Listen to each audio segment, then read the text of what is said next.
The Book of Deuteronomy. Deuteronomy chapter 1. These are the words Moses spoke to all Israel in the wilderness east of the Jordan. That is, in the Arabah, opposite Suph, between Paran and Tophel-Laban, Hazeroth and Dizabad. It takes 11 days to go from Horeb to Kadesh Barnea by the Mount Seir road. In the 40th year, on the first day of the 11th month, Moses proclaimed to the Israelites all that the Lord had commanded him concerning them. This was after he had defeated Sihon, king of the Amorites, who reigned at Heshbon, and at Edrei had defeated Og, king of Bashan, who reigned in Ashtaroth. East of the Jordan in the territory of Moab, Moses began to expound this law, saying, "The Lord our God said to us at Horeb, 'You have stayed long enough at this mountain. Break camp and advance into the hill country of the Amorites.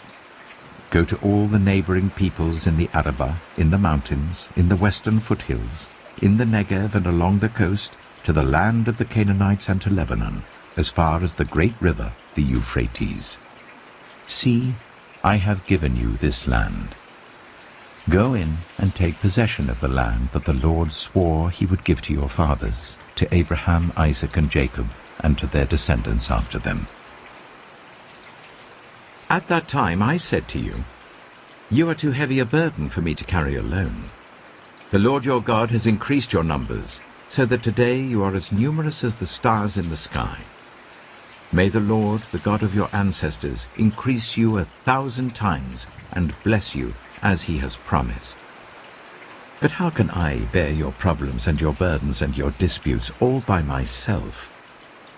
Choose some wise, understanding, and respected men from each of your tribes, and I will set them over you.' You answered me, 'What you propose to do is good.' So I took the leading men of your tribes, wise and respected men, and appointed them to have authority over you, as commanders of thousands, of hundreds, of fifties, and of tens, and as tribal officials. And I charged your judges at that time, 'Hear the disputes between your people and judge fairly, whether the case is between two Israelites or between an Israelite and a foreigner residing among you. Do not show partiality in judging. Hear both small and great alike. Do not be afraid of anyone, for judgment belongs to God. Bring me any case too hard for you, and I will hear it.' And at that time I told you everything you were to do. Then, as the Lord our God commanded us, we set out from Horeb and went towards the hill country of the Amorites, through all that vast and dreadful wilderness that you have seen. And so we reached Kadesh Barnea. And then I said to you, 'You have reached the hill country of the Amorites, which the Lord our God is giving us. See, the Lord your God has given you the land. Go up and take possession of it, as the Lord, the God of your ancestors, told you. Do not be afraid. Do not be discouraged.' Then all of you came to me and said, 'Let us send men ahead to spy out the land for us and bring back a report about the route we are to take and the towns we will come to.' The idea seemed good to me. So I selected 12 of you, one man from each tribe. They left and went up into the hill country and came to the valley of Eshcol and explored it. Taking with them some of the fruit of the land, they brought it down to us and reported, 'It is a good land that the Lord our God is giving us.'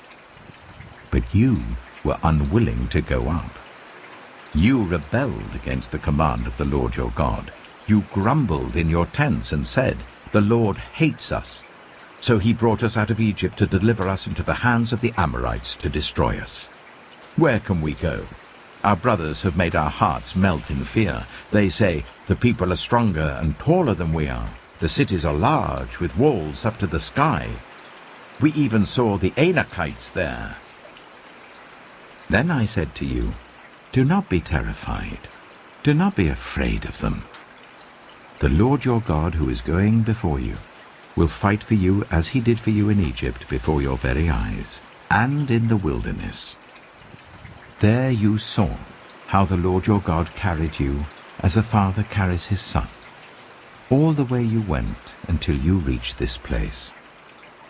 In spite of this, you did not trust in the Lord your God, who went ahead of you on your journey, in fire by night and in a cloud by day, to search out places for you to camp and to show you the way you should go. When the Lord heard what you said, he was angry and solemnly swore, "No one from this evil generation shall see the good land I swore to give your ancestors, except Caleb, son of Jephunneh. He will see it, and I will give him and his descendants the land he set his feet on, because he followed the Lord wholeheartedly." Because of you the Lord became angry with me also, and said, "You shall not enter it either, but your assistant Joshua, son of Nun, will enter it. Encourage him, because he will lead Israel to inherit it. And the little ones that you said will be taken captive, your children who do not yet know good from bad, they will enter the land.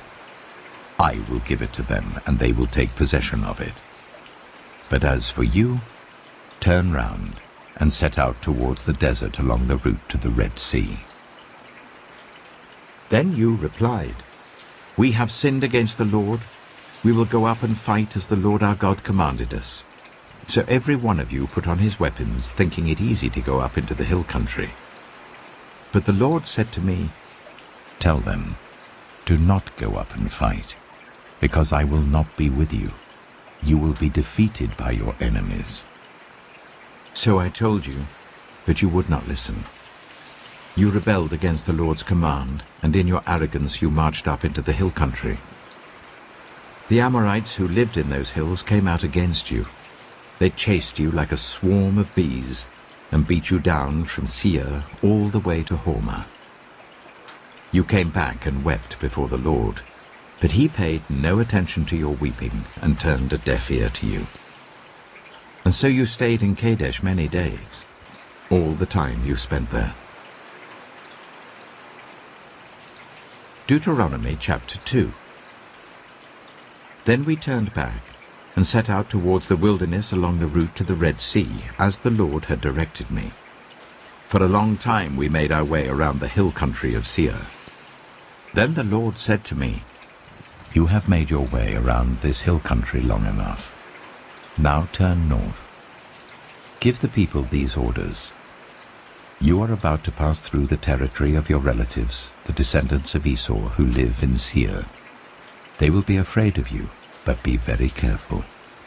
Do not provoke them to war. For I will not give you any of their land, not even enough to put your foot on. I have given Esau the hill country of Seir as his own. You are to pay them in silver for the food you eat and the water you drink. The Lord your God has blessed you in all the work of your hands. He has watched over your journey through this vast wilderness. These 40 years the Lord your God has been with you, and you have not lacked anything. So we went on past our relatives, the descendants of Esau who live in Seir. We turned from the Arabah road, which comes up from Elath and Ezion-Geber, and traveled along the desert road of Moab. Then the Lord said to me, "Do not harass the Moabites or provoke them to war, for I will not give you any part of their land. I have given Ar to the descendants of Lot as a possession." The Emites used to live there, a people strong and numerous and as tall as the Anakites. Like the Anakites, they too were considered Rephaites, but the Moabites called them Emites. Horites used to live in Seir, but the descendants of Esau drove them out. They destroyed the Horites from before them and settled in their place, just as Israel did in the land the Lord gave them as their possession. And the Lord said, "Now get up and cross the Zered valley." So we crossed the valley. 38 years passed from the time we left Kadesh Barnea until we crossed the Zered valley. By then, that entire generation of fighting men had perished from the camp, as the Lord had sworn to them. The Lord's hand was against them until he had completely eliminated them from the camp.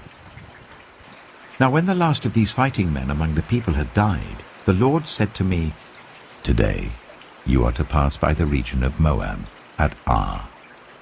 When you come to the Ammonites, do not harass them or provoke them to war, for I will not give you possession of any land belonging to the Ammonites. I have given it as a possession to the descendants of Lot." That too was considered a land of the Rephaites, who used to live there. But the Ammonites called them Zamzamites. They were a people strong and numerous, and as tall as the Anakites. The Lord destroyed them from before the Ammonites, who drove them out and settled in their place. The Lord had done the same for the descendants of Esau, who lived in Seir, when he destroyed the Horites from before them. They drove them out and have lived in their place to this day. And as for the Avites, who live in the villages as far as Gaza, the Caphtorites coming out from Caphtor destroyed them and settled in their place. Set out now and cross the Arnon Gorge. See, I have given into your hand Sihon the Amorite, king of Heshbon, and his country. Begin to take possession of it and engage him in battle. This very day I will begin to put the terror and fear of you on all the nations under heaven. They will hear reports of you and will tremble and be in anguish because of you. From the desert of Kedemoth I sent messengers to Sihon king of Heshbon, offering peace and saying, "Let us pass through your country. We will stay on the main road. We will not turn aside to the right or to the left. Sell us food to eat and water to drink, for their price in silver. Only let us pass through on foot, as the descendants of Esau who live in Seir and the Moabites who live in Ar did for us, until we cross the Jordan into the land the Lord our God is giving us." But Sihon king of Heshbon refused to let us pass through, for the Lord your God had made his spirit stubborn and his heart obstinate, in order to give him into your hands, as he has now done. The Lord said to me, "See, I have begun to deliver Sihon and his country over to you. Now begin to conquer and possess his land." When Sihon and all his army came out to meet us in battle at Jahaz, the Lord our God delivered him over to us, and we struck him down together with his sons and his whole army. At that time we took all his towns and completely destroyed them, men, women, and children.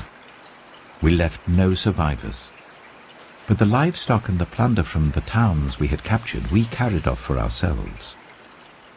From Aroer on the rim of the Arnon Gorge, and from the town in the gorge even as far as Gilead, not one town was too strong for us. The Lord our God gave us all of them. But in accordance with the command of the Lord our God, you did not encroach on any of the land of the Amorites, neither the land along the course of the Jabbok, nor that around the towns in the hills. Deuteronomy chapter 3. Next we turned and went up along the road towards Bashan. And Og, king of Bashan, with his whole army marched out to meet us in battle at Edrei. The Lord said to me, "Do not be afraid of him, for I have delivered him into your hands, along with his whole army and his land. Do to him what you did to Sihon, king of the Amorites, who reigned in Heshbon." So the Lord our God also gave into our hands Og, king of Bashan, and all his army. We struck them down, leaving no survivors. At that time we took all his cities. There was not one of the 60 cities that we did not take from them, the whole region of Argob, Og's kingdom in Bashan. All these cities were fortified with high walls and with gates and bars, and there were also a great many unwalled villages. We completely destroyed them, as we had done with Sihon, king of Heshbon, destroying every city, men, women, and children. But all the livestock and the plunder from their cities we carried off for ourselves. So at that time we took from these 2 kings of the Amorites the territory east of the Jordan, from the Arnon Gorge as far as Mount Hermon. Hermon is called Sirion by the Sidonians. The Amorites call it Sinea. We took all the towns on the plateau and all Gilead and all Bashan as far as Salekah and Edrei, towns of Og's kingdom in Bashan. Og, king of Bashan, was the last of the Rephaites. His bed was decorated with iron and was more than 9 cubits long and 4 cubits wide. It is still in Rabbah of the Ammonites. Of the land that we took over at that time, I gave the Reubenites and the Gadites the territory north of Aroer, by the Arnon Gorge, including half the hill country of Gilead, together with its towns. The rest of Gilead, and also all of Bashan, the kingdom of Og, I gave to the half-tribe of Manasseh. The whole region of Argob in Bashan used to be known as a land of the Rephaites. Jair, a descendant of Manasseh, took the whole region of Argob as far as the border of the Geshurites and the Maacathites.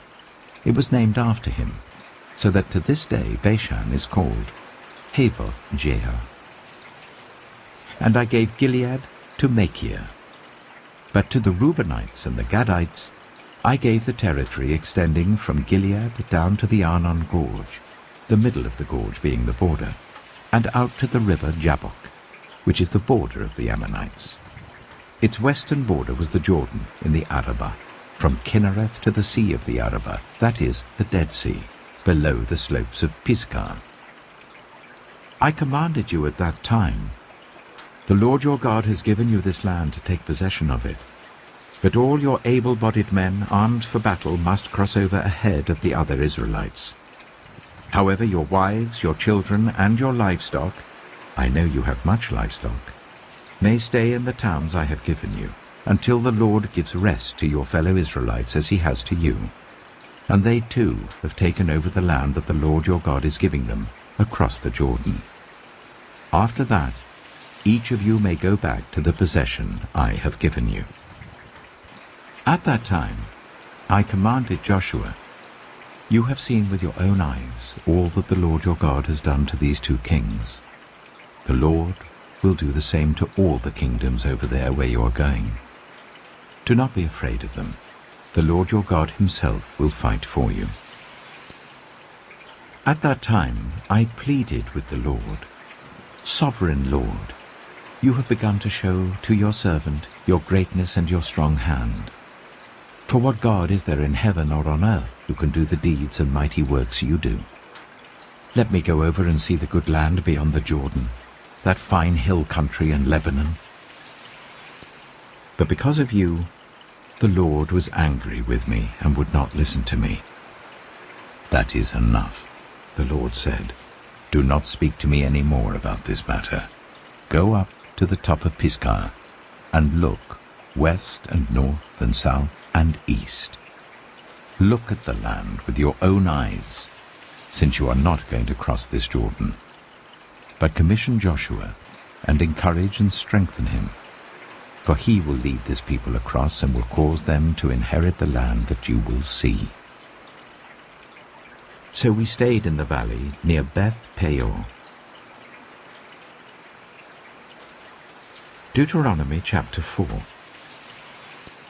Now, Israel, hear the decrees and laws I am about to teach you. Follow them so that you may live and may go in and take possession of the land that the Lord, the God of your ancestors, is giving you. Do not add to what I command you, and do not subtract from it, but keep the commands of the Lord your God that I give you. You saw with your own eyes what the Lord did at Baal Peor.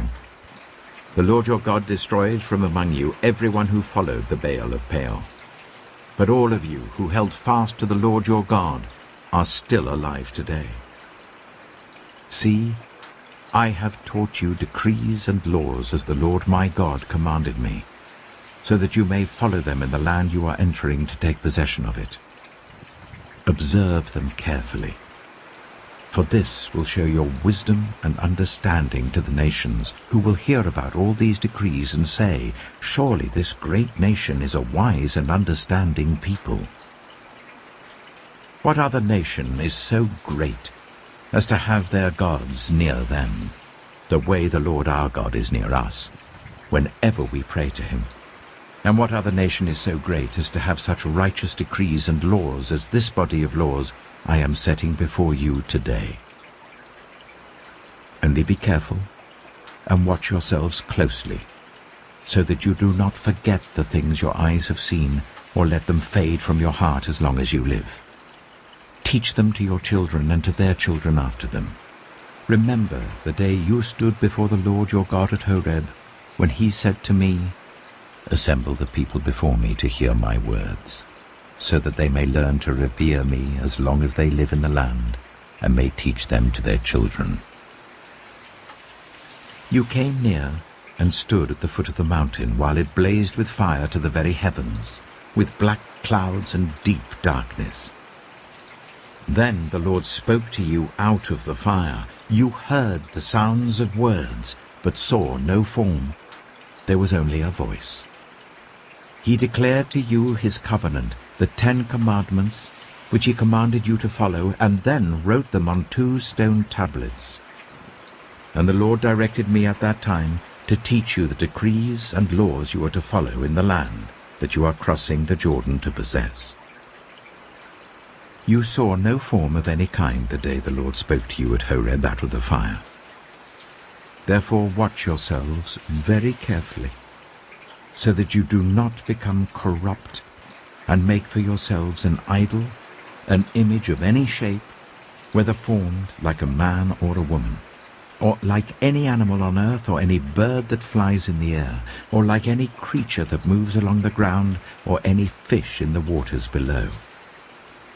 And when you look up to the sky and see the sun, the moon, and the stars, all the heavenly array, do not be enticed into bowing down to them and worshipping things the Lord your God has apportioned to all the nations under heaven.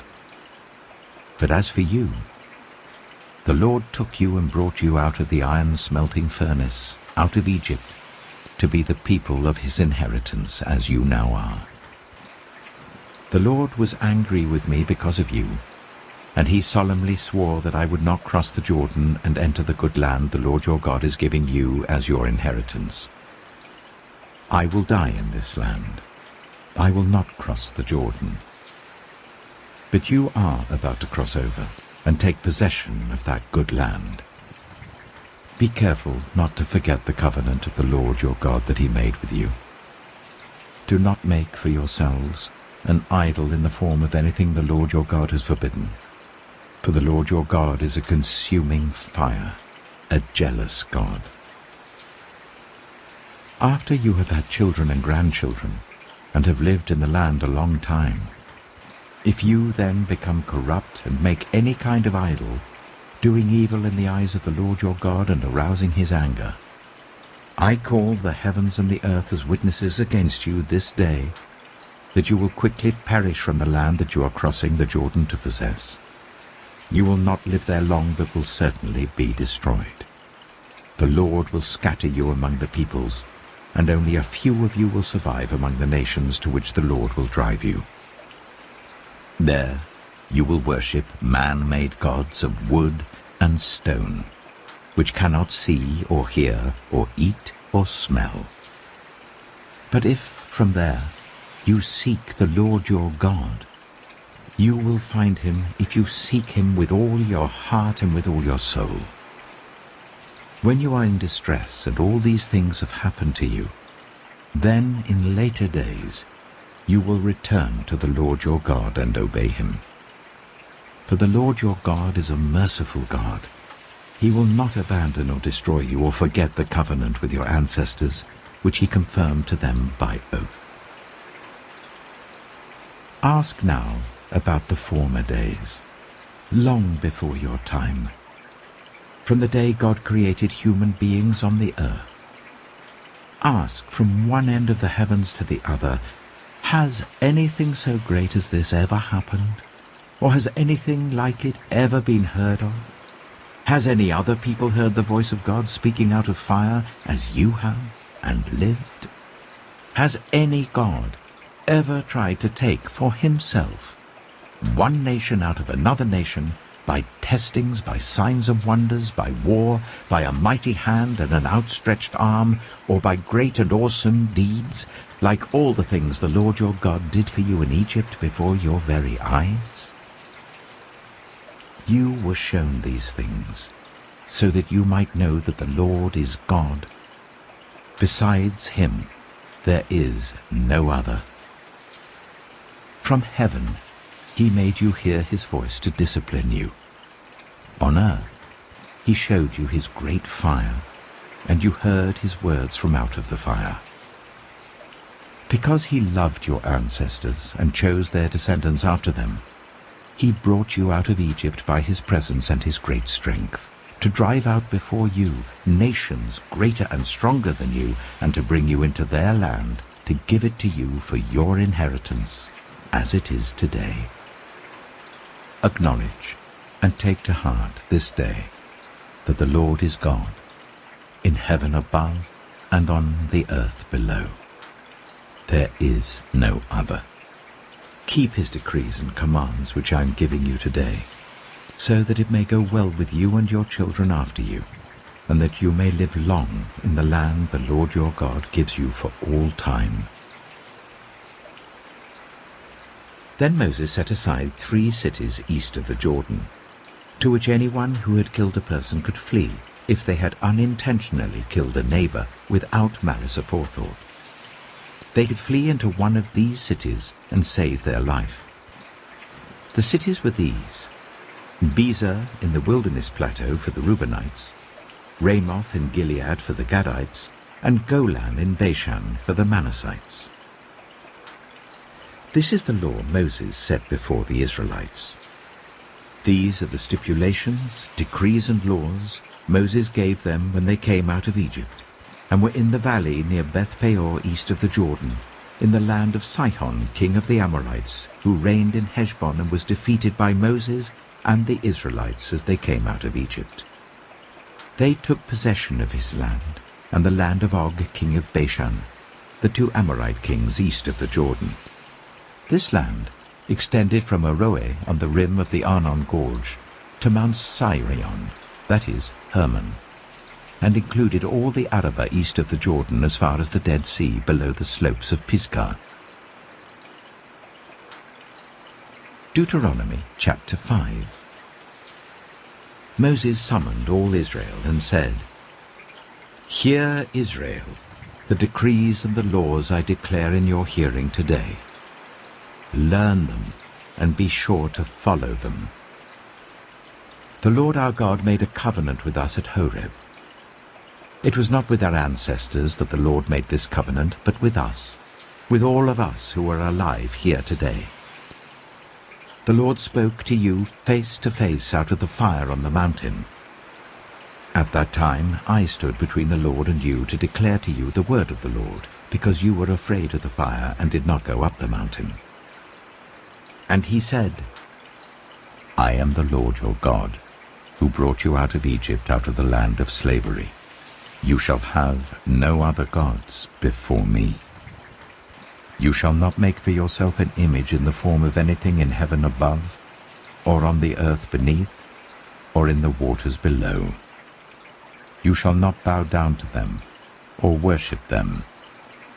For I, the Lord your God, am a jealous God, punishing the children for the sin of the parents to the 3rd and 4th generation of those who hate me, but showing love to 1,000 generations of those who love me and keep my commandments. You shall not misuse the name of the Lord your God, for the Lord will not hold anyone guiltless who misuses his name. Observe the Sabbath day by keeping it holy, as the Lord your God has commanded you. 6 days you shall labor and do all your work, but the 7th day is a Sabbath to the Lord your God. On it you shall not do any work, either you, nor your son or daughter, nor your male or female servant, nor your ox, your donkey, or any of your animals, nor any foreigner residing in your towns, so that your male and female servants may rest as you do.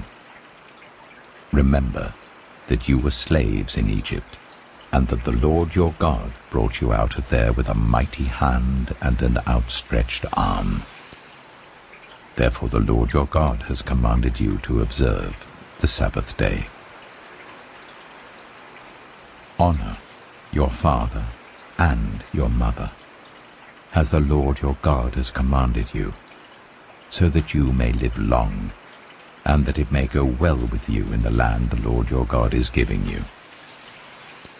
You shall not murder. You shall not commit adultery. You shall not steal. You shall not give false testimony against your neighbor. You shall not covet your neighbor's wife. You shall not set your desire on your neighbor's house or land, his male or female servant, his ox or donkey, or anything that belongs to your neighbor. These are the commandments the Lord proclaimed in a loud voice to your whole assembly there on the mountain from out of the fire, the cloud, and the deep darkness, and he added nothing more. Then he wrote them on 2 stone tablets and gave them to me. When you heard the voice out of the darkness, while the mountain was ablaze with fire, all the leaders of your tribes and your elders came to me, and you said, "The Lord our God has shown us his glory and his majesty, and we have heard his voice from the fire. Today we have seen that a person can live, even if God speaks with them. But now, why should we die? This great fire will consume us, and we will die if we hear the voice of the Lord our God any longer. For what mortal has ever heard the voice of the living God speaking out of fire, as we have, and survived? Go near and listen to all that the Lord our God says. Then tell us whatever the Lord our God tells you. We will listen and obey." The Lord heard you when you spoke to me, and the Lord said to me, "I have heard what this people said to you. Everything they said was good. Oh, that their hearts would be inclined to fear me and keep all my commands always, so that it might go well with them and their children forever. Go, tell them to return to their tents. But you stay here with me, so that I may give you all the commands, decrees, and laws that you are to teach them to follow in the land I am giving them to possess. So be careful to do what the Lord your God has commanded you. Do not turn aside to the right or to the left. Walk in obedience to all that the Lord your God has commanded you, so that you may live and prosper and prolong your days in the land that you will possess." Deuteronomy chapter 6. These are the commands, decrees, and laws the Lord your God directed me to teach you, to observe in the land you are crossing the Jordan to possess, so that you, your children, and their children after them may fear the Lord your God as long as you live, by keeping all his decrees and commands that I give you, and so that you may enjoy long life. Hear, Israel, and be careful to obey, so that it may go well with you, and that you may increase greatly in a land flowing with milk and honey, just as the Lord, the God of your ancestors, promised you. Hear, O Israel, the Lord our God, the Lord is one. Love the Lord your God with all your heart, and with all your soul, and with all your strength. These commandments that I give you today are to be on your hearts. Impress them on your children. Talk about them when you sit at home and when you walk along the road, when you lie down and when you get up. Tie them as symbols on your hands and bind them on your foreheads. Write them on the door frames of your houses and on your gates. When the Lord your God brings you into the land he swore to your fathers, to Abraham, Isaac, and Jacob, to give you a land with large, flourishing cities you did not build, houses filled with all kinds of good things you did not provide, wells you did not dig, and vineyards and olive groves you did not plant. Then when you eat and are satisfied, be careful that you do not forget the Lord who brought you out of Egypt, out of the land of slavery. Fear the Lord your God.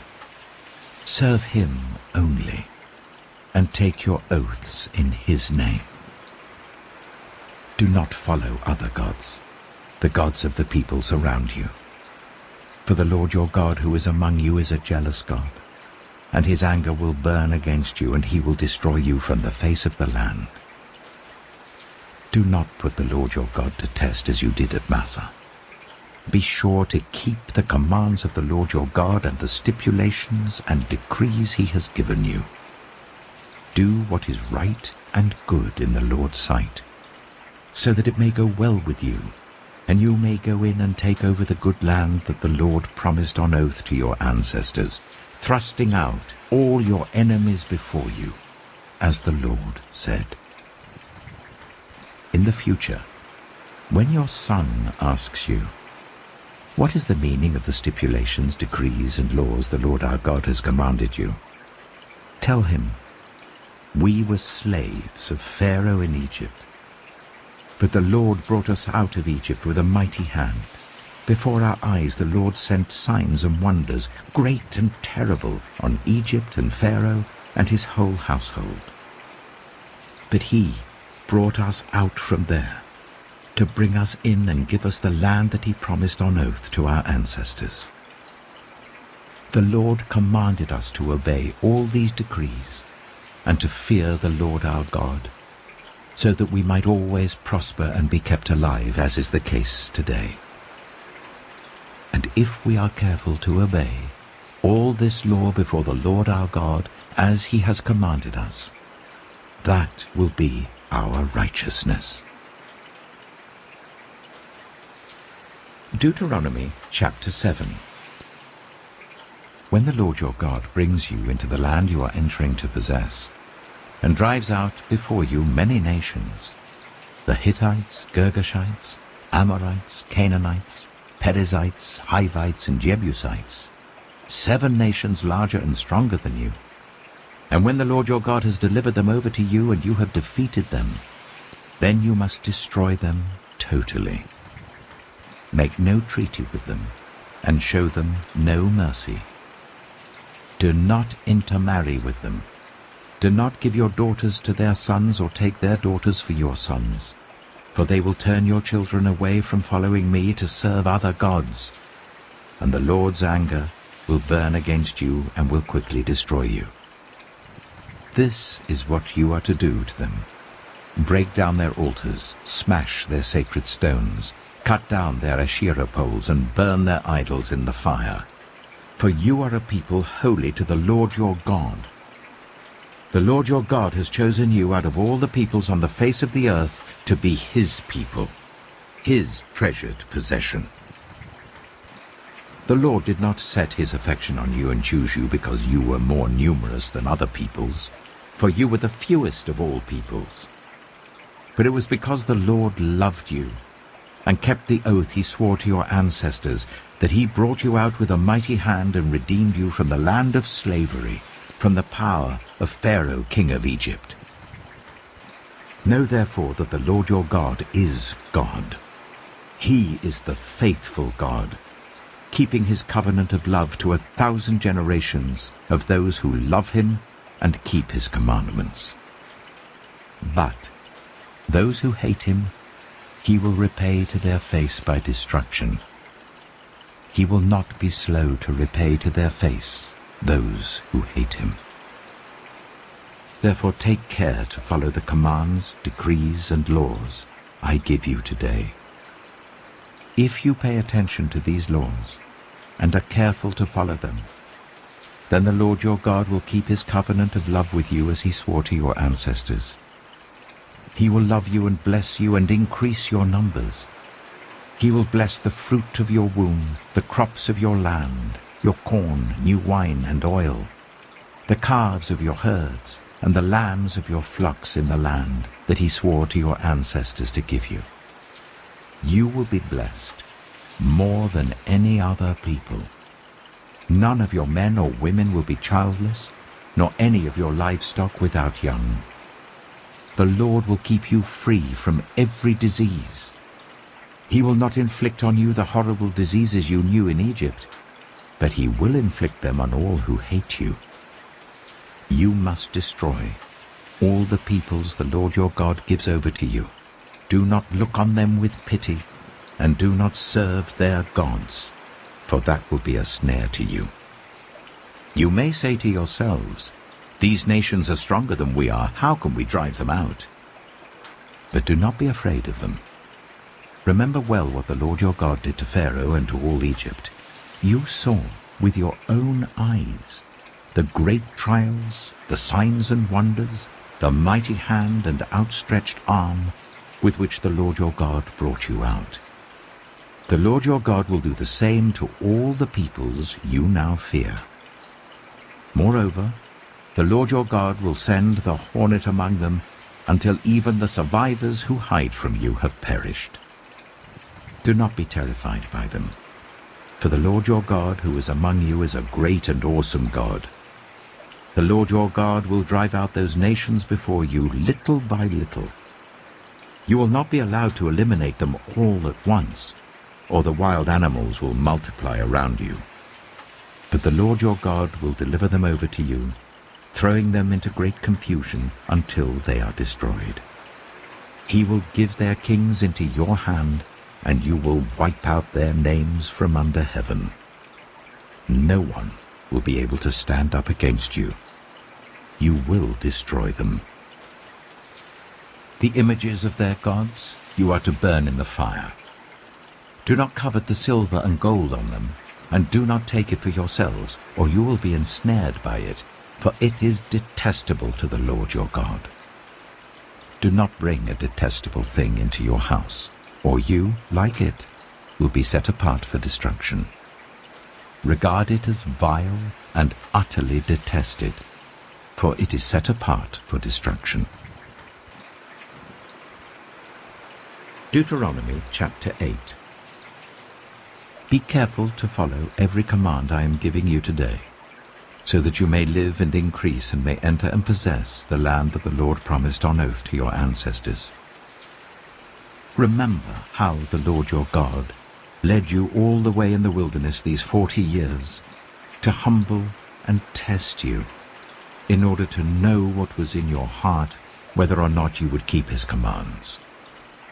He humbled you, causing you to hunger and then feeding you with manna, which neither you nor your ancestors had known, to teach you that man does not live on bread alone, but on every word that comes from the mouth of the Lord.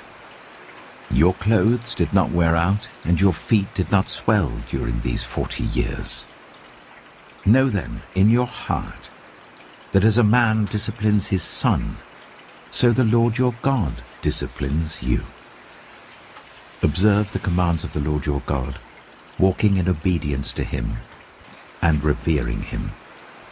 For the Lord your God is bringing you into a good land, a land with brooks, streams, and deep springs gushing out into the valleys and hills, a land with wheat and barley, vines and fig trees, pomegranates, olive oil and honey, a land where bread will not be scarce and you will lack nothing, a land where the rocks are iron and you can dig copper out of the hills. When you have eaten and are satisfied, praise the Lord your God for the good land he has given you. Be careful that you do not forget the Lord your God, failing to observe his commands, his laws, and his decrees that I am giving you this day. Otherwise, when you eat and are satisfied, when you build fine houses and settle down, and when your herds and your flocks grow large, and your silver and gold increase, and all that you have is multiplied, then your heart will become proud, and you will forget the Lord your God who brought you out of Egypt, out of the land of slavery. He led you through the vast and dreadful wilderness, that thirsty and waterless land, with its venomous snakes and scorpions. He brought you water out of hard rock. He gave you manna to eat in the wilderness, something your ancestors had never known, to humble and test you, so that in the end it might go well with you. You may say to yourself, "My power and the strength of my hands have produced this wealth for me." But remember the Lord your God, for it is He who gives you the ability to produce wealth, and so confirms His covenant, which He swore to your ancestors, as it is today. If you ever forget the Lord your God, and follow other gods and worship and bow down to them, I testify against you today that you will surely be destroyed. Like the nations the Lord destroyed before you, so you will be destroyed, for not obeying the Lord your God. Deuteronomy chapter 9. Hear, Israel. You are now about to cross the Jordan to go in and dispossess nations greater and stronger than you, with large cities that have walls up to the sky. The people are strong and tall, Anakites. You know about them, and have heard it said, "Who can stand up against the Anakites?" But be assured today that the Lord your God is the one who goes across ahead of you, like a devouring fire. He will destroy them. He will subdue them before you, and you will drive them out and annihilate them quickly, as the Lord has promised you. After the Lord your God has driven them out before you, do not say to yourself, "The Lord has brought me here to take possession of this land because of my righteousness." No. It is on account of the wickedness of these nations that the Lord is going to drive them out before you. It is not because of your righteousness or your integrity that you are going in to take possession of their land, but on account of the wickedness of these nations, the Lord your God will drive them out before you, to accomplish what He swore to your fathers, to Abraham, Isaac, and Jacob. Understand, then, that it is not because of your righteousness that the Lord your God is giving you this good land to possess, for you are a stiff-necked people. Remember this, and never forget how you aroused the anger of the Lord your God in the wilderness. From the day you left Egypt until you arrived here, you have been rebellious against the Lord. At Horeb, you aroused the Lord's wrath so that He was angry enough to destroy you. When I went up on the mountain to receive the tablets of stone, the tablets of the covenant that the Lord had made with you, I stayed on the mountain for 40 days and 40 nights. I ate no bread and drank no water. The Lord gave me 2 stone tablets inscribed by the finger of God. On them were all the commandments the Lord proclaimed to you on the mountain out of the fire on the day of the assembly. At the end of the 40 days and 40 nights, the Lord gave me the 2 stone tablets, the tablets of the covenant. Then the Lord told me, "Go down from here at once, because your people whom you brought out of Egypt have become corrupt. They have turned away quickly from what I commanded them, and have made an idol for themselves." And the Lord said to me, "I have seen this people, and they are a stiff-necked people indeed. Let me alone, so that I may destroy them and blot out their name from under heaven. And I will make you into a nation stronger and more numerous than they." So I turned and went down from the mountain while it was ablaze with fire. And the 2 stone tablets of the covenant were in my hands. When I looked, I saw that you had sinned against the Lord your God. You had made for yourselves an idol, cast in the shape of a calf. You had turned aside quickly from the way that the Lord had commanded you. So I took the 2 tablets and threw them out of my hands, breaking them to pieces before your eyes. Then once again I fell prostrate before the Lord for 40 days and 40 nights. I ate no bread and drank no water, because of all the sin you had committed, doing what was evil in the Lord's sight, and so arousing his anger.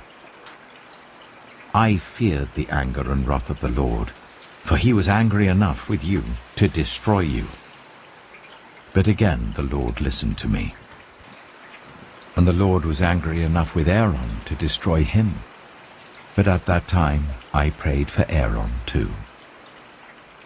Also, I took that sinful thing of yours, the calf you had made, and burned it in the fire. Then I crushed it and ground it to powder as fine as dust, and threw the dust into a stream that flowed down the mountain. You also made the Lord angry at Taberah, at Massa, and at Kibroth-Hattaavah. And when the Lord sent you out from Kadesh-barnea, he said, "Go up and take possession of the land I have given you." But you rebelled against the command of the Lord your God. You did not trust him or obey him. You have been rebellious against the Lord ever since I have known you. I lay prostrate before the Lord those 40 days and 40 nights because the Lord had said he would destroy you. I prayed to the Lord and said, "Sovereign Lord, do not destroy your people, your own inheritance, that you redeemed by your great power and brought out of Egypt with a mighty hand. Remember your servants Abraham, Isaac, and Jacob. Overlook the stubbornness of this people, their wickedness and their sin. Otherwise, the country from which you brought us will say, because the Lord was not able to take them into the land he had promised them, and because he hated them, he brought them out to put them to death in the wilderness. But they are your people, your inheritance, that you brought out by your great power and your outstretched arm." Deuteronomy chapter 10.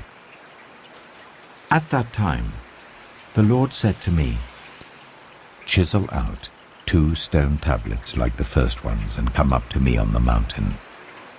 Also make a wooden ark. I will write on the tablets the words that were on the first tablets which you broke. Then you are to put them in the ark." So I made the ark out of acacia wood, and chiseled out 2 stone tablets like the first ones, and I went up on the mountain with the 2 tablets in my hands. The Lord wrote on these tablets what he had written before, the 10 commandments he had proclaimed to you on the mountain out of the fire on the day of the assembly. And the Lord gave them to me. Then I came back down the mountain and put the tablets in the ark I had made, as the Lord commanded me, and they are there now. The Israelites traveled from the wells of Bene-Jaakam to Mosera. There Aaron died and was buried, and Eleazar his son succeeded him as priest. From there they traveled to Gudgodah, and on to Jotbathah, a land with streams of water. At that time the Lord set apart the tribe of Levi to carry the ark of the covenant of the Lord, to stand before the Lord to minister and to pronounce blessings in his name, as they still do today. That is why the Levites have no share or inheritance among their fellow Israelites. The Lord is their inheritance, as the Lord your God told them. Now I had stayed on the mountain for 40 days and 40 nights, as I did the first time, and the Lord listened to me at this time also. It was not his will to destroy you. Go, the Lord said to me, and lead the people on their way, so that they may enter and possess the land that I swore to their ancestors to give them. And now, Israel, what does the Lord your God ask of you, but to fear the Lord your God, to walk in obedience to him, to love him, to serve the Lord your God with all your heart and with all your soul, and to observe the Lord's commands and decrees that I am giving you today for your own good. To the Lord your God belong the heavens, even the highest heavens, the earth, and everything in it. Yet the Lord set his affection on your ancestors and loved them, and he chose you, their descendants, above all the nations. As it is today, Circumcise your hearts, therefore, and do not be stiff-necked any longer. For the Lord your God is God of gods and Lord of lords, the great God, mighty and awesome, who shows no partiality and accepts no bribes. He defends the cause of the fatherless and the widow, and loves the foreigner residing among you, giving them food and clothing. And you are to love those who are foreigners, for you yourselves were foreigners in Egypt. Fear the Lord your God and serve him. Hold fast to him, and take your oaths in his name. He is your praise. He is your God, who performed for you those great and awesome wonders you saw with your own eyes. Your ancestors, who went down into Egypt, were 70 in all. And now the Lord your God has made you as numerous as the stars in the sky. Deuteronomy chapter 11. Love the Lord your God and keep his requirements, his decrees, his laws, and his commands always. Remember today that your children were not the ones who saw and experienced the discipline of the Lord your God, his majesty, his mighty hand, his outstretched arm, the signs he performed and the things he did in the heart of Egypt, both to Pharaoh king of Egypt and to his whole country. What he did to the Egyptian army, to its horses and chariots, how he overwhelmed them with the waters of the Red Sea as they were pursuing you, and how the Lord brought lasting ruin on them. It was not your children who saw what he did for you in the wilderness until you arrived at this place.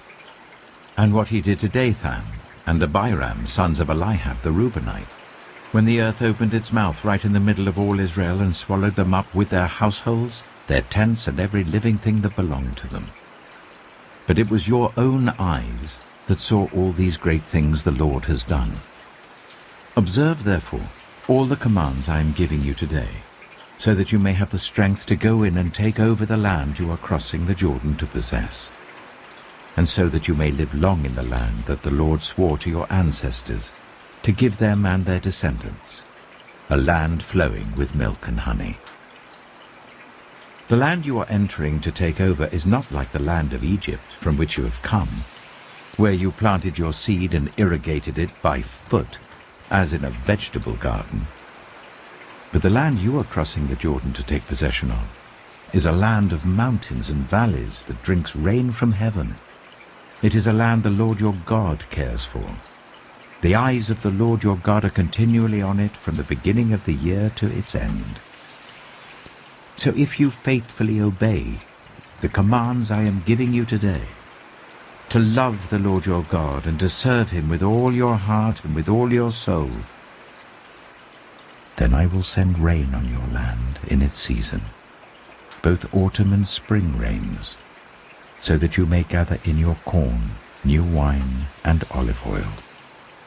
I will provide grass in the fields for your cattle, and you will eat and be satisfied. Be careful, or you will be enticed to turn away and worship other gods and bow down to them. Then the Lord's anger will burn against you, and he will shut up the heavens so that it will not rain, and the ground will yield no produce, and you will soon perish from the good land the Lord is giving you. Fix these words of mine in your hearts and minds. Tie them as symbols on your hands and bind them on your foreheads. Teach them to your children, talking about them when you sit at home and when you walk along the road, when you lie down and when you get up. Write them on the door frames of your houses and on your gates, so that your days and the days of your children may be many in the land that the Lord swore to give your ancestors, as many as the days that the heavens are above the earth.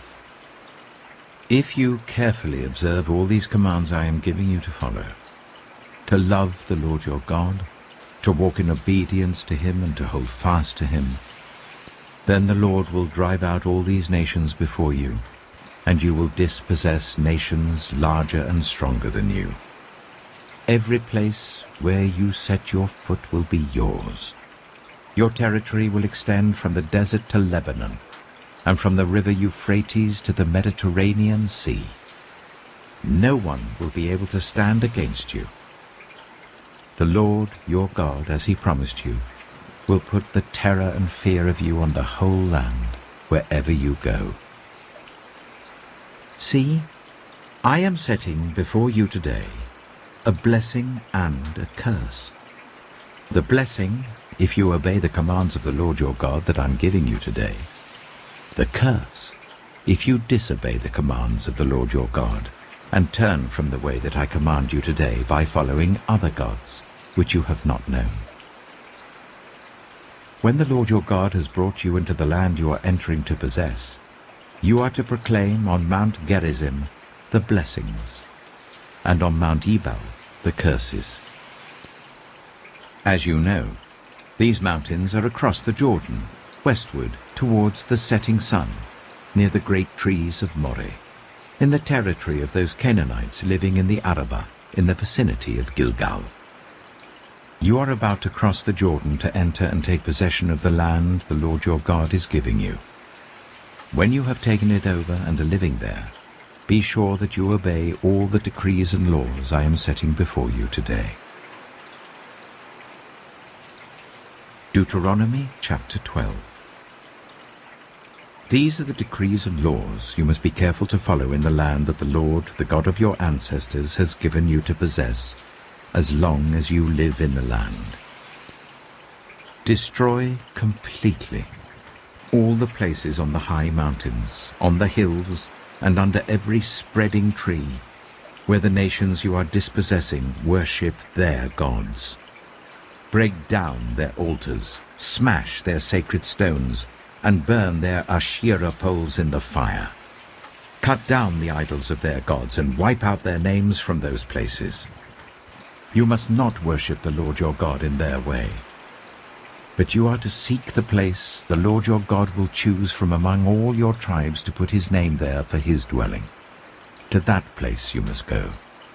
There bring your burnt offerings and sacrifices, your tithes and special gifts, what you have vowed to give, and your freewill offerings, and the firstborn of your herds and flocks. There, in the presence of the Lord your God, you and your families shall eat and shall rejoice in everything you have put your hand to, because the Lord your God has blessed you. You are not to do, as we do here today, everyone doing as they see fit, since you have not yet reached the resting place and the inheritance the Lord your God is giving you. But you will cross the Jordan and settle in the land the Lord your God is giving you as an inheritance, and he will give you rest from all your enemies around you, so that you will live in safety. Then, to the place the Lord your God will choose as a dwelling for his name, there you are to bring everything I command you, your burnt offerings and sacrifices, your tithes and special gifts, and all the choice possessions you have vowed to the Lord. And there rejoice before the Lord your God, you, your sons and daughters, your male and female servants, and the Levites from your towns, who have no land allotted to them or any inheritance of their own. Be careful not to sacrifice your burnt offerings anywhere you please. Offer them only at the place the Lord will choose in one of your tribes, and there observe everything I command you. Nevertheless, you may slaughter your animals in any of your towns, and eat as much of the meat as you want, as if it were gazelle or deer, according to the blessing the Lord your God gives you. Both the ceremonially unclean and the clean may eat it. But you must not eat the blood. Pour it on the ground like water. You must not eat in your own towns the tithe of your corn and new wine and olive oil, or the firstborn of your herds and flocks, or whatever you have vowed to give, or your freewill offerings or special gifts. Instead, you are to eat them in the presence of the Lord your God at the place the Lord your God will choose. You, your sons and daughters, your male and female servants, and the Levites from your towns. And you are to rejoice before the Lord your God in everything you put your hand to. Be careful not to neglect the Levites as long as you live in your land. When the Lord your God has enlarged your territory as he promised you, and you crave meat, and say, I would like some meat, then you may eat as much of it as you want. If the place where the Lord your God chooses to put his name is too far away from you, you may slaughter animals from the herds and flocks the Lord has given you as I have commanded you, and in your own towns you may eat as much of them as you want. Eat them as you would gazelle or deer. Both the ceremonially unclean and the clean may eat. But be sure you do not eat the blood, because the blood is the life, and you must not eat the life with the meat. You must not eat the blood. Pour it on the ground like water. Do not eat it, so that it may go well with you and your children after you, because you will be doing what is right in the eyes of the Lord. But take your consecrated things, and whatever you have vowed to give, and go to the place the Lord will choose. Present your burnt offerings on the altar of the Lord your God, both the meat and the blood. The blood of your sacrifices must be poured beside the altar of the Lord your God, but you may eat the meat. Be careful to obey all these regulations I am giving you, so that it may always go well with you and your children after you, because you will be doing what is good and right in the eyes of the Lord your God. The Lord your God will cut off before you the nations you are about to invade and dispossess. But when you have driven them out and settled in their land, and after they have been destroyed before you, be careful not to be ensnared by inquiring about their gods, saying, How did these nations serve their gods? We will do the same. You must not worship the Lord your God in their way, because in worshipping their gods, they do all kinds of detestable things the Lord hates. They even burn their sons and daughters in the fire as sacrifices to their gods. See that you do all I command you. Do not add to it or take away from it. Deuteronomy chapter 13. If a prophet, or one who foretells by dreams, appears among you and announces to you a sign or wonder, and if the sign or wonder spoken of takes place, and the prophet says, Let us follow other gods, gods you have not known, and let us worship them, you must not listen to the words of that prophet or dreamer. The Lord your God is testing you to find out whether you love him with all your heart and with all your soul. It is the Lord your God you must follow, and him you must revere. Keep his commands and obey him, serve him and hold fast to him. That prophet or dreamer must be put to death for inciting rebellion against the Lord your God, who brought you out of Egypt and redeemed you from the land of slavery. That prophet or dreamer tried to turn you from the way the Lord your God commanded you to follow. You must purge the evil from among you. If your very own brother, or your son or daughter, or the wife you love, or your closest friend secretly entices you, saying, Let us go and worship other gods, gods that neither you nor your ancestors have known, gods of the peoples around you, whether near or far, from one end of the land to the other. Do not yield to them or listen to them. Show them no pity. Do not spare them or shield them. You must certainly put them to death. Your hand must be the first in putting them to death, and then the hands of all the people. Stone them to death, because they tried to turn you away from the Lord your God, who brought you out of Egypt, out of the land of slavery. Then all Israel will hear and be afraid, and no one among you will do such an evil thing again. If you hear it said about one of the towns the Lord your God is giving you to live in, that troublemakers have arisen among you and have led the people of their town astray, saying, Let us go and worship other gods, gods you have not known, then you must inquire, probe, and investigate it thoroughly. And if it is true, and it has been proved that this detestable thing has been done among you, you must certainly put to the sword all who live in that town. You must destroy it completely, both its people and its livestock. You are to gather all the plunder of the town into the middle of the public square, and completely burn the town and all its plunder as a whole burnt offering to the Lord your God.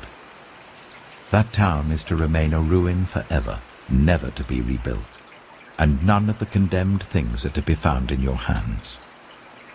Then the Lord will turn from his fierce anger, will show you mercy, and will have compassion on you.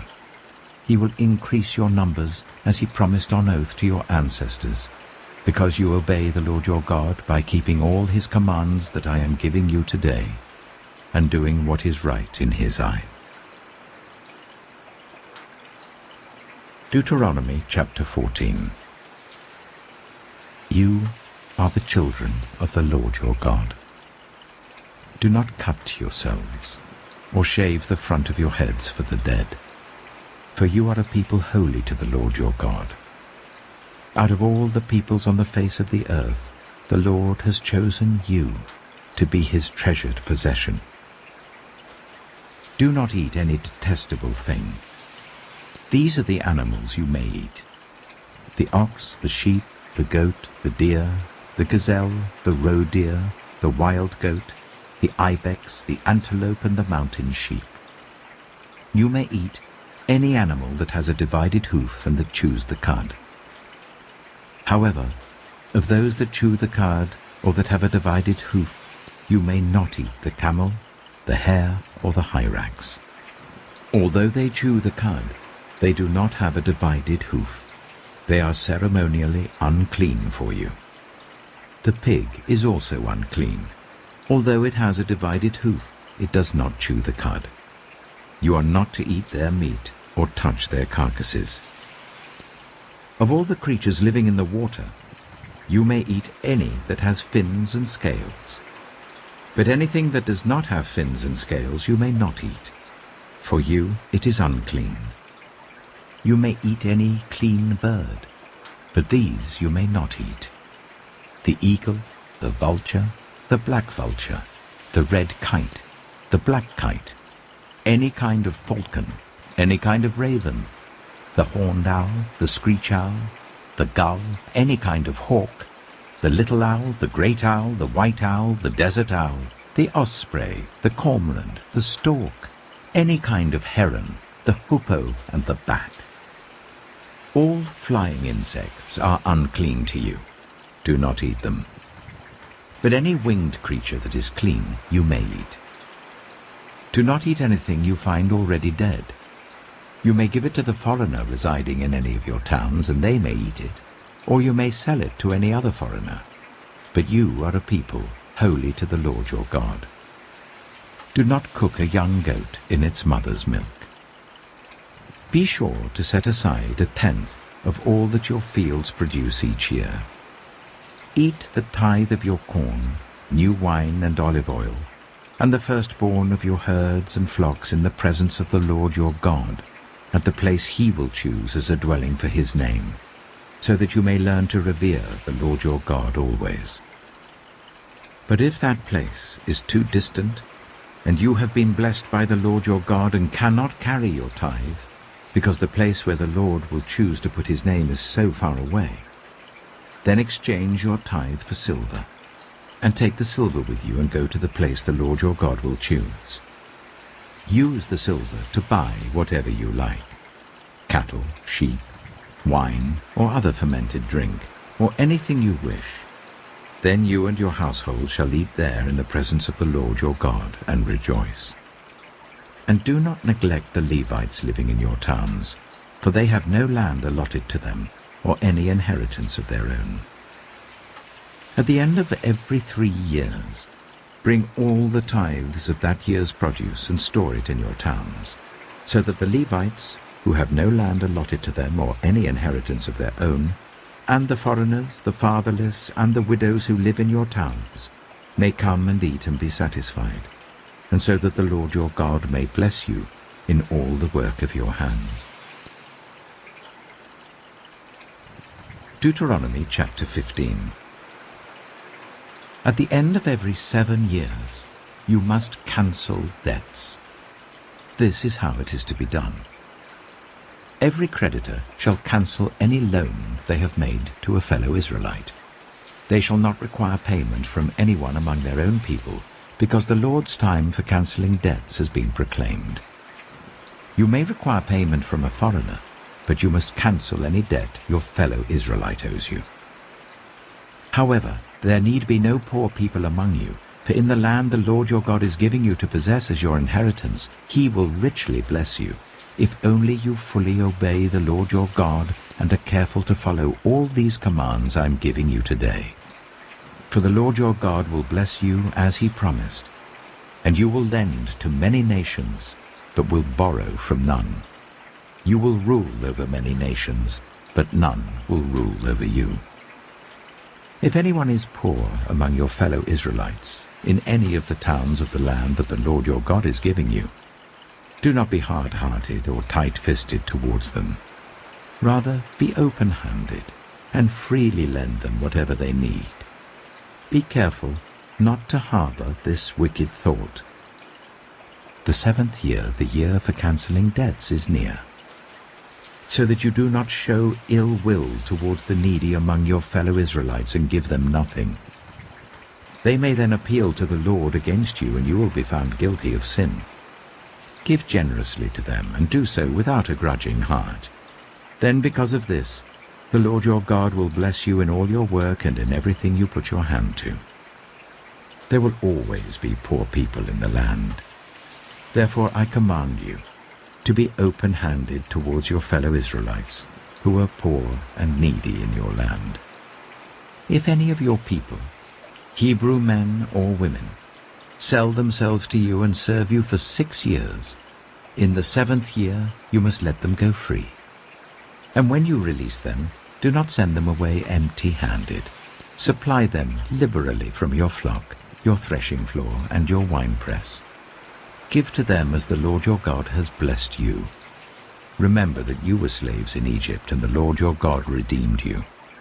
That is why I give you this command today. But if your servant says to you, I do not want to leave you, because he loves you and your family, and is well off with you, then take an awl and push it through his earlobe into the door, and he will become your servant for life. Do the same for your female servant. Do not consider it a hardship to set your servant free, because their service to you these 6 years has been worth twice as much as that of a hired hand, and the Lord your God will bless you in everything you do. Set apart for the Lord your God every firstborn male of your herds and flocks. Do not put the firstborn of your oxen to work, and do not shear the firstborn of your sheep. Each year you and your family are to eat them in the presence of the Lord your God at the place he will choose.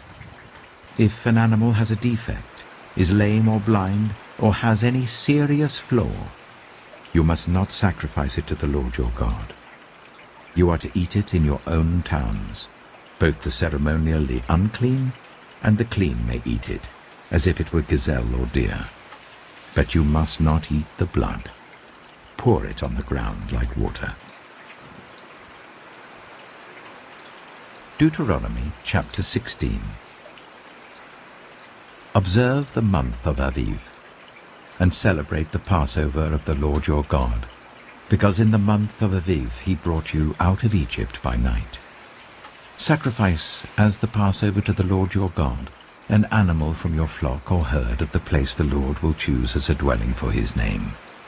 Do not eat it with bread made with yeast, but for 7 days eat unleavened bread, the bread of affliction, because you left Egypt in haste, so that all the days of your life you may remember the time of your departure from Egypt. Let no yeast be found in your possession in all your land for 7 days. Do not let any of the meat you sacrifice on the evening of the first day remain until morning. You must not sacrifice the Passover in any town the Lord your God gives you, except in the place he will choose as a dwelling for his name. There you must sacrifice the Passover in the evening when the sun goes down. on the anniversary of your departure from Egypt. Roast it and eat it at the place the Lord your God will choose. Then in the morning return to your tents. For 6 days eat unleavened bread, and on the 7th day hold an assembly to the Lord your God, and do no work. Count 7 weeks from the time you begin to put the sickle to the standing corn. Then celebrate the festival of weeks to the Lord your God, by giving a free will offering in proportion to the blessings the Lord your God has given you. And rejoice before the Lord your God at the place he will choose as a dwelling for his name, you, your sons and daughters, your male and female servants, the Levites in your towns, and the foreigners, the fatherless, and the widows living among you. Remember that you were slaves in Egypt, and follow carefully these decrees. Celebrate the festival of tabernacles for 7 days after you have gathered the produce of your threshing floor and your winepress. Be joyful at your festival, you, your sons and daughters, your male and female servants, and the Levites, the foreigners, the fatherless, and the widows who live in your towns. For 7 days celebrate the festival to the Lord your God at the place the Lord will choose. For the Lord your God will bless you in all your harvest and in all the work of your hands, and your joy will be complete. 3 times a year all your men must appear before the Lord your God at the place he will choose, at the festival of unleavened bread, the festival of weeks, and the festival of tabernacles. No one should appear before the Lord empty-handed. Each of you must bring a gift in proportion to the way the Lord your God has blessed you. Appoint judges and officials for each of your tribes in every town the Lord your God is giving you, and they shall judge the people fairly. Do not pervert justice or show partiality. Do not accept a bribe, for a bribe blinds the eyes of the wise and twists the words of the innocent. Follow justice and justice alone, so that you may live and possess the land the Lord your God is giving you. Do not set up any wooden Asherah pole beside the altar you build to the Lord your God, and do not erect a sacred stone, for these the Lord your God hates. Deuteronomy chapter 17. Do not sacrifice to the Lord your God an ox or a sheep that has any defect or flaw in it, for that would be detestable to him. If a man or woman living among you in one of the towns the Lord gives you is found doing evil in the eyes of the Lord your God, in violation of his covenant, and contrary to my command, has worshipped other gods, bowing down to them, or to the sun, or the moon, or the stars in the sky, and this has been brought to your attention, then you must investigate it thoroughly. If it is true, and it has been proved that this detestable thing has been done in Israel, take the man or woman who has done this evil deed to your city gate, and stone that person to death. On the testimony of 2 or 3 witnesses a person is to be put to death, but no one is to be put to death on the testimony of only 1 witness. The hands of the witnesses must be the first in putting that person to death, and then the hands of all the people. You must purge the evil from among you. If cases come before your courts that are too difficult for you to judge, whether bloodshed, lawsuits, or assaults, take them to the place the Lord your God will choose. Go to the Levitical priests and to the judge who is in office at that time. Inquire of them, and they will give you the verdict. You must act according to the decisions they give you at the place the Lord will choose. Be careful to do everything they instruct you to do. Act according to whatever they teach you and the decisions they give you. Do not turn aside from what they tell you to the right or to the left. Anyone who shows contempt for the judge or for the priest who stands ministering there to the Lord your God is to be put to death. You must purge the evil from Israel. All the people will hear and be afraid, and will not be contemptuous again. When you enter the land the Lord your God is giving you, and have taken possession of it and settled in it, and you say, "Let us set a king over us like all the nations around us," be sure to appoint over you a king the Lord your God chooses. He must be from among your fellow Israelites. Do not place a foreigner over you, one who is not an Israelite. The king, moreover, must not acquire great numbers of horses for himself, or make the people return to Egypt to get more of them. For the Lord has told you, you are not to go back that way again. He must not take many wives, or his heart will be led astray. He must not accumulate large amounts of silver and gold. When he takes the throne of his kingdom, he is to write for himself on a scroll a copy of this law, taken from that of the Levitical priests. It is to be with him, and he is to read it all the days of his life, so that he may learn to revere the Lord his God and follow carefully all the words of this law and these decrees, and not consider himself better than his fellow Israelites, and turn from the law to the right or to the left. Then he and his descendants will reign a long time over his kingdom in Israel. Deuteronomy chapter 18. The Levitical priests, indeed the whole tribe of Levi, are to have no land allotted to them or any inheritance with Israel. They shall live on the food offerings presented to the Lord, for that is their inheritance. They shall have no inheritance among their fellow Israelites.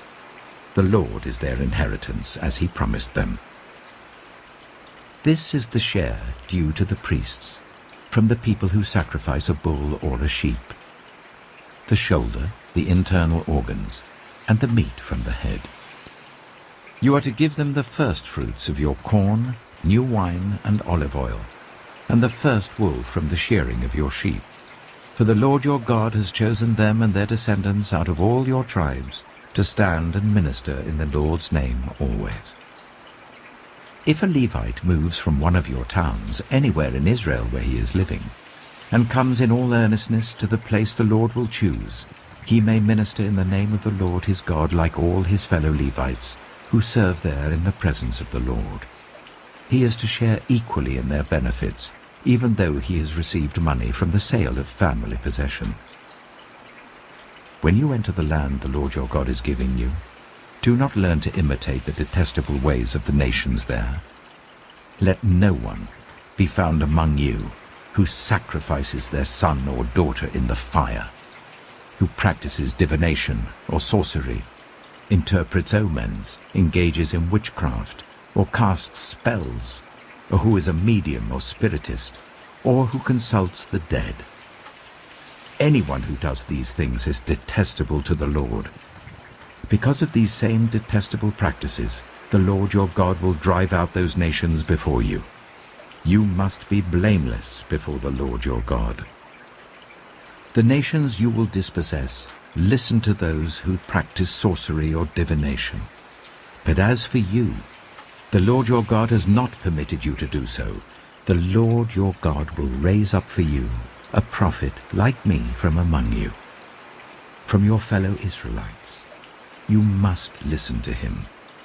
For this is what you asked of the Lord your God at Horeb, on the day of the assembly, when you said, "Let us not hear the voice of the Lord our God, nor see this great fire any more, or we will die." The Lord God said to me, "What they say is good. I will raise up for them a prophet like you from among their fellow Israelites, and I will put my words in his mouth.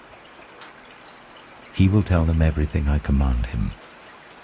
I myself will call to account anyone who does not listen to my words that the prophet speaks in my name. But a prophet who presumes to speak in my name anything I have not commanded, or a prophet who speaks in the name of other gods, is to be put to death." You may say to yourselves, "How can we know when a message has not been spoken by the Lord? If what a prophet proclaims in the name of the Lord does not take place or come true, that is a message the Lord has not spoken. That prophet has spoken presumptuously, so do not be alarmed." Deuteronomy chapter 19. When the Lord your God has destroyed the nations whose land he is giving you, and when you have driven them out and settled in their towns and houses, then set aside for yourselves 3 cities in the land the Lord your God is giving you to possess. Determine the distances involved, and divide into 3 parts the land the Lord your God is giving you as an inheritance, so that a person who kills someone may flee for refuge to one of these cities. This is the rule concerning anyone who kills a person and flees there for safety. Anyone who kills a neighbor unintentionally, without malice aforethought. For instance, a man may go into the forest with his neighbor to cut wood, and as he swings his axe to fell a tree, the head may fly off and hit his neighbor and kill him. That man may flee to one of these cities and save his life. Otherwise, the avenger of blood might pursue him in a rage, overtake him if the distance is too great, and kill him even though he is not deserving of death, since he did it to his neighbor without malice aforethought. This is why I command you to set aside for yourselves 3 cities. If the Lord your God enlarges your territory, as he promised on oath to your ancestors, and gives you the whole land he promised them, because you carefully follow all these laws I command you today, to love the Lord your God and to walk always in obedience to him, then you are to set aside 3 more cities. Do this, so that innocent blood will not be shed in your land, which the Lord your God is giving you as your inheritance, and so that you will not be guilty of bloodshed. But if, out of hate, someone lies in wait, assaults and kills a neighbor, and then flees to one of these cities, the killer shall be sent for by one of the town elders, be brought back from the city, and be handed over to the avenger of blood to die. Show no pity. You must purge from Israel the guilt of shedding innocent blood, so that it may go well with you. Do not move your neighbor's boundary stones set up by your predecessors in the inheritance you receive in the land the Lord your God is giving you to possess. One witness is not enough to convict anyone accused of any crime or offense they may have committed. A matter must be established by the testimony of 2 or 3 witnesses. If a malicious witness takes the stand to accuse someone of a crime, the 2 people involved in the dispute must stand in the presence of the Lord before the priests and the judges who are in office at the time. The judges must make a thorough investigation, and if the witness proves to be a liar, giving false testimony against a fellow Israelite, then do to the false witness as that witness intended to do to the other party. You must purge the evil from among you. The rest of the people will hear of this and be afraid, and never again will such an evil thing be done among you. Show no pity. Life for life, eye for eye, tooth for tooth, hand for hand, foot for foot. Deuteronomy chapter 20. When you go to war against your enemies, and see horses and chariots, and an army greater than yours, do not be afraid of them, because the Lord your God who brought you up out of Egypt will be with you. When you are about to go into battle, the priest shall come forward and address the army. He shall say, "Hear, Israel, today you are going into battle against your enemies. Do not be faint-hearted or afraid. Do not panic or be terrified by them. For the Lord your God is the one who goes with you to fight for you against your enemies, to give you victory." The officers shall say to the army, "Has anyone built a new house and not yet begun to live in it? Let him go home, or he may die in battle and someone else may begin to live in it. Has anyone planted a vineyard and not begun to enjoy it? Let him go home, or he may die in battle and someone else enjoy it. Has anyone become pledged to a woman and not married her? Let him go home, or he may die in battle and someone else marry her." Then the officers shall add, "Is anyone afraid or faint-hearted? Let him go home, so that his fellow soldiers will not become disheartened too. When the officers have finished speaking to the army, they shall appoint commanders over it.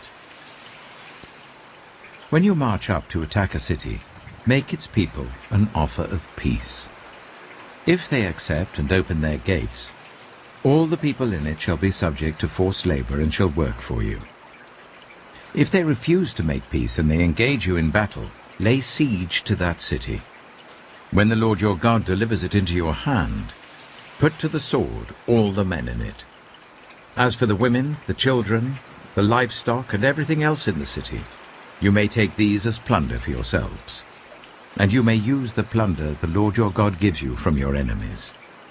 This is how you are to treat all the cities that are at a distance from you and do not belong to the nations nearby. However, in the cities of the nations the Lord your God is giving you as an inheritance, do not leave alive anything that breathes. Completely destroy them. The Hittites, Amorites, Canaanites, Perizzites, Hivites, and Jebusites, as the Lord your God has commanded you. Otherwise they will teach you to follow all the detestable things they do in worshipping their gods, and you will sin against the Lord your God.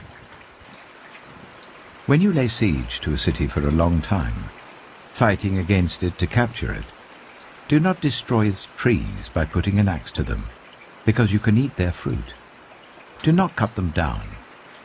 Are the trees people that you should besiege them?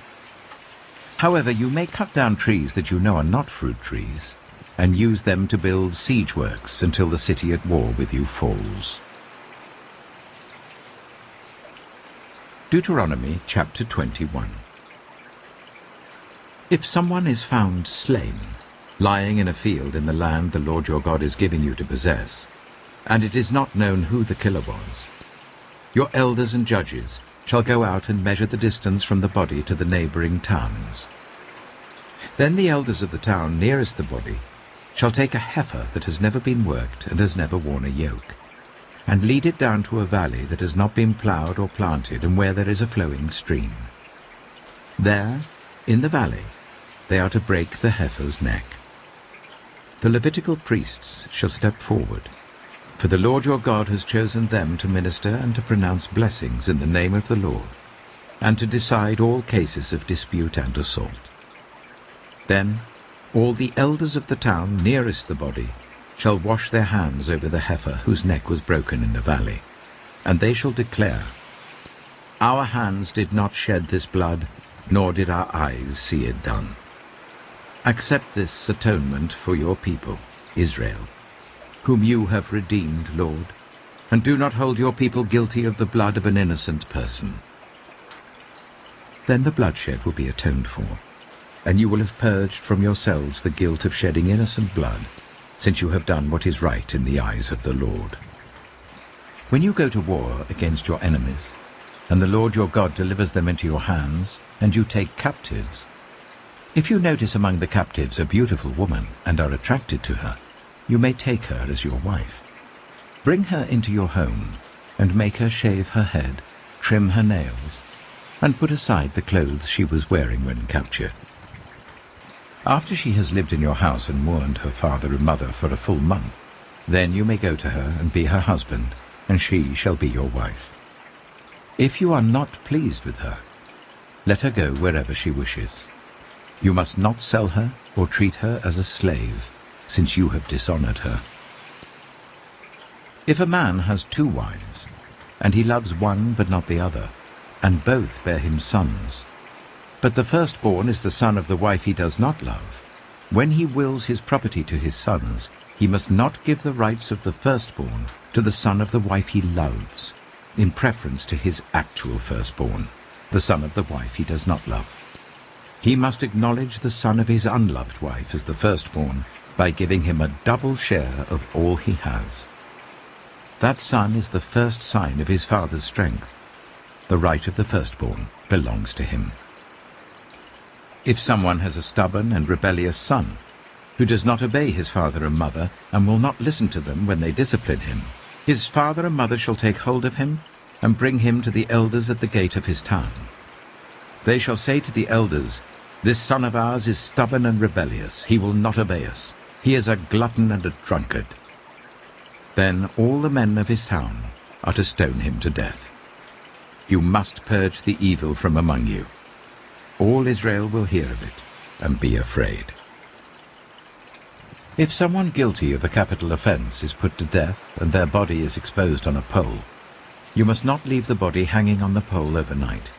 Be sure to bury it that same day, because anyone who is hung on a pole is under God's curse. You must not desecrate the land the Lord your God is giving you as an inheritance. Deuteronomy chapter 22. If you see your fellow Israelites' ox or sheep straying, do not ignore it, but be sure to take it back to its owner. If they do not live near you, or if you do not know who owns it, take it home with you and keep it until they come looking for it. Then give it back. Do the same if you find their donkey or cloak or anything else they have lost. Do not ignore it. If you see your fellow Israelites' donkey or ox fallen on the road, do not ignore it. Help the owner to get it to its feet.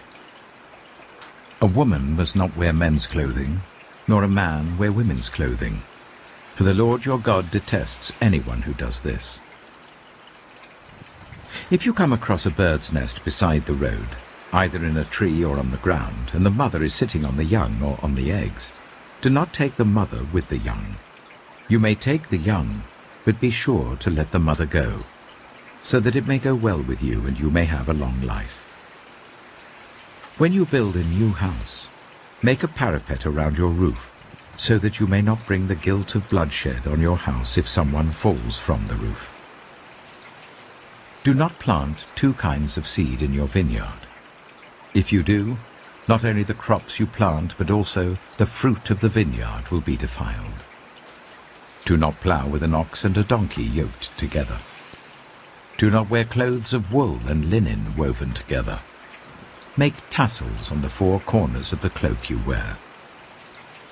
If a man takes a wife, and after sleeping with her dislikes her, and slanders her and gives her a bad name, saying, "I married this woman, but when I approached her, I did not find proof of her virginity," then the young woman's father and mother shall bring to the town elders at the gate proof that she was a virgin. Her father will say to the elders, "I gave my daughter in marriage to this man, but he dislikes her. Now he has slandered her and said, 'I did not find your daughter to be a virgin.' But here is the proof of my daughter's virginity." Then her parents shall display the cloth before the elders of the town, and the elders shall take the man and punish him. They shall fine him 100 shekels of silver, and give them to the young woman's father, because this man has given an Israelite virgin a bad name. She shall continue to be his wife. He must not divorce her as long as he lives. If, however, the charge is true, and no proof of the young woman's virginity can be found, she shall be brought to the door of her father's house, and there the men of her town shall stone her to death. She has done an outrageous thing in Israel by being promiscuous while still in her father's house. You must purge the evil from among you. If a man is found sleeping with another man's wife, both the man who slept with her and the woman must die. You must purge the evil from Israel. If a man happens to meet in a town a virgin pledged to be married and he sleeps with her, you shall take both of them to the gate of that town and stone them to death. The young woman because she was in a town and did not scream for help, and the man because he violated another man's wife. You must purge the evil from among you. But if out in the country a man happens to meet a young woman pledged to be married and rapes her, only the man who has done this shall die. Do nothing to the woman. She has committed no sin deserving death. This case is like that of someone who attacks and murders a neighbor. For the man found the young woman out in the country, and though the betrothed woman screamed, there was no one to rescue her. If a man happens to meet a virgin who is not pledged to be married and rapes her and they are discovered, he shall pay her father 50 shekels of silver. He must marry the young woman, for he has violated her. He can never divorce her as long as he lives. A man is not to marry his father's wife. He must not dishonor his father's bed. Deuteronomy chapter 23. No one who has been emasculated by crushing or cutting may enter the assembly of the Lord. No one born of a forbidden marriage, nor any of their descendants may enter the assembly of the Lord, not even in the 10th generation. No Ammonite or Moabite, or any of their descendants may enter the assembly of the Lord, not even in the 10th generation. For they did not come to meet you with bread and water on your way when you came out of Egypt. And they hired Balaam, son of Beor, from Pethor in Aram Naharaim, to pronounce a curse on you. However, the Lord your God would not listen to Balaam, but turned the curse into a blessing for you, because the Lord your God loves you. Do not seek a treaty of friendship with them as long as you live. Do not despise an Edomite, for the Edomites are related to you. Do not despise an Egyptian, because you resided as foreigners in their country. The 3rd generation of children born to them may enter the assembly of the Lord. When you set up camp against your enemies, keep away from everything impure. If one of your men is unclean because of a nocturnal emission, he is to go outside the camp and stay there. But as evening approaches, he is to wash himself, and at sunset he may return to the camp. Designate a place outside the camp where you can go to relieve yourself. As part of your equipment, have something to dig with, and when you relieve yourself, dig a hole and cover up your excrement. For the Lord your God moves about in your camp to protect you and to deliver your enemies to you. Your camp must be holy, so that he will not see among you anything indecent and turn away from you. If a slave has taken refuge with you, do not hand them over to their master. Let them live among you wherever they like, and in whatever town they choose. Do not oppress them. No Israelite man or woman is to become a shrine prostitute.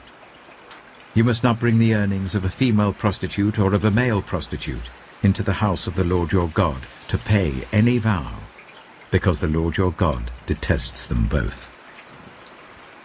Do not charge a fellow Israelite interest, whether on money or food or anything else that may earn interest. You may charge a foreigner interest, but not a fellow Israelite, so that the Lord your God may bless you in everything you put your hand to, in the land you are entering to possess. If you make a vow to the Lord your God, do not be slow to pay it, for the Lord your God will certainly demand it of you, and you will be guilty of sin. But if you refrain from making a vow, you will not be guilty. Whatever your lips utter, you must be sure to do, because you made your vow freely to the Lord your God with your own mouth. If you enter your neighbor's vineyard, you may eat all the grapes you want, but do not put any in your basket. If you enter your neighbor's cornfield, you may pick the ears with your hands, but you must not put a sickle to their standing corn. Deuteronomy chapter 24. If a man marries a woman who becomes displeasing to him because he finds something indecent about her, and he writes her a certificate of divorce, gives it to her, and sends her from his house, and if after she leaves his house she becomes the wife of another man, and her second husband dislikes her, and writes her a certificate of divorce, gives it to her, and sends her from his house, or if he dies, then her first husband who divorced her is not allowed to marry her again after she has been defiled. That would be detestable in the eyes of the Lord. Do not bring sin upon the land the Lord your God is giving you as an inheritance. If a man has recently married, he must not be sent to war or have any other duty laid on him. For 1 year he is to be free to stay at home and bring happiness to the wife he has married. Do not take a pair of millstones, not even the upper one, as security for a debt, because that would be taking a person's livelihood as security. If someone is caught kidnapping a fellow Israelite and treating or selling them as a slave, The kidnapper must die. You must purge the evil from among you. In cases of defiling skin diseases, be very careful to do exactly as the Levitical priests instruct you. You must follow carefully what I have commanded them. Remember what the Lord your God did to Miriam along the way after you came out of Egypt. When you make a loan of any kind to your neighbor, do not go into their house to get what is offered to you as a pledge. Stay outside, and let the neighbor to whom you are making the loan bring the pledge out to you. If the neighbor is poor, do not go to sleep with their pledge in your possession. Return their cloak by sunset, so that your neighbor may sleep in it. Then they will thank you, and it will be regarded as a righteous act in the sight of the Lord your God. Do not take advantage of a hired worker who is poor and needy, whether that worker is a fellow Israelite or a foreigner residing in one of your towns. Pay them their wages each day before sunset, because they are poor and are counting on it. Otherwise they may cry to the Lord against you, and you will be guilty of sin. Parents are not to be put to death for their children, nor children put to death for their parents. Each will die for their own sin. Do not deprive the foreigner or the fatherless of justice, or take the cloak of the widow as a pledge. Remember that you were slaves in Egypt, and the Lord your God redeemed you from there. That is why I command you to do this. When you are harvesting in your field and you overlook a sheaf, do not go back to get it. Leave it for the foreigner, the fatherless, and the widow, so that the Lord your God may bless you in all the work of your hands. When you beat the olives from your trees, do not go over the branches a second time. Leave what remains for the foreigner, the fatherless, and the widow. When you harvest the grapes in your vineyard, do not go over the vines again. Leave what remains for the foreigner, the fatherless, and the widow. Remember that you were slaves in Egypt. That is why I command you to do this. Deuteronomy chapter 25. When people have a dispute, they are to take it to court, and the judges will decide the case, acquitting the innocent and condemning the guilty. If the guilty person deserves to be beaten, the judge shall make them lie down and have them flogged in his presence with the number of lashes the crime deserves. But the judge must not impose more than 40 lashes. If the guilty party is flogged more than that, your fellow Israelite will be degraded in your eyes. Do not muzzle an ox while it is treading out the grain. If brothers are living together and one of them dies without a son, his widow must not marry outside the family. Her husband's brother shall take her and marry her and fulfill the duty of a brother-in-law to her. The first son she bears shall carry on the name of the dead brother, so that his name will not be blotted out from Israel.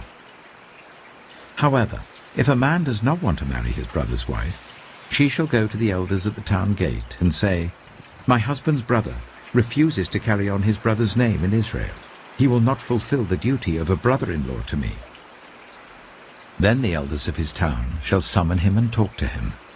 If he persists in saying, "I do not want to marry her," his brother's widow shall go up to him in the presence of the elders, take off one of his sandals, spit in his face, and say, "This is what is done to the man who will not build up his brother's family line."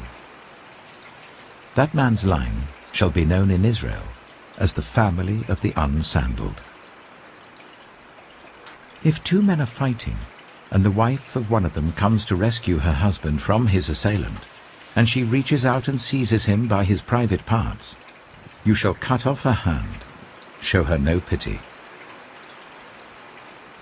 Do not have two differing weights in your bag, one heavy, one light. Do not have two differing measures in your house, one large, one small. You must have accurate and honest weights and measures, so that you may live long in the land the Lord your God is giving you. For the Lord your God detests anyone who does these things, anyone who deals dishonestly. Remember what the Amalekites did to you along the way when you came out of Egypt.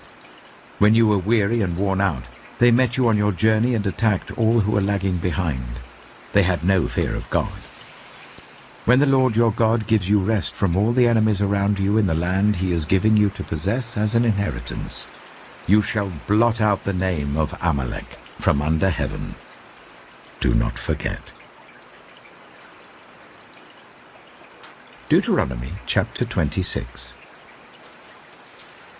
When you have entered the land the Lord your God is giving you as an inheritance, and have taken possession of it and settled in it, take some of the first fruits of all that you produce from the soil of the land that the Lord your God is giving you, and put them in a basket. Then go to the place that the Lord your God will choose as a dwelling for his name, and say to the priest in office at the time, I declare today to the Lord your God that I have come to the land the Lord swore to our ancestors to give us. The priest shall take the basket from your hands and set it down in front of the altar of the Lord your God.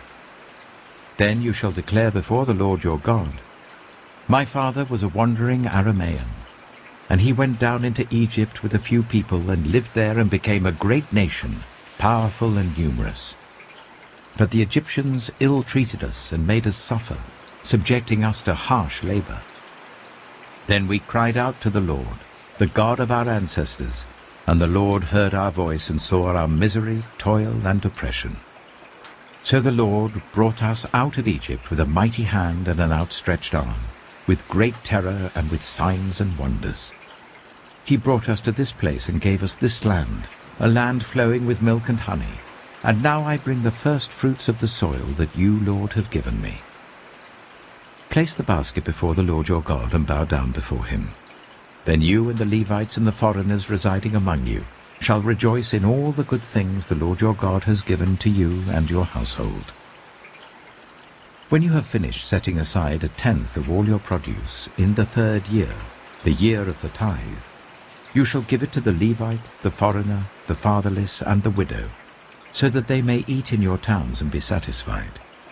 Then say to the Lord your God, I have removed from my house the sacred portion, and have given it to the Levite, the foreigner, the fatherless, and the widow, according to all you commanded. I have not turned aside from your commands, nor have I forgotten any of them. I have not eaten any of the sacred portion while I was in mourning, nor have I removed any of it while I was unclean, nor have I offered any of it to the dead.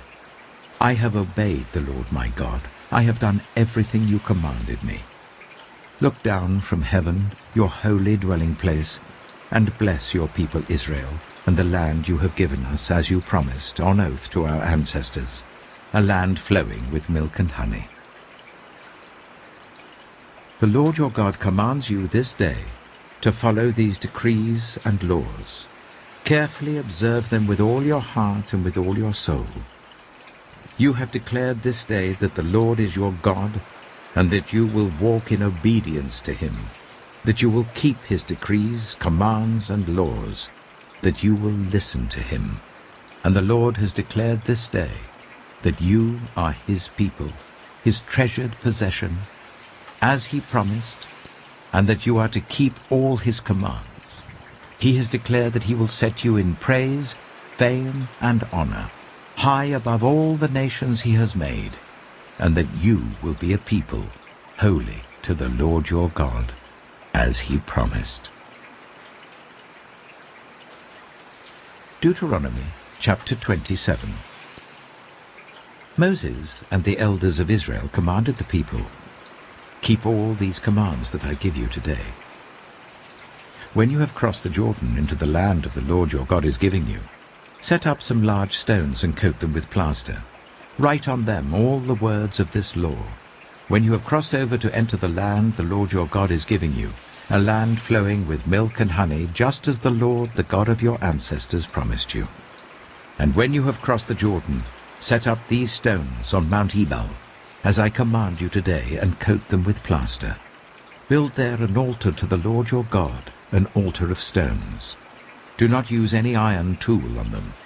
Build the altar of the Lord your God with stones from the field, and offer burnt offerings on it to the Lord your God. Sacrifice fellowship offerings there, eating them and rejoicing in the presence of the Lord your God. And you shall write very clearly all the words of this law on these stones you have set up. Then Moses and the Levitical priests said to all Israel, "Be silent, Israel, and listen. You have now become the people of the Lord your God. Obey the Lord your God and follow his commands and decrees that I give you today." On the same day, Moses commanded the people, "When you have crossed the Jordan, these tribes shall stand on Mount Gerizim to bless the people: Simeon, Levi, Judah, Issachar, Joseph, and Benjamin. And these tribes shall stand on Mount Ebal to pronounce curses: Reuben, Gad, Asher, Zebulun, Dan, and Naphtali. The Levites shall recite to all the people of Israel in a loud voice, "Cursed is anyone who makes an idol, a thing detestable to the Lord, the work of skilled hands, and sets it up in secret." Then all the people shall say, "Amen." "Cursed is anyone who dishonors their father and mother." Then all the people shall say, "Amen." "Cursed is anyone who moves their neighbor's boundary stone." Then all the people shall say, "Amen." "Cursed is anyone who leads the blind astray on the road." Then all the people shall say, "Amen." "Cursed is anyone who withholds justice from the foreigner, the fatherless, or the widow." Then all the people shall say, "Amen." "Cursed is anyone who sleeps with his father's wife, for he dishonors his father's bed." Then all the people shall say, "Amen." "Cursed is anyone who has sexual relations with any animal." Then all the people shall say, "Amen." "Cursed is anyone who sleeps with his sister, the daughter of his father or the daughter of his mother." Then all the people shall say, "Amen." "Cursed is anyone who sleeps with his mother-in-law." Then all the people shall say, "Amen."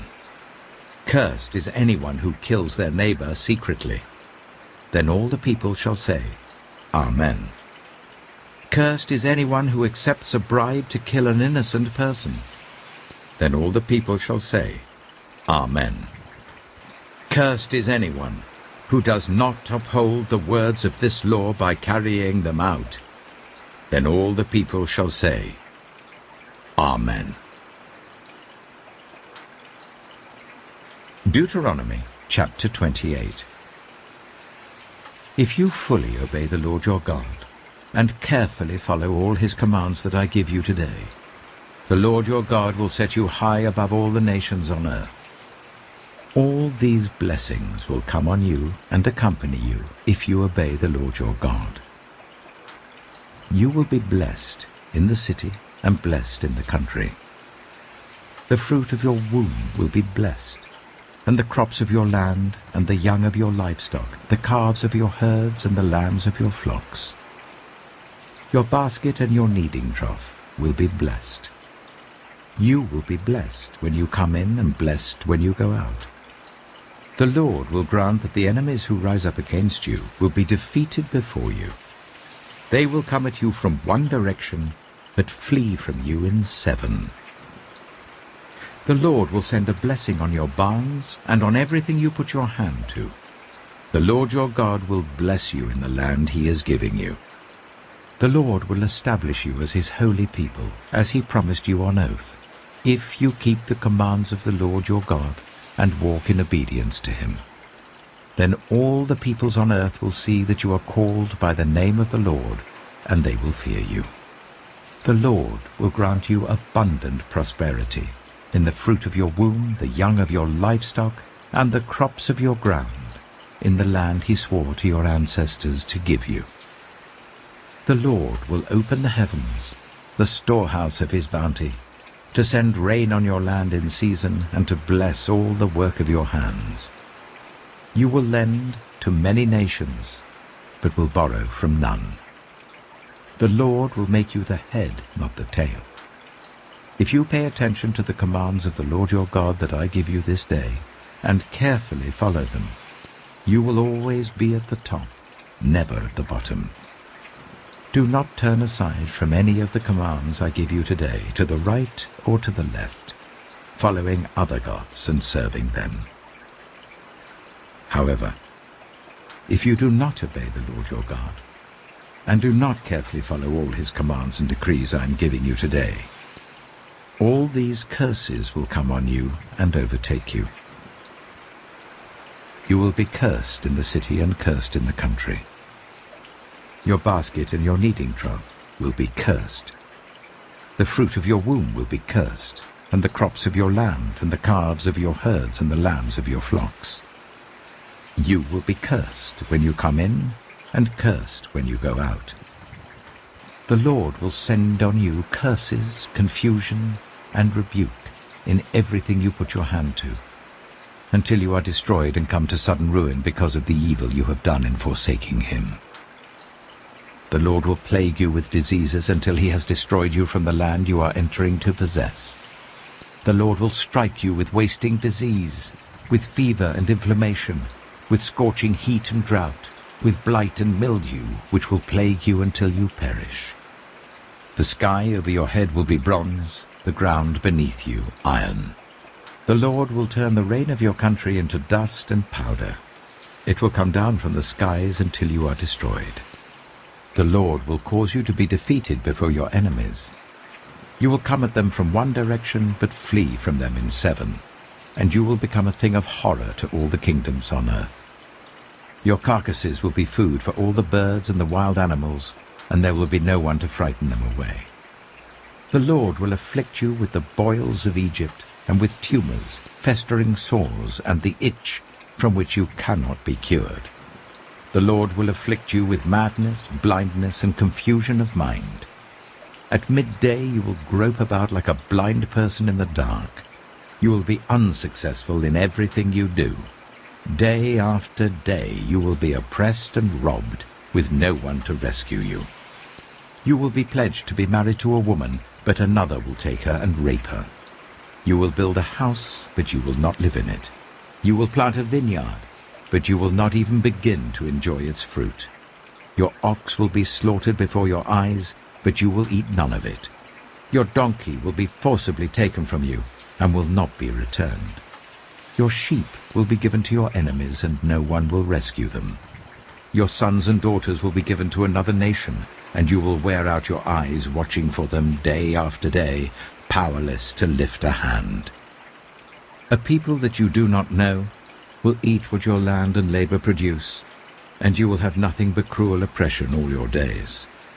The sights you see will drive you mad. The Lord will afflict your knees and legs with painful boils that cannot be cured, spreading from the soles of your feet to the top of your head. The Lord will drive you and the king you set over you to a nation unknown to you or your ancestors. There you will worship other gods, gods of wood and stone. You will become a thing of horror, a byword, and an object of ridicule among the peoples where the Lord will drive you. You will sow much seed in the field, but you will harvest little, because locusts will devour it. You will plant vineyards and cultivate them, but you will not drink the wine or gather the grapes, because worms will eat them. You will have olive trees throughout your country, but you will not use the oil, because the olives will drop off. You will have sons and daughters, but you will not keep them, because they will go into captivity. Swarms of locusts will take over all your trees and the crops of your land. The foreigners who reside among you will rise above you higher and higher, but you will sink lower and lower. They will lend to you, but you will not lend to them. They will be the head, but you will be the tail. All these curses will come on you.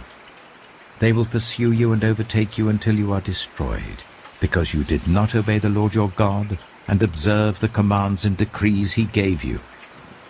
They will be a sign and a wonder to you and your descendants forever. Because you did not serve the Lord your God joyfully and gladly in the time of prosperity, therefore in hunger and thirst, in nakedness and dire poverty, you will serve the enemy the Lord sends against you. He will put an iron yoke on your neck until he has destroyed you. The Lord will bring a nation against you from far away, from the ends of the earth, like an eagle swooping down, a nation whose language you will not understand, a fierce-looking nation without respect for the old or pity for the young. They will devour the young of your livestock and the crops of your land until you are destroyed. They will leave you no corn, new wine, or olive oil, nor any calves of your herds or lambs of your flocks, until you are ruined. They will lay siege to all the cities throughout your land, until the high fortified walls in which you trust fall down. They will besiege all the cities throughout the land the Lord your God is giving you. Because of the suffering your enemy will inflict on you during the siege, you will eat the fruit of the womb, the flesh of the sons and daughters the Lord your God has given you. Even the most gentle and sensitive man among you will have no compassion on his own brother, or the wife he loves, or his surviving children, and he will not give to one of them any of the flesh of his children that he is eating. It will be all he has left, because of the suffering that your enemy will inflict on you during the siege of all your cities. The most gentle and sensitive woman among you, so sensitive and gentle that she would not venture to touch the ground with the sole of her foot, will begrudge the husband she loves and her own son or daughter the afterbirth from her womb and the children she bears. For in her dire need she intends to eat them secretly, because of the suffering your enemy will inflict on you during the siege of your cities. If you do not carefully follow all the words of this law which are written in this book, and do not revere this glorious and awesome name, the Lord your God, the Lord will send fearful plagues on you and your descendants, harsh and prolonged disasters, and severe and lingering illnesses. He will bring on you all the diseases of Egypt that you dreaded, and they will cling to you. The Lord will also bring on you every kind of sickness and disaster not recorded in this book of the law until you are destroyed. You, who were as numerous as the stars in the sky, will be left but few in number, because you did not obey the Lord your God.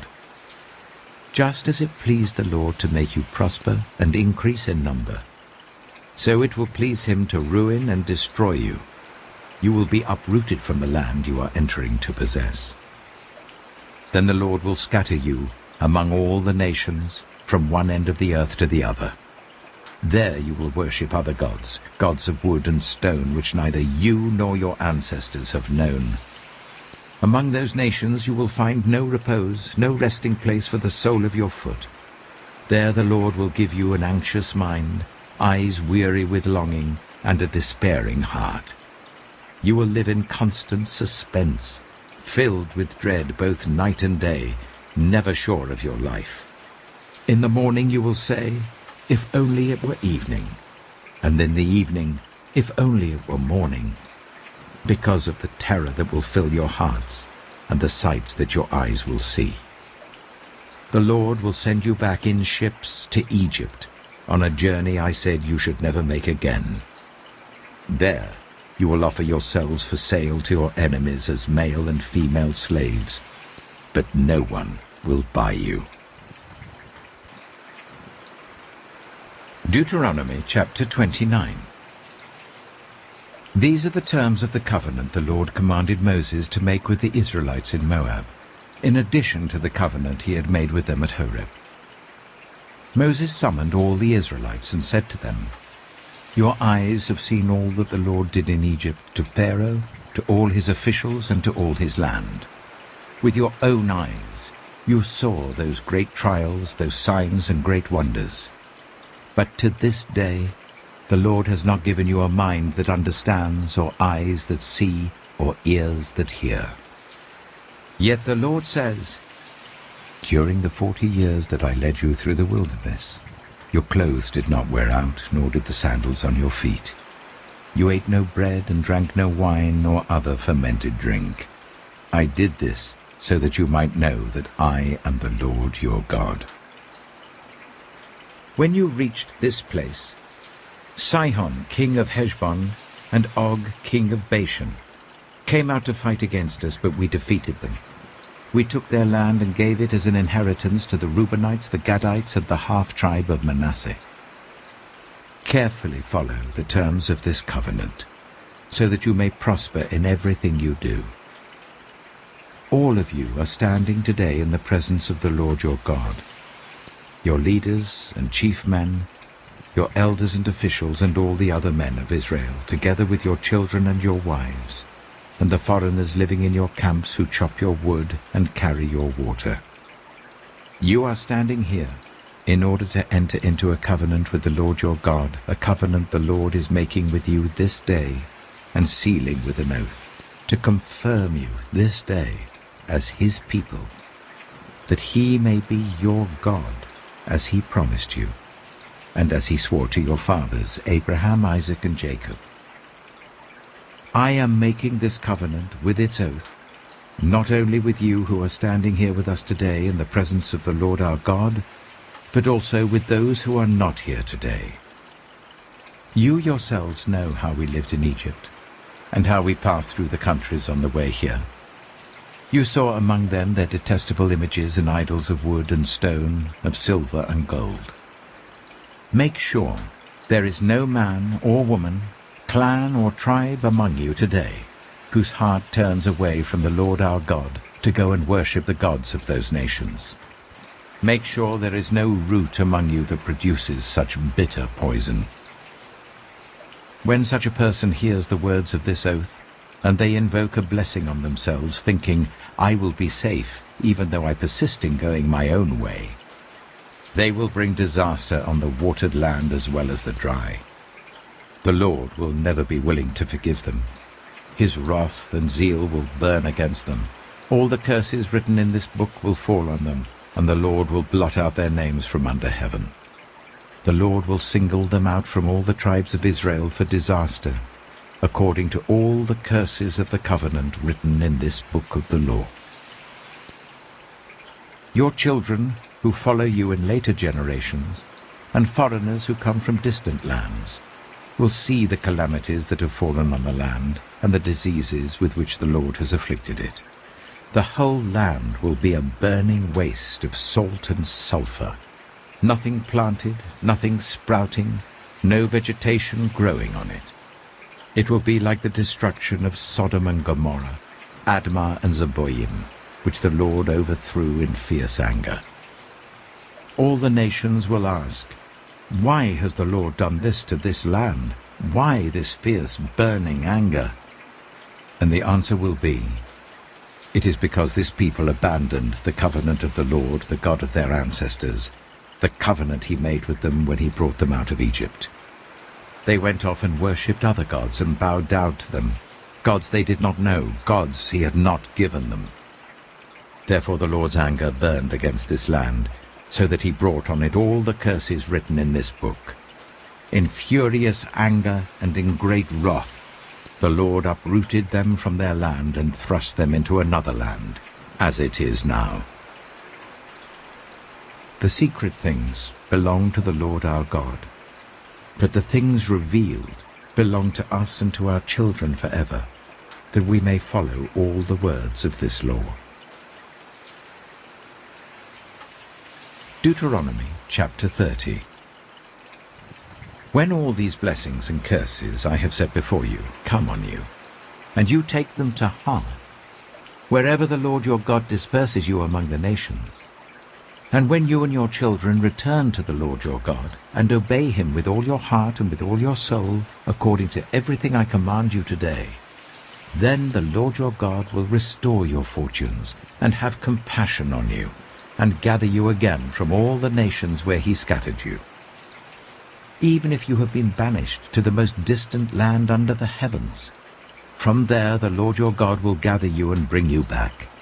He will bring you to the land that belonged to your ancestors, and you will take possession of it. He will make you more prosperous and numerous than your ancestors.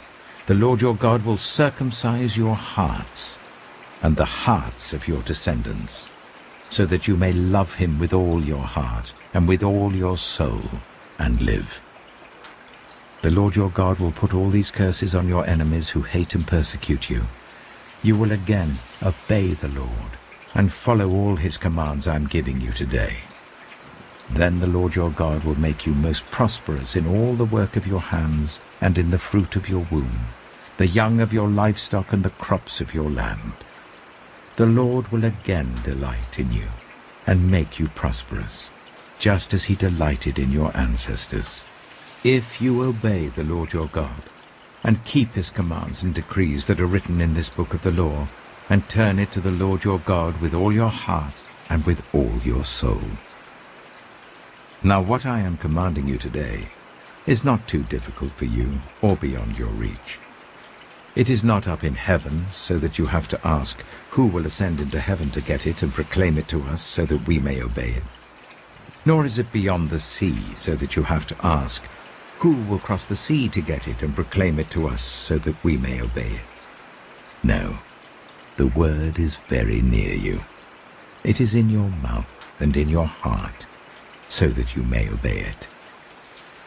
See, I set before you today life and prosperity, death and destruction. For I command you today to love the Lord your God, to walk in obedience to him and to keep his commands, decrees and laws. Then you will live and increase, and the Lord your God will bless you in the land you are entering to possess. But if your heart turns away, and you are not obedient, and if you are drawn away to bow down to other gods and worship them, I declare to you this day that you will certainly be destroyed. You will not live long in the land you are crossing the Jordan to enter and possess. This day I call the heavens and the earth as witnesses against you that I have set before you life and death, blessings and curses. Now choose life, so that you and your children may live, and that you may love the Lord your God, listen to his voice, and hold fast to him. For the Lord is your life, and he will give you many years in the land he swore to give to your fathers, Abraham, Isaac, and Jacob. Deuteronomy chapter 31. Then Moses went out and spoke these words to all Israel. I am now 120 years old, and I am no longer able to lead you. The Lord has said to me, you shall not cross the Jordan. The Lord your God himself will cross over ahead of you. He will destroy these nations before you, and you will take possession of their land. Joshua also will cross over ahead of you, as the Lord said. And the Lord will do to them what he did to Sihon and Og, the kings of the Amorites, whom he destroyed along with their land. The Lord will deliver them to you, and you must do to them all that I have commanded you. Be strong and courageous. Do not be afraid or terrified because of them. For the Lord your God goes with you. He will never leave you nor forsake you. Then Moses summoned Joshua and said to him in the presence of all Israel, Be strong and courageous, for you must go with this people into the land that the Lord swore to their ancestors to give them, and you must divide it among them as their inheritance. The Lord himself goes before you and will be with you. He will never leave you nor forsake you. Do not be afraid. Do not be discouraged. So Moses wrote down this law and gave it to the Levitical priests, who carried the ark of the covenant of the Lord, and to all the elders of Israel. Then Moses commanded them, At the end of every 7 years, in the year for cancelling debts, during the festival of tabernacles, when all Israel comes to appear before the Lord your God at the place he will choose, you shall read this law before them in their hearing. Assemble the people, men, women, and children, and the foreigners residing in your towns, so that they can listen and learn to fear the Lord your God, and follow carefully all the words of this law. Their children, who do not know this law, must hear it and learn to fear the Lord your God as long as you live in the land you are crossing the Jordan to possess. The Lord said to Moses, Now the day of your death is near. Call Joshua and present yourselves at the tent of meeting, where I will commission him." So Moses and Joshua came and presented themselves at the tent of meeting. Then the Lord appeared at the tent in a pillar of cloud, and the cloud stood over the entrance to the tent. And the Lord said to Moses, "You are going to rest with your ancestors, and these people will soon prostitute themselves to the foreign gods of the land they are entering. They will forsake me and break the covenant I made with them. And in that day I will become angry with them and forsake them. I will hide my face from them, and they will be destroyed. Many disasters and calamities will come on them, and in that day they will ask, 'Have not these disasters come on us because our God is not with us?' And I will certainly hide my face in that day, because of all their wickedness in turning to other gods. Now write down this song, and teach it to the Israelites, and make them sing it, so that it may be a witness for me against them. When I have brought them into the land flowing with milk and honey, the land I promised on oath to their ancestors, and when they eat their fill and thrive, they will turn to other gods and worship them, rejecting me and breaking my covenant. And when many disasters and calamities come on them, this song will testify against them, because it will not be forgotten by their descendants. I know what they are disposed to do even before I bring them into the land I promised them on oath." So Moses wrote down this song that day and taught it to the Israelites. The Lord gave this command to Joshua son of Nun: "Be strong and courageous, for you will bring the Israelites into the land I promised them on oath, and I myself will be with you." After Moses finished writing in a book the words of this law from beginning to end, he gave this command to the Levites who carried the Ark of the Covenant of the Lord. "Take this book of the law and place it beside the Ark of the Covenant of the Lord your God. There it will remain as a witness against you.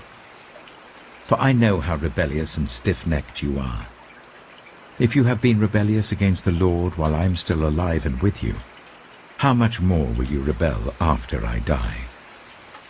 Assemble before me all the elders of your tribes and all your officials, so that I can speak these words in their hearing, and call the heavens and the earth to testify against them. For I know that after my death you are sure to become utterly corrupt, and to turn from the way I have commanded you. In days to come, disaster will fall on you because you will do evil in the sight of the Lord, and arouse his anger by what your hands have made." And Moses recited the words of this song from beginning to end in the hearing of the whole assembly of Israel. Deuteronomy chapter 32. Listen, you heavens, and I will speak. Hear, you earth, the words of my mouth.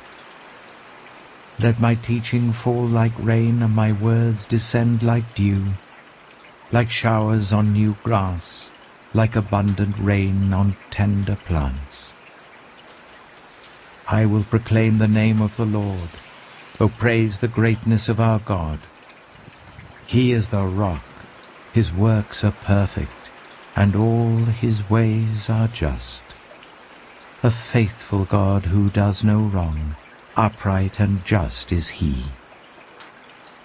They are corrupt and not his children. To their shame they are a warped and crooked generation.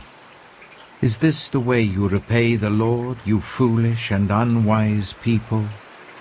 Is he not your Father, your Creator, who made you and formed you?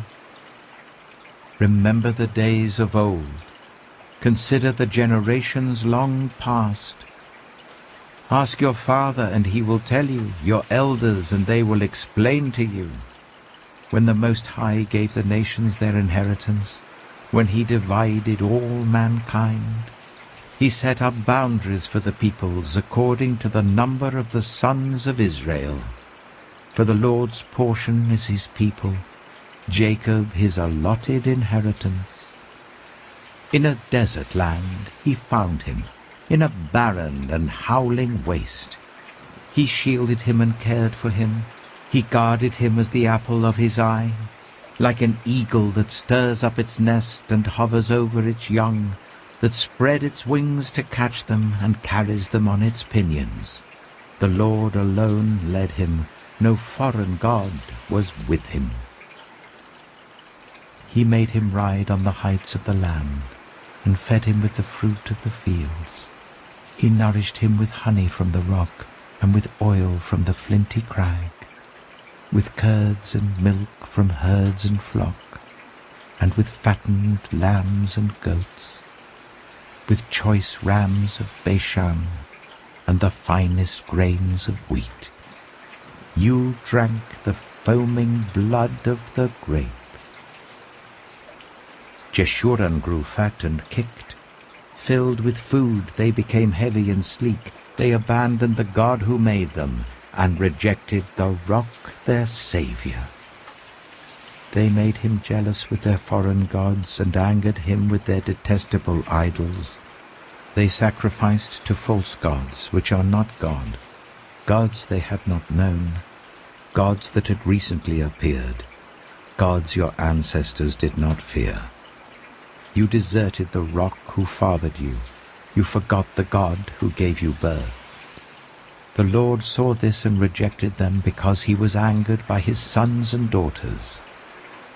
I will hide my face from them, he said, and see what their end will be. For they are a perverse generation, children who are unfaithful.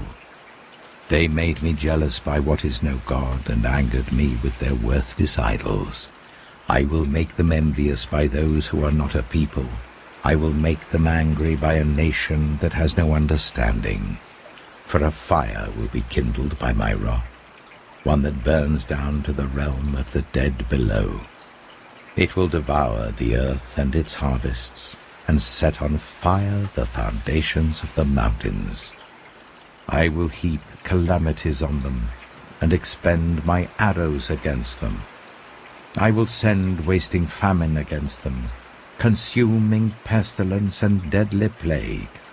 I will send against them the fangs of wild beasts, the venom of vipers that glide in the dust. In the street the sword will make them childless, in their homes terror will reign. The young men and young women will perish, the infants and those with grey hair. I said I would scatter them and erase their name from human memory. But I dreaded the taunt of the enemy, lest the adversary misunderstand, and say, our hand has triumphed. The Lord has not done all this. They are a nation without sense. There is no discernment in them. If only they were wise and would understand this and discern what their end will be. How could one man chase 1,000 or two put 10,000 to flight? Unless their rock had sold them, unless the Lord had given them up. For their rock is not like our rock, as even our enemies concede. Their vine comes from the vine of Sodom and from the fields of Gomorrah. Their grapes are filled with poison, and their clusters with bitterness. Their wine is the venom of serpents, the deadly poison of cobras. Have I not kept this in reserve, and sealed it in my vaults? It is mine to avenge. I will repay. In due time their foot will slip. Their day of disaster is near, and their doom rushes upon them. The Lord will vindicate his people and relent concerning his servants, when he sees their strength is gone and no one is left slave or free. He will say, now where are their gods, the rock they took refuge in, the gods who ate the fat of their sacrifices and drank the wine of their drink offerings? Let them rise up to help you. Let them give you shelter.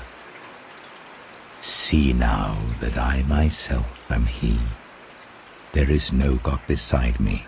I put to death, and I bring to life. I have wounded, and I will heal, and no one can deliver out of my hand.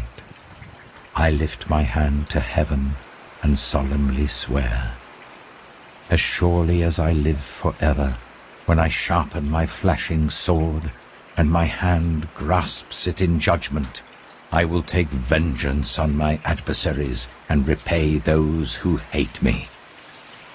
I will make my arrows drunk with blood, while my sword devours flesh, the blood of the slain and the captives, the heads of the enemy leaders. Rejoice, you nations, with his people, for he will avenge the blood of his servants. He will take vengeance on his enemies and make atonement for his land and people. Moses came with Joshua son of Nun, and spoke all the words of this song in the hearing of the people. When Moses had finished reciting all these words to all Israel, he said to them, "Take to heart all the words I have solemnly declared to you this day, so that you may command your children to obey carefully all the words of this law. They are not just idle words for you. They are your life.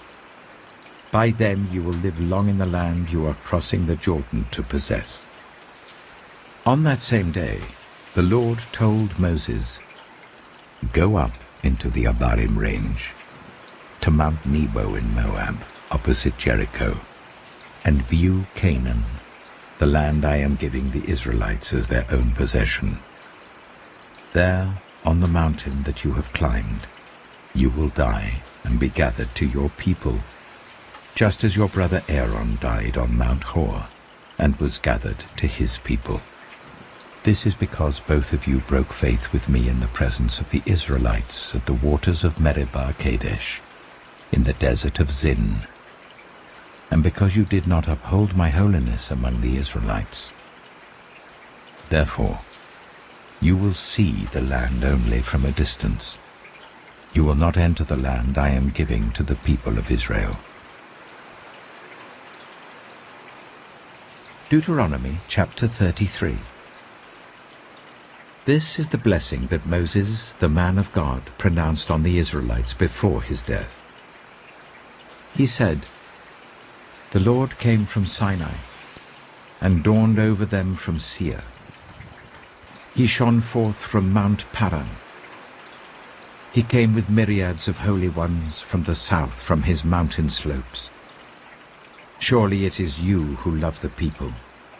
All the holy ones are in your hand.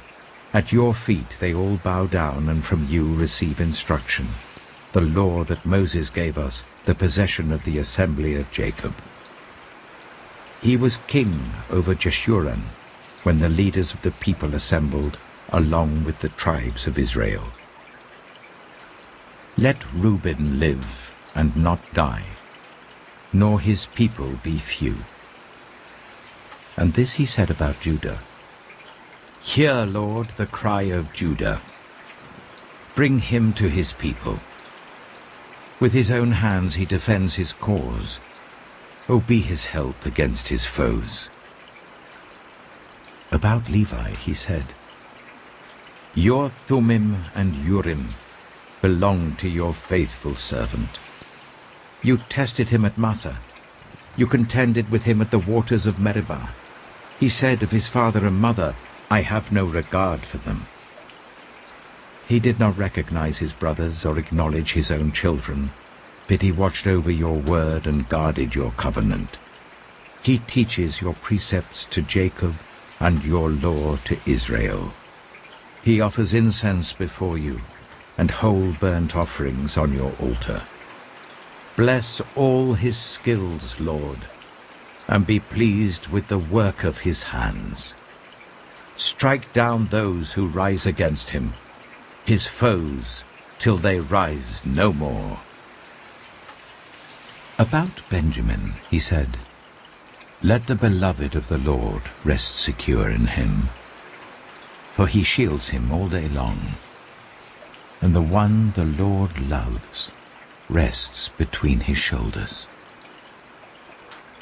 About Joseph, he said, "May the Lord bless his land with the precious dew from heaven above, and with the deep waters that lie below. With the best the sun brings forth, and the finest the moon can yield. With the choicest gifts of the ancient mountains, and the fruitfulness of the everlasting hills. With the best gifts of the earth and its fullness, and the favor of him who dwelt in the burning bush. Let all these rest on the head of Joseph, on the brow of the prince among his brothers. In majesty he is like a firstborn bull. His horns are the horns of a wild ox. With them he will gore the nations, even those at the ends of the earth. Such are the 10,000s of Ephraim, such are the thousands of Manasseh." About Zebulun he said, "Rejoice, Zebulun, in your going out, and you, Issachar, in your tents. They will summon peoples to the mountain and there offer the sacrifices of the righteous. They will feast on the abundance of the seas, on the treasures hidden in the sand." About Gad he said, "Blessed is he who enlarges Gad's domain. Gad lives there like a lion, tearing at arm or head. He chose the best land for himself. The leader's portion was kept for him. When the heads of the people assembled, he carried out the Lord's righteous will and his judgments concerning Israel." About Dan he said, "Dan is a lion's cub, springing out of Bashan." About Naphtali he said, "Naphtali is abounding with the favor of the Lord and is full of his blessing. He will inherit southward to the lake." About Asher he said, "Most blessed of sons is Asher. Let him be favored by his brothers, and let him bathe his feet in oil. The bolts of your gates will be iron and bronze, and your strength will equal your days. There is no one like the God of Jeshurun, who rides across the heavens to help you, and on the clouds in his majesty. The eternal God is your refuge, and underneath are the everlasting arms. He will drive out your enemies before you, saying, 'Destroy them.' So Israel will live in safety. Jacob will dwell secure in a land of grain and new wine, where the heavens drop dew. Blessed are you, Israel. Who is like you, a people saved by the Lord? He is your shield and helper, and your glorious sword. Your enemies will cower before you, and you will tread on their heights." Deuteronomy chapter 34. Then Moses climbed Mount Nebo from the plains of Moab to the top of Pisgah opposite Jericho. There the Lord showed him the whole land, from Gilead to Dan, all of Naphtali, the territory of Ephraim and Manasseh, all the land of Judah as far as the Mediterranean Sea, the Negev, and the whole region from the valley of Jericho, the city of palms, as far as Zoar. Then the Lord said to him, "This is the land I promised on oath to Abraham, Isaac, and Jacob, when I said, 'I will give it to your descendants.' I have let you see it with your eyes, but you will not cross over into it." And Moses, the servant of the Lord, died there in Moab, as the Lord had said. He buried him in Moab, in the valley opposite Beth Peor. But to this day, no one knows where his grave is. Moses was 120 years old when he died. yet his eyes were not weak, nor his strength gone. The Israelites grieved for Moses in the plains of Moab 30 days, until the time of weeping and mourning was over. Now Joshua, son of Nun, was filled with the spirit of wisdom, because Moses had laid his hands on him.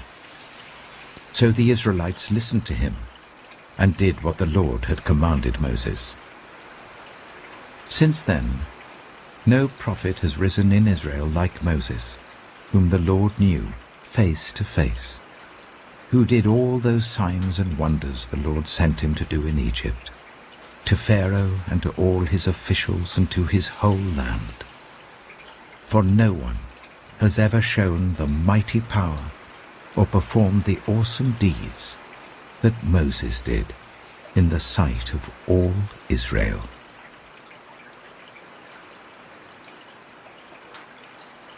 The Book of Joshua. Joshua chapter 1. After the death of Moses, the servant of the Lord said to Joshua, son of Nun, Moses' assistant, Moses, my servant, is dead. Now then, you and all these people, get ready to cross the river Jordan into the land I am about to give to them, to the Israelites. I will give you every place where you set your foot, as I promised Moses.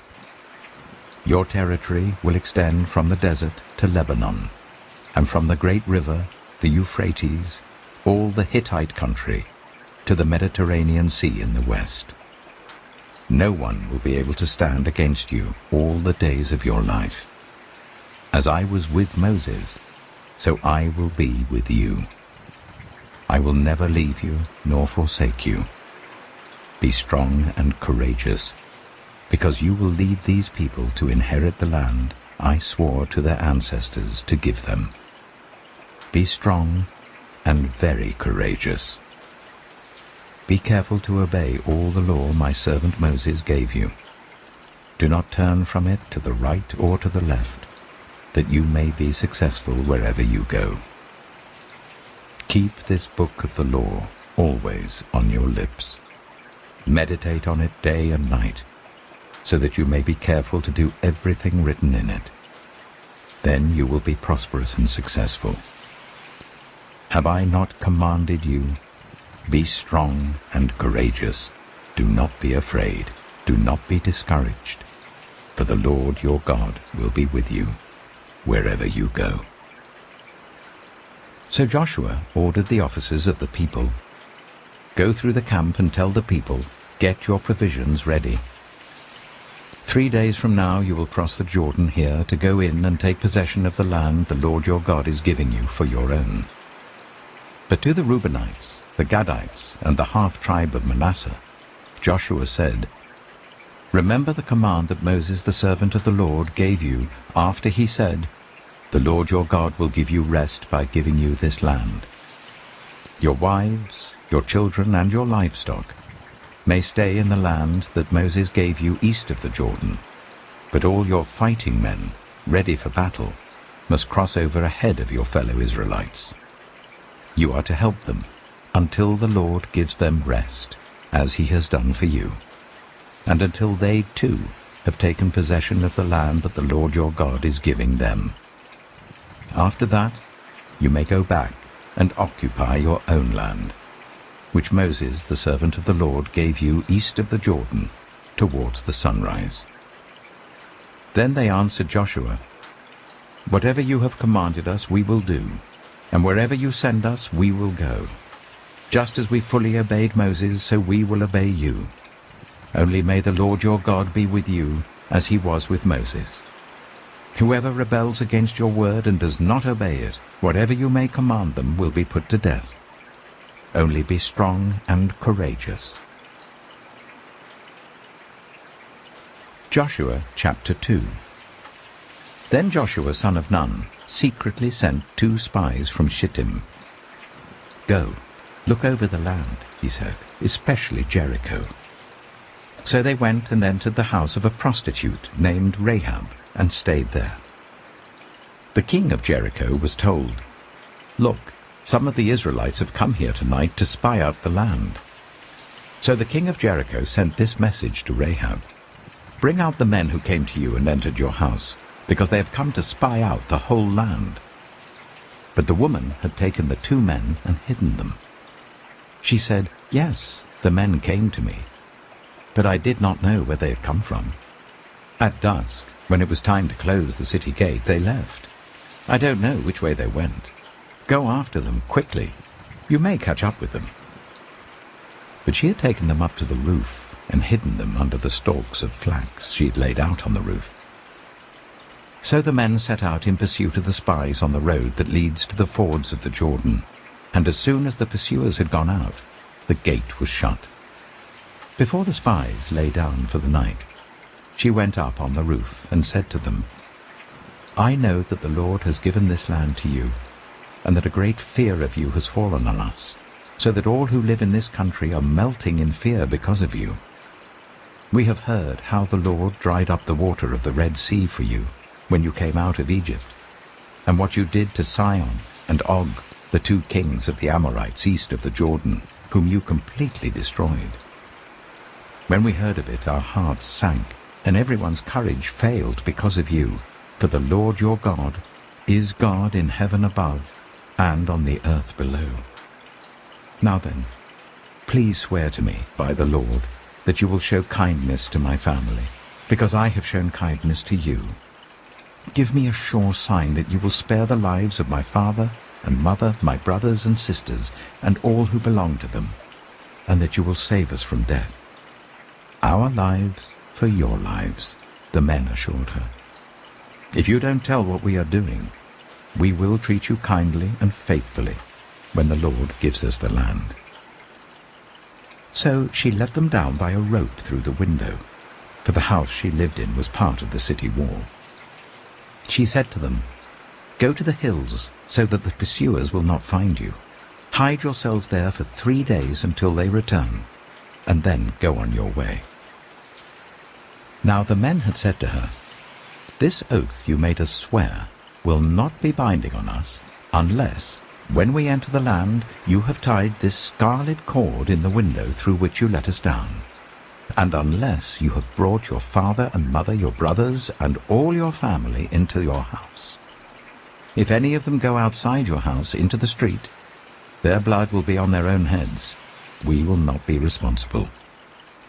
As for those who are in the house with you, their blood will be on our head if a hand is laid on them. But if you tell what we are doing, we will be released from the oath you made us swear." "Agreed," she replied. "Let it be as you say." So she sent them away, and they departed, and she tied the scarlet cord in the window. When they left, they went into the hills and stayed there 3 days, until the pursuers had searched all along the road and returned without finding them. Then the 2 men started back. They went down out of the hills, forded the river, and came to Joshua, son of Nun, and told him everything that had happened to them. They said to Joshua, "The Lord has surely given the whole land into our hands. All the people are melting in fear because of us." Joshua chapter 3. Early in the morning, Joshua and all the Israelites set out from Shittim and went to the Jordan, where they camped before crossing over. After 3 days, the officers went throughout the camp giving orders to the people. "When you see the Ark of the Covenant of the Lord your God, and the Levitical priests carrying it, you are to move out from your positions and follow it. Then you will know which way to go, since you have never been this way before. But keep a distance of about 2,000 cubits between you and the ark. Do not go near it." Joshua told the people, "Consecrate yourselves, for tomorrow the Lord will do amazing things among you."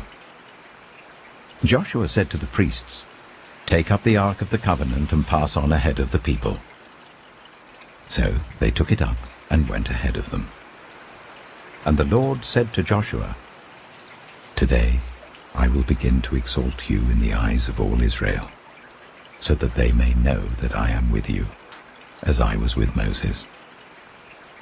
Tell the priests who carry the Ark of the Covenant, when you reach the edge of the Jordan's waters, go and stand in the river."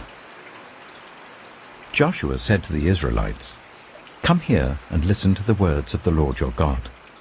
This is how you will know that the living God is among you, and that he will certainly drive out before you the Canaanites, Hittites, Hivites, Perizzites, Girgashites, Amorites, and Jebusites. See, the Ark of the Covenant of the Lord of all the earth will go into the Jordan ahead of you. Now then, choose 12 men from the tribes of Israel, one from each tribe. And as soon as the priests who carry the Ark of the Lord of all the earth, set foot in the Jordan, its waters flowing downstream will be cut off and stand up in a heap." So when the people broke camp to cross the Jordan, the priests carrying the Ark of the Covenant went ahead of them. Now the Jordan is in flood all during harvest. Yet as soon as the priests who carried the Ark reached the Jordan, and their feet touched the water's edge, the water from upstream stopped flowing. It piled up in a heap a great distance away at a town called Adam, in the vicinity of Zarethan, while the water flowing down to the sea of the Arabah, that is the Dead Sea, was completely cut off. So the people crossed over opposite Jericho.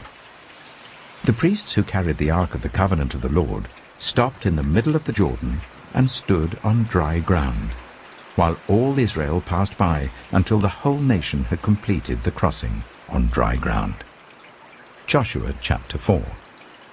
When the whole nation had finished crossing the Jordan, the Lord said to Joshua, "Choose 12 men from among the people, one from each tribe, and tell them to take up 12 stones from the middle of the Jordan, from right where the priests are standing, and carry them over with you and put them down at the place where you stay tonight." So Joshua called together the 12 men he had appointed from the Israelites, one from each tribe, and said to them, "Go over before the Ark of the Lord your God into the middle of the Jordan. Each of you is to take up a stone on his shoulder, according to the number of the tribes of the Israelites, to serve as a sign among you. In the future, when your children ask you, 'What do these stones mean?' tell them that the flow of the Jordan was cut off before the Ark of the Covenant of the Lord. When it crossed the Jordan, the waters of the Jordan were cut off. These stones are to be a memorial to the people of Israel forever." So the Israelites did as Joshua commanded them. They took 12 stones from the middle of the Jordan, according to the number of the tribes of the Israelites, as the Lord had told Joshua, and they carried them over with them to their camp, where they put them down. Joshua set up the 12 stones that had been in the middle of the Jordan at the spot where the priests who carried the Ark of the Covenant had stood, and they are there to this day. Now the priests who carried the Ark remained standing in the middle of the Jordan until everything the Lord had commanded Joshua was done by the people, just as Moses had directed Joshua. The people hurried over, and as soon as all of them had crossed, the Ark of the Lord and the priests came to the other side while the people watched. The men of Reuben, Gad, and the half-tribe of Manasseh crossed over, ready for battle, in front of the Israelites, as Moses had directed them.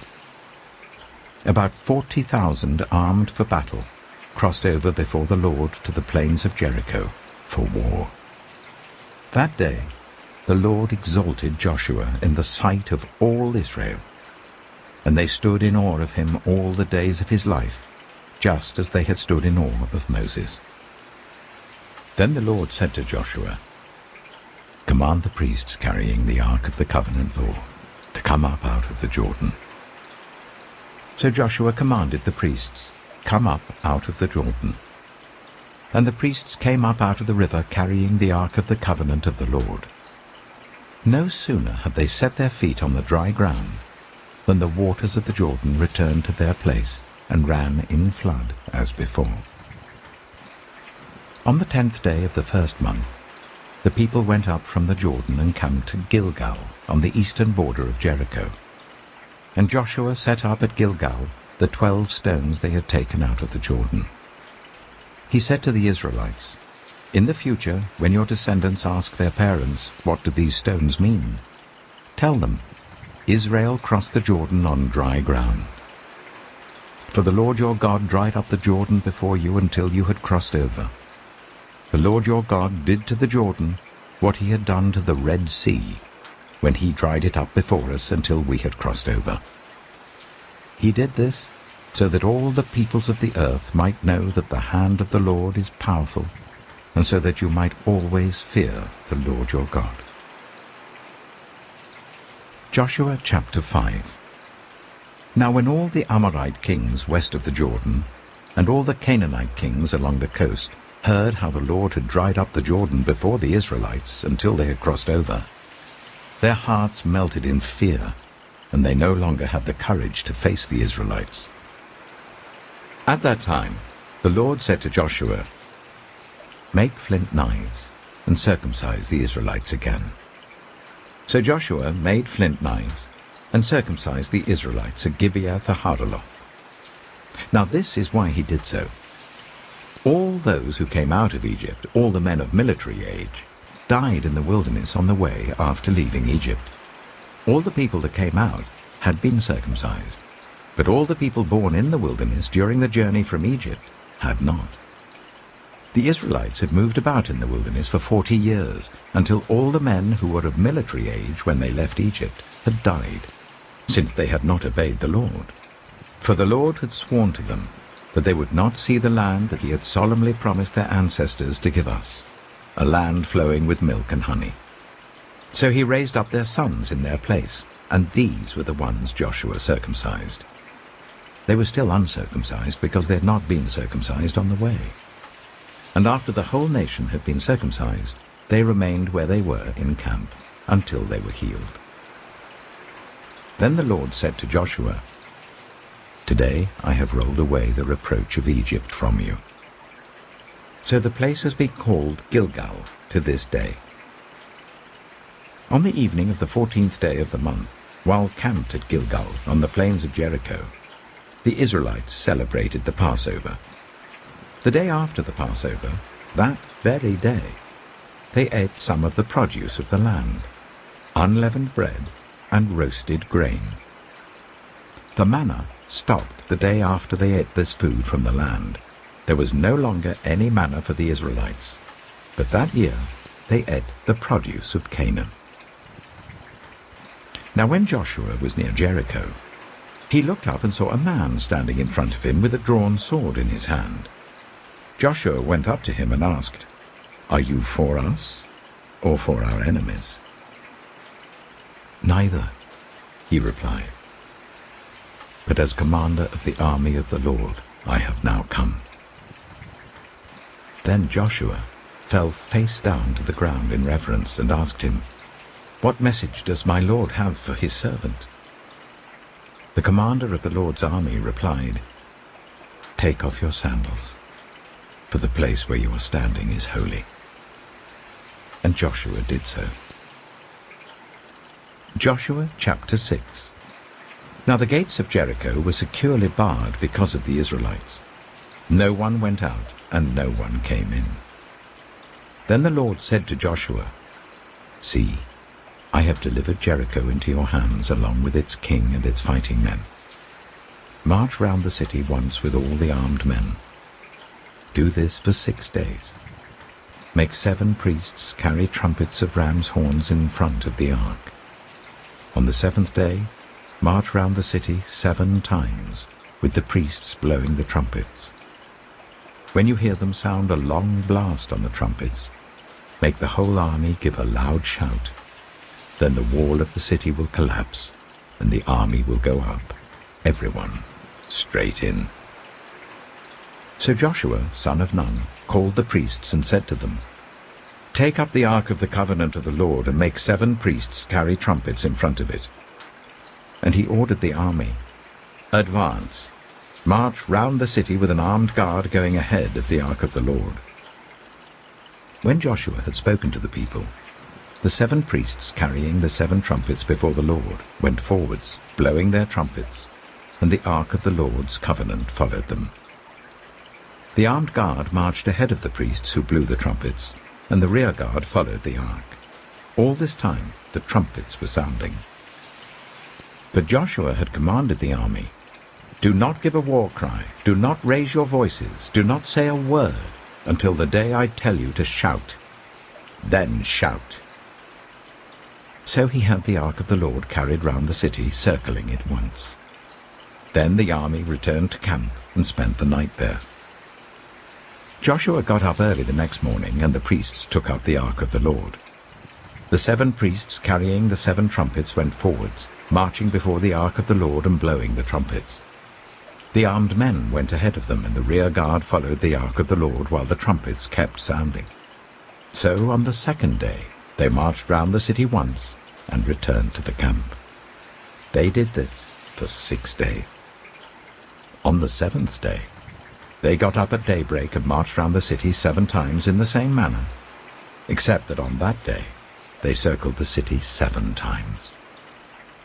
The 7th time round, when the priests sounded the trumpet blast, Joshua commanded the army, "Shout, for the Lord has given you the city. The city and all that is in it are to be devoted to the Lord. Only Rahab the prostitute and all who are with her in her house shall be spared, because she hid the spies we sent. But keep away from the devoted things, so that you will not bring about your own destruction by taking any of them. Otherwise you will make the camp of Israel liable to destruction and bring trouble on it. All the silver and gold and the articles of bronze and iron are sacred to the Lord and must go into his treasury." When the trumpet sounded, the army shouted, and at the sound of the trumpet, when the men gave a loud shout, the wall collapsed. So everyone charged straight in, and they took the city. They devoted the city to the Lord, and destroyed with the sword every living thing in it, men and women, young and old, cattle, sheep, and donkeys. Joshua said to the 2 men who had spied out the land, "Go into the prostitute's house and bring her out, and all who belong to her, in accordance with your oath to her." So the young men who had done the spying went in and brought out Rahab, her father and mother, her brothers and sisters, and all who belonged to her.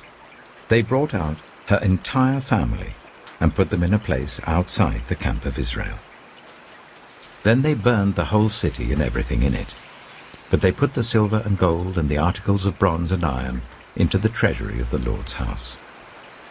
But Joshua spared Rahab the prostitute, with her family and all who belonged to her, because she hid the men Joshua had sent as spies to Jericho.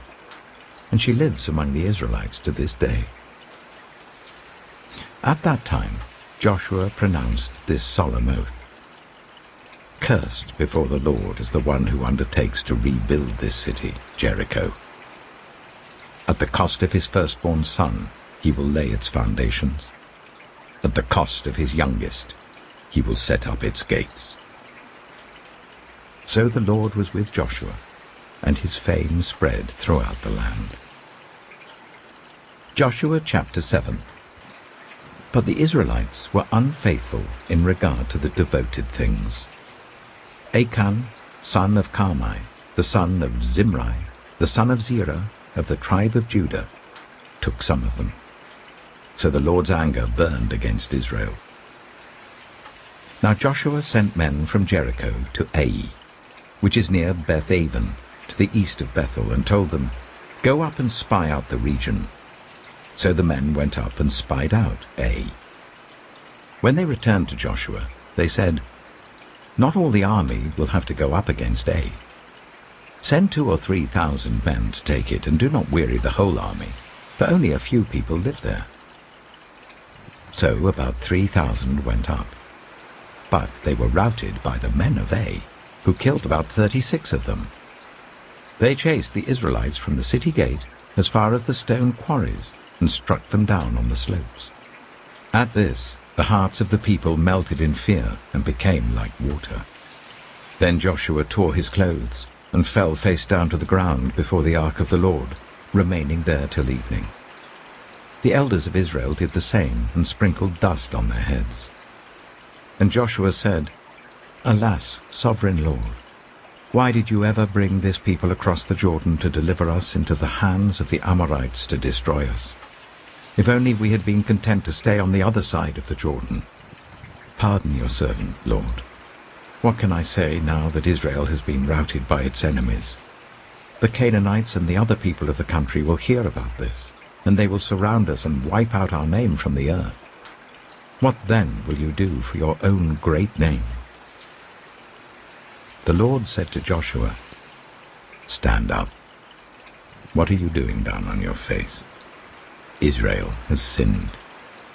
They have violated my covenant which I commanded them to keep. They have taken some of the devoted things. They have stolen, they have lied, they have put them with their own possessions. That is why the Israelites cannot stand against their enemies. They turn their backs and run, because they have been made liable to destruction. I will not be with you any more, unless you destroy whatever among you is devoted to destruction. Go, consecrate the people. Tell them, consecrate yourselves in preparation for tomorrow. For this is what the Lord, the God of Israel, says. There are devoted things among you, Israel. You cannot stand against your enemies until you remove them. In the morning, present yourselves tribe by tribe. The tribe that the Lord chooses shall come forward, clan by clan. The clan that the Lord chooses shall come forward, family by family. And the family that the Lord chooses shall come forward, man by man. Whoever is caught with the devoted things shall be destroyed by fire, along with all that belongs to him. He has violated the covenant of the Lord and has done an outrageous thing in Israel." Early the next morning Joshua made Israel come forward by tribes, and Judah was chosen. The clans of Judah came forward, and the Zerhites were chosen. He made the clan of the Zerhites come forward by families, and Zimri was chosen. Joshua made his family come forward man by man, and Achan, son of Carmi, the son of Zimri, the son of Zerah, of the tribe of Judah, was chosen. Then Joshua said to Achan, "My son, give glory to the Lord, the God of Israel, and honor him. Tell me what you have done. Do not hide it from me." Achan replied, "It is true. I have sinned against the Lord, the God of Israel. This is what I have done. When I saw in the plunder a beautiful robe from Babylonia, 200 shekels of silver and a bar of gold weighing 50 shekels, I coveted them and took them. They are hidden in the ground inside my tent with the silver underneath." So Joshua sent messengers, and they ran to the tent, and there it was, hidden in his tent with the silver underneath. They took the things from the tent, brought them to Joshua and all the Israelites, and spread them out before the Lord. Then Joshua, together with all Israel, took Achan, son of Zerah, the silver, the robe, the gold bar, his sons and daughters, his cattle, donkeys and sheep, his tent, and all that he had, to the valley of Achor.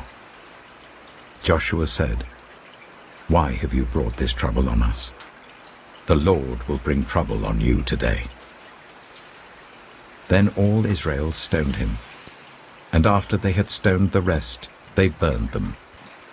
Over Achan they heaped up a large pile of rocks, which remains to this day. Then the Lord turned from his fierce anger. Therefore that place has been called the Valley of Achor ever since.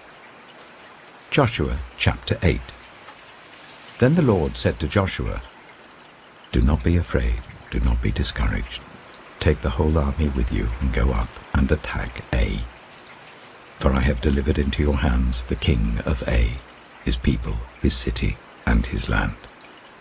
You shall do to Ai and its king as you did to Jericho and its king, except that you may carry off their plunder and livestock for yourself. Set an ambush behind the city." So Joshua and the whole army moved out to attack Ai. He chose 30,000 of his best fighting men and sent them out at night, with these orders. "Listen carefully. You are to set an ambush behind the city. Don't go very far from it. All of you be on the alert. I and all those with me will advance on the city, and when the men come out against us, as they did before, we will flee from them. They will pursue us until we have lured them away from the city, for they will say, 'They are running away from us as they did before.' So when we flee from them, you are to rise up from ambush and take the city. The Lord your God will give it into your hand.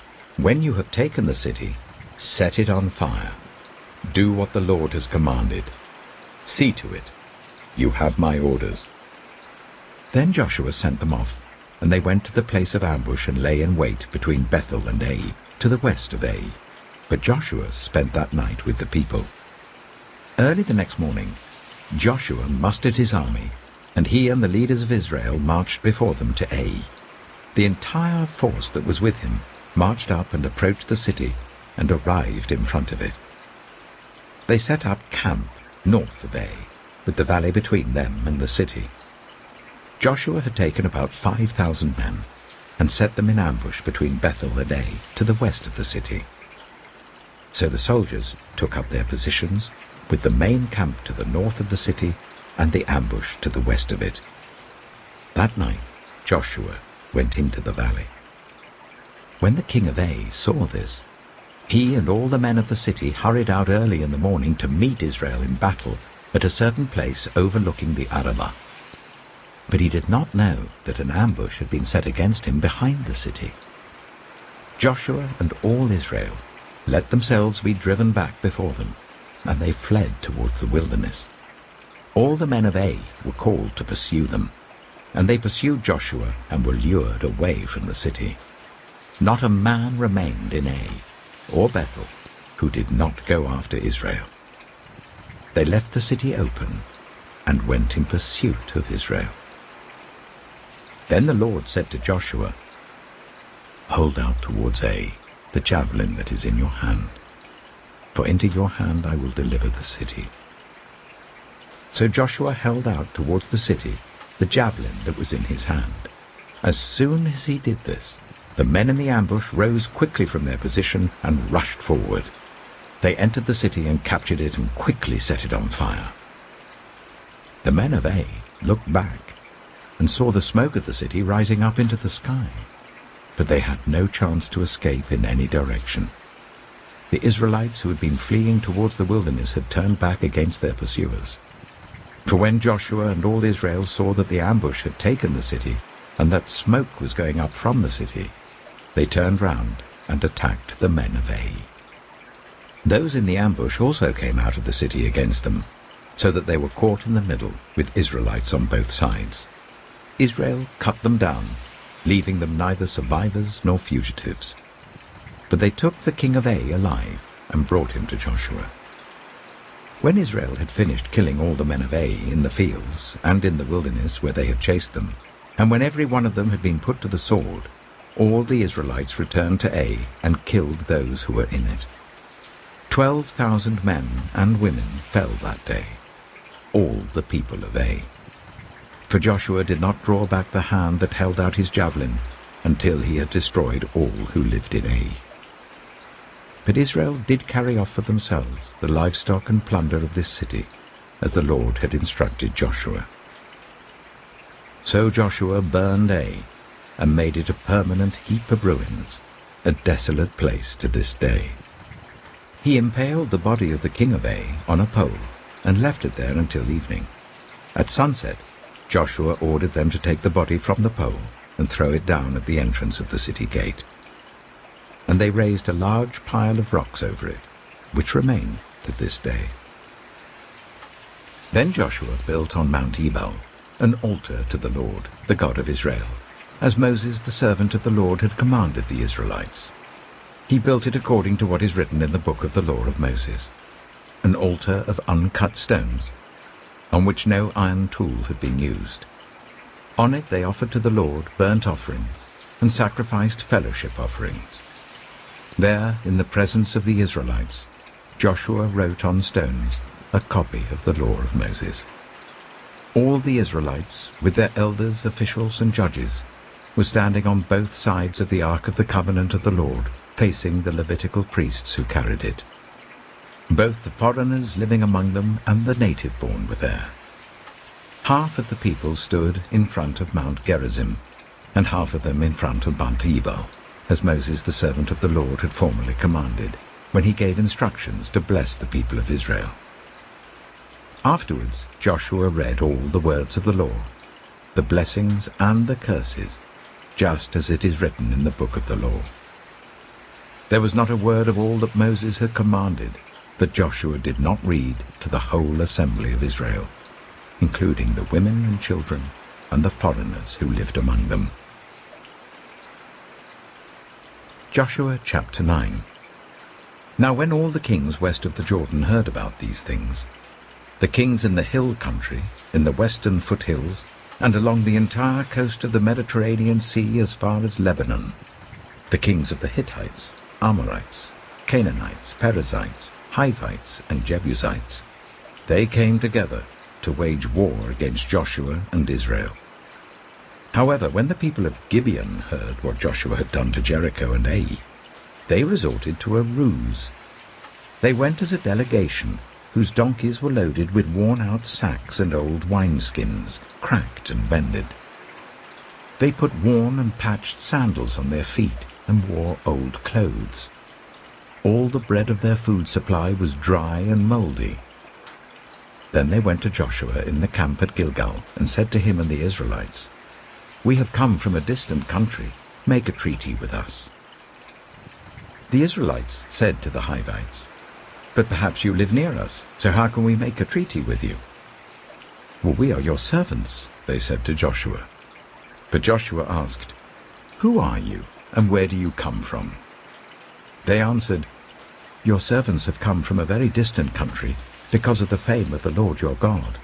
For we have heard reports of him, all that he did in Egypt, and all that he did to the 2 kings of the Amorites east of the Jordan, Sihon, king of Heshbon, and Og, king of Bashan, who reigned in Ashtaroth.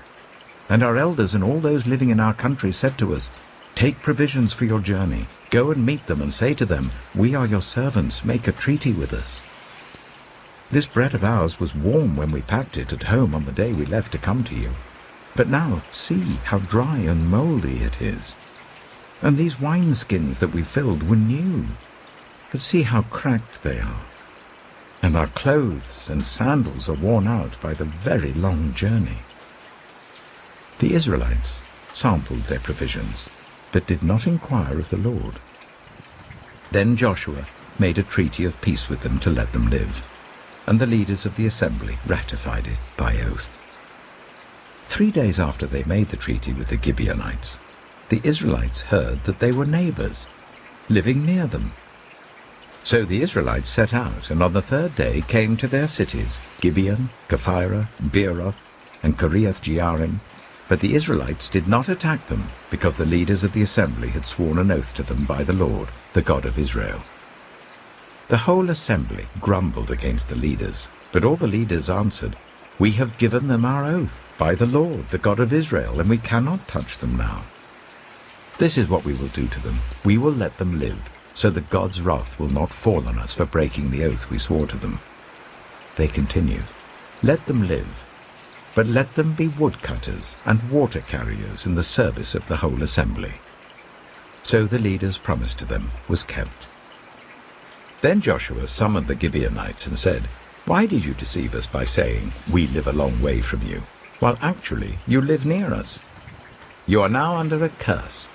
You will never be released from service as woodcutters and water carriers for the house of my God."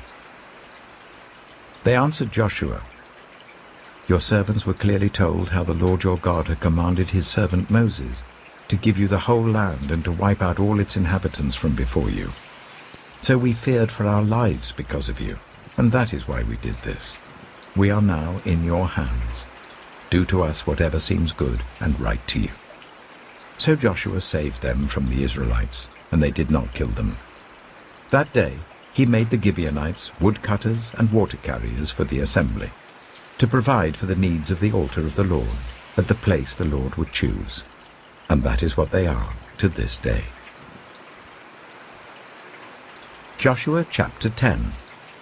Now Adonizedek, king of Jerusalem, heard that Joshua had taken Ai and totally destroyed it, doing to Ai and its king as he had done to Jericho and its king, and that the people of Gibeon had made a treaty of peace with Israel and had become their allies. He and his people were very much alarmed at this, because Gibeon was an important city, like one of the royal cities. It was larger than Ai, and all its men were good fighters. So Adonizedek, king of Jerusalem, appealed to Hoham, king of Hebron, Piram, king of Jarmuth, Japhiah, king of Lachish, and Debir, king of Eglon. "Come up and help me attack Gibeon," he said, because it has made peace with Joshua and the Israelites. Then the 5 kings of the Amorites, the kings of Jerusalem, Hebron, Jarmuth, Lachish, and Eglon, joined forces. They moved up with all their troops and took up positions against Gibeon and attacked it. The Gibeonites then sent word to Joshua in the camp at Gilgal, "Do not abandon your servants. Come up to us quickly and save us. Help us, because all the Amorite kings from the hill country have joined forces against us." So Joshua marched up from Gilgal with his entire army, including all the best fighting men. The Lord said to Joshua, "Do not be afraid of them. I have given them into your hand. Not one of them will be able to withstand you." After an all-night march from Gilgal, Joshua took them by surprise. The Lord threw them into confusion before Israel. So Joshua and the Israelites defeated them completely at Gibeon. Israel pursued them all along the road going up to Beth-horon, and cut them down all the way to Azekah and Makkedah. As they fled before Israel on the road down from Beth-horon to Azekah, the Lord hurled large hailstones down on them, and more of them died from the hail than were killed by the swords of the Israelites. On the day the Lord gave the Amorites over to Israel, Joshua said to the Lord in the presence of Israel, "Sun, stand still over Gibeon, and you, moon, over the valley of Ajalon." So the sun stood still, and the moon stopped, till the nation avenged itself on its enemies, as it is written in the book of Jasher. The sun stopped in the middle of the sky, and delayed going down about a full day. There has never been a day like it before or since, a day when the Lord listened to a human being. Surely the Lord was fighting for Israel. Then Joshua returned with all Israel to the camp at Gilgal. Now the 5 kings had fled and hidden in the cave at Makkedah. When Joshua was told that the 5 kings had been found hiding in the cave at Makkedah, he said, "Roll large rocks up to the mouth of the cave and post some men there to guard it. But don't stop. Pursue your enemies. Attack them from the rear, and don't let them reach their cities, for the Lord your God has given them into your hand."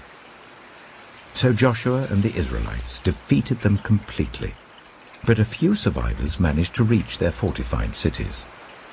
The whole army then returned safely to Joshua in the camp at Makkedah, and no one uttered a word against the Israelites. Joshua said, "Open the mouth of the cave and bring those 5 kings out to me." So they brought the 5 kings out of the cave, the kings of Jerusalem, Hebron, Jarmuth, Lachish, and Eglon. When they had brought these kings to Joshua, he summoned all the men of Israel and said to the army commanders who had come with him, "Come here and put your feet on the necks of these kings." So they came forward and placed their feet on their necks. Joshua said to them, "Do not be afraid, do not be discouraged. Be strong and courageous.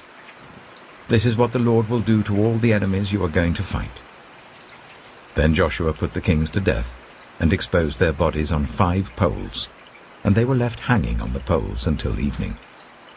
At sunset, Joshua gave the order, and they took them down from the poles and threw them into the cave where they had been hiding. At the mouth of the cave, they placed large rocks, which are there to this day. That day Joshua took Makkedah. He put the city and its king to the sword and totally destroyed everyone in it. He left no survivors. And he did to the king of Makkedah as he had done to the king of Jericho. Then Joshua and all Israel with him moved on from Makkedah to Libnah and attacked it. The Lord also gave that city and its king into Israel's hand. The city and everyone in it Joshua put to the sword. He left no survivors there. And he did to its king as he had done to the king of Jericho. Then Joshua and all Israel with him moved on from Libnah to Lachish. He took up positions against it and attacked it. The Lord gave Lachish into Israel's hands, and Joshua took it on the second day. The city and everyone in it he put to the sword, just as he had done to Libnah. Meanwhile, Horam, king of Gezer, had come up to help Lachish, but Joshua defeated him and his army until no survivors were left. Then Joshua and all Israel with him moved on from Lachish to Eglon. They took up positions against it and attacked it. They captured it that same day and put it to the sword and totally destroyed everyone in it, just as they had done to Lachish. Then Joshua and all Israel with him went up from Eglon to Hebron and attacked it. They took the city and put it to the sword together with its king, its villages, and everyone in it. They left no survivors. Just as at Eglon, they totally destroyed it and everyone in it. Then Joshua and all Israel with him turned round and attacked Debir. They took the city, its king, and its villages, and put them to the sword. Everyone in it they totally destroyed. They left no survivors. They did to Debir and its king as they had done to Libnah and its king, and to Hebron. So Joshua subdued the whole region, including the hill country, the Negev, the western foothills, and the mountain slopes, together with all their kings. He left no survivors. He totally destroyed all who breathed, just as the Lord, the God of Israel, had commanded. Joshua subdued them from Kadesh Barnea to Gaza, and from the whole region of Goshen to Gibeon. All these kings and their lands Joshua conquered in one campaign, because the Lord, the God of Israel, fought for Israel. Then Joshua returned with all Israel to the camp at Gilgal. Joshua chapter 11. When Jabin, king of Hazor, heard of this, he sent word to Jobab, king of Madon, to the kings of Shimron and Akshaph, and to the northern kings who were in the mountains, in the Arabah south of Kinnereth, in the western foothills, and in Naphoth Dor on the west, to the Canaanites in the east and west, to the Amorites, Hittites, Perizzites, and Jebusites in the hill country, and to the Hivites below Hermon in the region of Mizpah. They came out with all their troops, and a large number of horses and chariots, a huge army, as numerous as the sand on the seashore. All these kings joined forces and made camp together at the waters of Merom to fight against Israel. The Lord said to Joshua, "Do not be afraid of them, because by this time tomorrow I will hand all of them, slain, over to Israel. You are to hamstring their horses and burn their chariots." So Joshua and his whole army came against them suddenly at the waters of Merom and attacked them, and the Lord gave them into the hand of Israel. They defeated them and pursued them all the way to Greater Sidon, to Misrephoth Maim, and to the valley of Mizpah on the east, until no survivors were left. Joshua did to them as the Lord had directed. He hamstrung their horses and burned their chariots. At that time, Joshua turned back and captured Hazor and put its king to the sword. Hazor had been the head of all these kingdoms. Everyone in it they put to the sword. They totally destroyed them, not sparing anyone that breathed, and he burned Hazor itself. Joshua took all these royal cities and their kings and put them to the sword. He totally destroyed them, as Moses, the servant of the Lord, had commanded. Yet Israel did not burn any of the cities built on their mounds, except Hazor, which Joshua burned.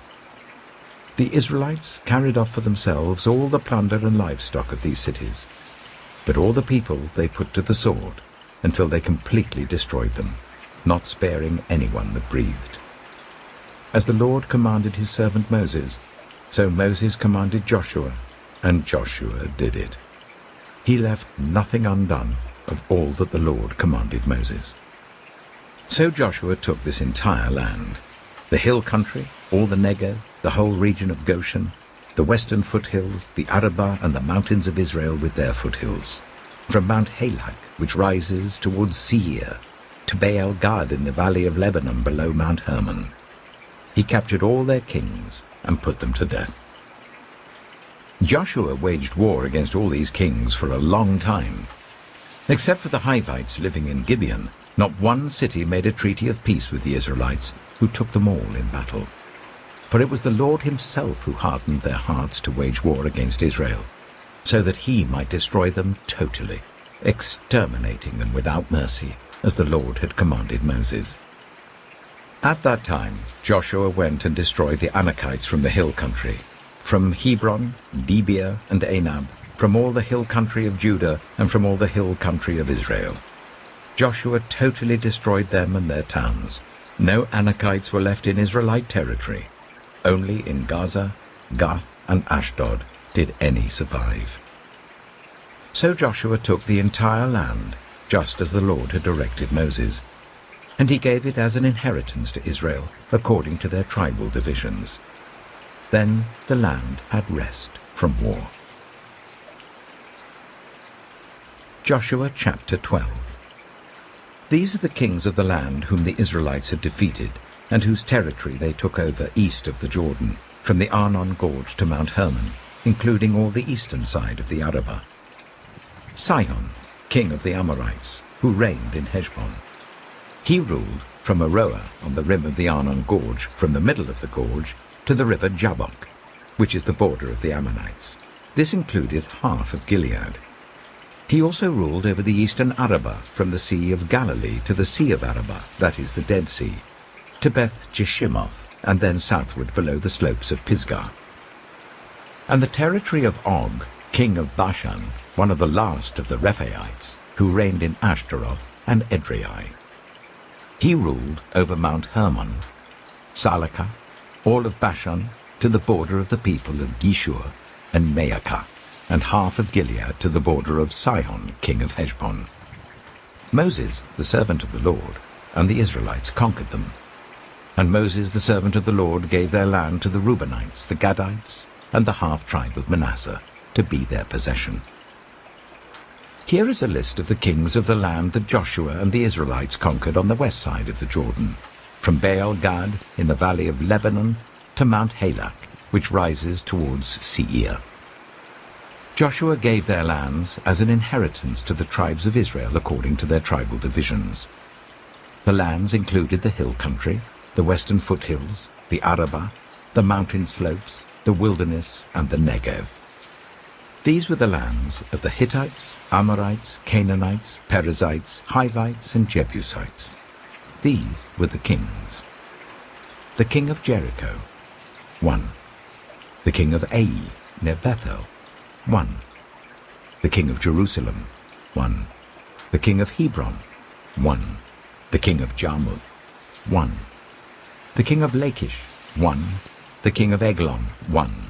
The king of Gezer, 1. The king of Debir, 1. The king of Gede, 1. The king of Hormah, 1. The king of Arad, 1. The king of Libnah, 1. The king of Adullam, 1. The king of Makkedah, 1. The king of Bethel, 1. The king of Tappuah, 1. The king of Hepher, 1. The king of Aphek, 1. The king of Lasharon, 1. The king of Madon, 1. The king of Hazor, 1. The king of Shimron Meron, 1. The king of Akshaph, 1. The king of Teanach, 1. The king of Megiddo, 1. The king of Kedesh, 1. The king of Jokneam in Carmel, 1. The king of Dor in Naphoth Dor, 1. The king of Goyim in Gilgal, 1. The king of Tirzah, 1. 31 kings in all. Joshua chapter 13. When Joshua had grown old, the Lord said to him, "You are now very old, and there are still very large areas of land to be taken over.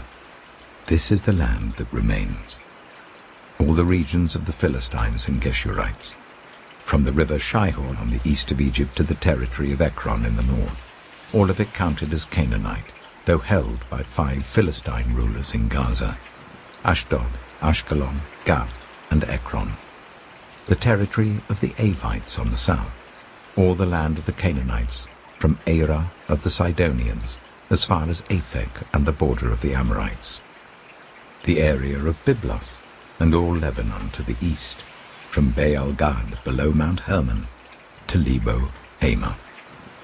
As for all the inhabitants of the mountain regions from Lebanon to Misrephoth-Maim, that is all the Sidonians, I myself will drive them out before the Israelites. Be sure to allocate this land to Israel for an inheritance as I have instructed you, and divide it as an inheritance among the 9 tribes and half of the tribe of Manasseh." The other half of Manasseh, the Reubenites and the Gadites, had received the inheritance that Moses had given them east of the Jordan, as he, the servant of the Lord, had assigned it to them. It extended from Aroer, on the rim of the Arnon Gorge, and from the town in the middle of the gorge, and included the whole plateau of Medeba as far as Dibon, and all the towns of Sihon, king of the Amorites, who ruled in Heshbon, out to the border of the Ammonites. It also included Gilead, the territory of the people of Geshur, and Maacah, all of Mount Hermon, and all Bashan, as far as Salakah, that is, the whole kingdom of Og in Bashan, who had reigned in Ashtaroth and Edrei. He was the last of the Rephaites. Moses had defeated them and taken over their land, but the Israelites did not drive out the people of Geshur and Maacah, so they continue to live among the Israelites to this day. But to the tribe of Levi he gave no inheritance, since the food offerings presented to the Lord, the God of Israel, are their inheritance as he promised them. This is what Moses had given to the tribe of Reuben according to its clans: the territory from Aroer on the rim of the Arnon Gorge, and from the town in the middle of the gorge, and the whole plateau past Medeba to Heshbon, and all its towns on the plateau, including Dibon, Bamoth Baal, Beth Baal Meon, Jahaz, Kedemoth, Mephaiah, Kiriathaim, Sibmah, Zereth Shehar on the hill in the valley, Beth Peor, the slopes of Pisgah, and Beth Jeshimoth, all the towns on the plateau, and the entire realm of Sihon, king of the Amorites, who ruled at Heshbon. Moses had defeated him and the Midianite chiefs, Evi, Rechem, Zur, Hur, and Reba, princes allied with Sihon, who lived in that country. In addition to those slain in battle, the Israelites had put to the sword Balaam son of Beor, who practiced divination. The boundary of the Reubenites was the bank of the Jordan. These towns and their villages were the inheritance of the Reubenites according to their clans. This is what Moses had given to the tribe of Gad according to its clans: the territory of Jazer, all the towns of Gilead and half the Ammonite country, as far as Aroer near Rabbah, and from Heshbon to Ramath-Mizpah and Betonim, and from Mahanaim to the territory of Debir. And in the valley, Beth-Haram, Beth-Nimrah, Succoth, and Zaphon, with the rest of the realm of Sihon, king of Heshbon, the east side of the Jordan, the territory up to the end of the Sea of Galilee. These towns and their villages were the inheritance of the Gadites according to their clans. This is what Moses had given to the half-tribe of Manasseh, that is, to half the family of the descendants of Manasseh according to its clans. The territory extending from Mahanaim and including all of Bashan, the entire realm of Og, king of Bashan, all the settlements of Jair in Bashan, 60 towns, half of Gilead and Ashtaroth and Edrei, the royal cities of Og in Bashan. This was for the descendants of Machir, son of Manasseh, the half of the sons of Machir according to their clans. This is the inheritance Moses had given when he was in the plains of Moab, across the Jordan east of Jericho. But to the tribe of Levi, Moses had given no inheritance. The Lord, the God of Israel, is their inheritance, as he promised them. Joshua chapter 14.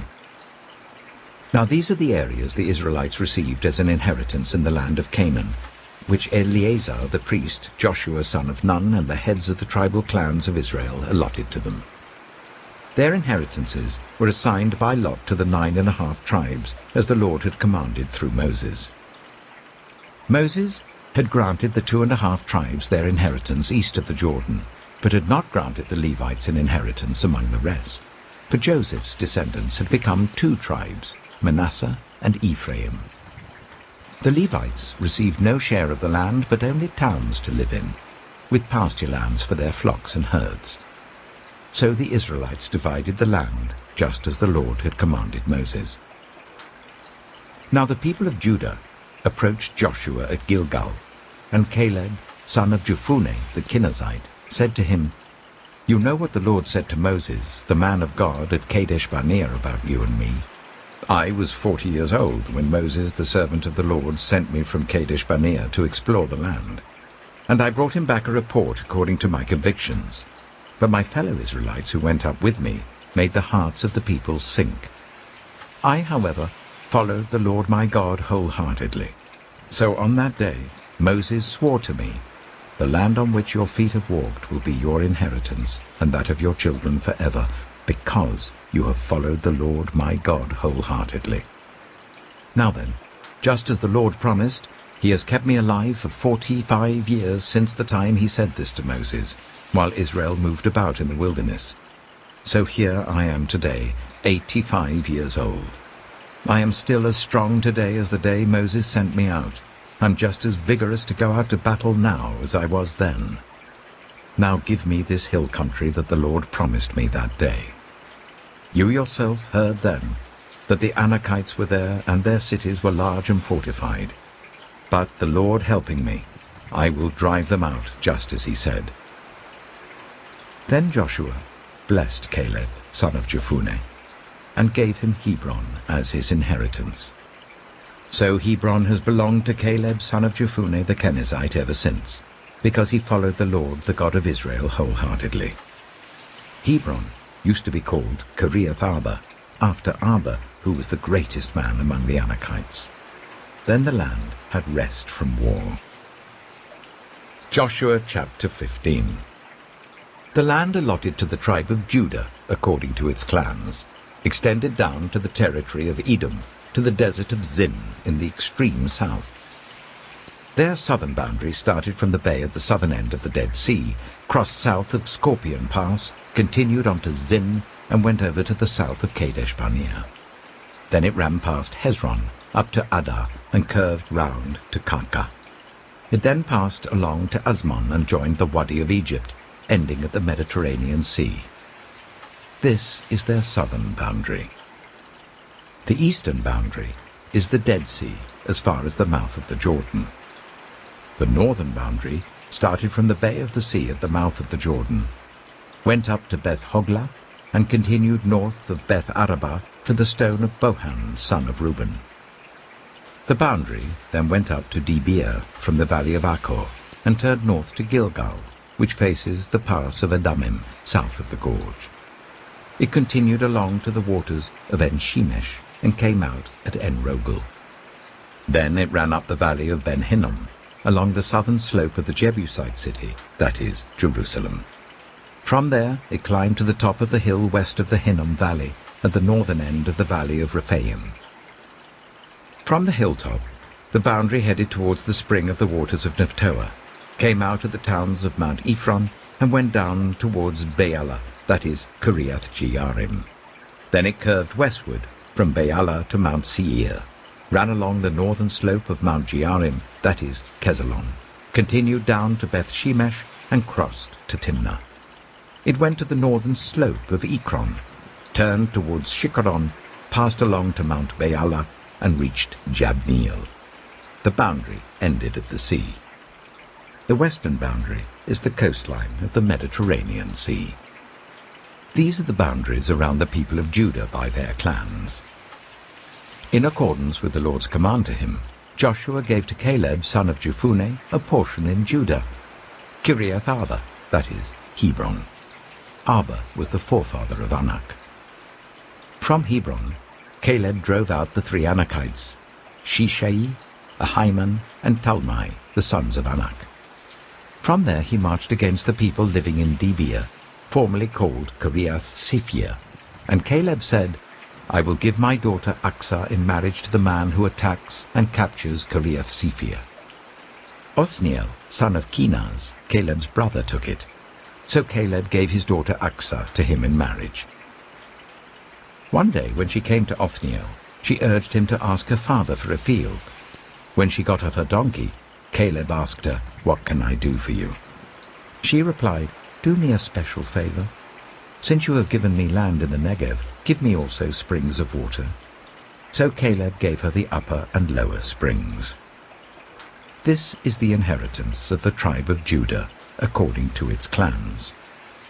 The southernmost towns of the tribe of Judah in the Negev towards the boundary of Edom were Kabzeel, Eder, Jagar, Kaina, Dimona, Adada, Kideh, Hazor, Ithnan, Ziph, Telem, Bealoth, Hazor Hadattah, Karaioth Hezron, that is Hazor, Ammon, Shema, Malada, Hazar-Gada, Heshmon, Beth-Pelet, Hazar-Shual, Beersheba, Vaiziothia, Baalah, Lethem, Ezem, El-Tolad, Kizel, Hormah, Ziklag, Madmannah, Sansannah, Lebaoth, Shilhim, Ain, and Rimmon, a total of 29 towns and their villages.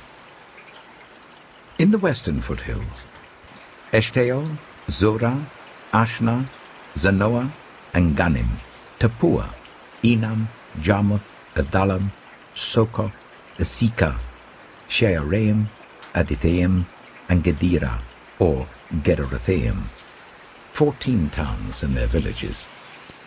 Zenan, Hadashah, Migdal-Gad, Dilian, Mizpah, Joktheel, Lachish, Bozkath, Eglon, Kabon, Lamas, Kitlish, Gederoth, Beth-Dagon, Neamah, and Makkedah, 16 towns and their villages.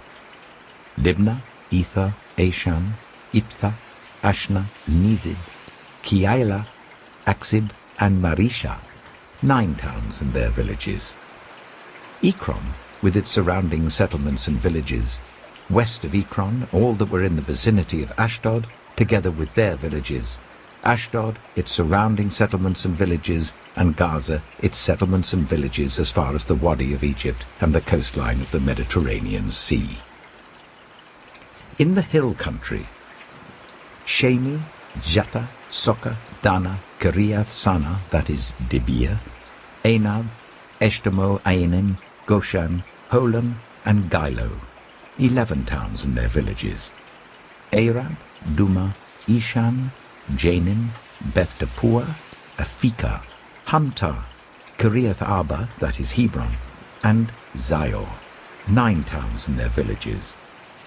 Maon, Carmel, Ziph, Jatta, Jezreel, Yokdeam, Zanoah, Kain, Gibeah, and Timnah, 10 towns and their villages.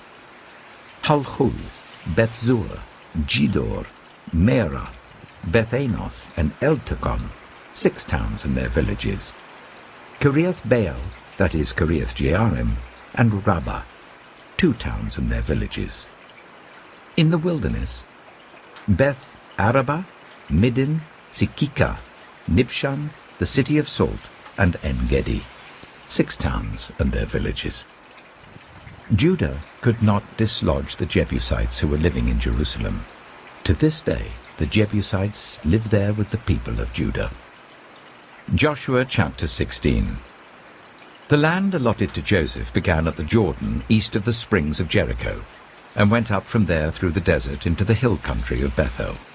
It went on from Bethel, that is, Luz, crossed over to the territory of the Arkites in Ataroth, descended westwards to the territory of the Japhletites as far as the region of Lower Beth-horon and on to Gezer, ending at the Mediterranean Sea.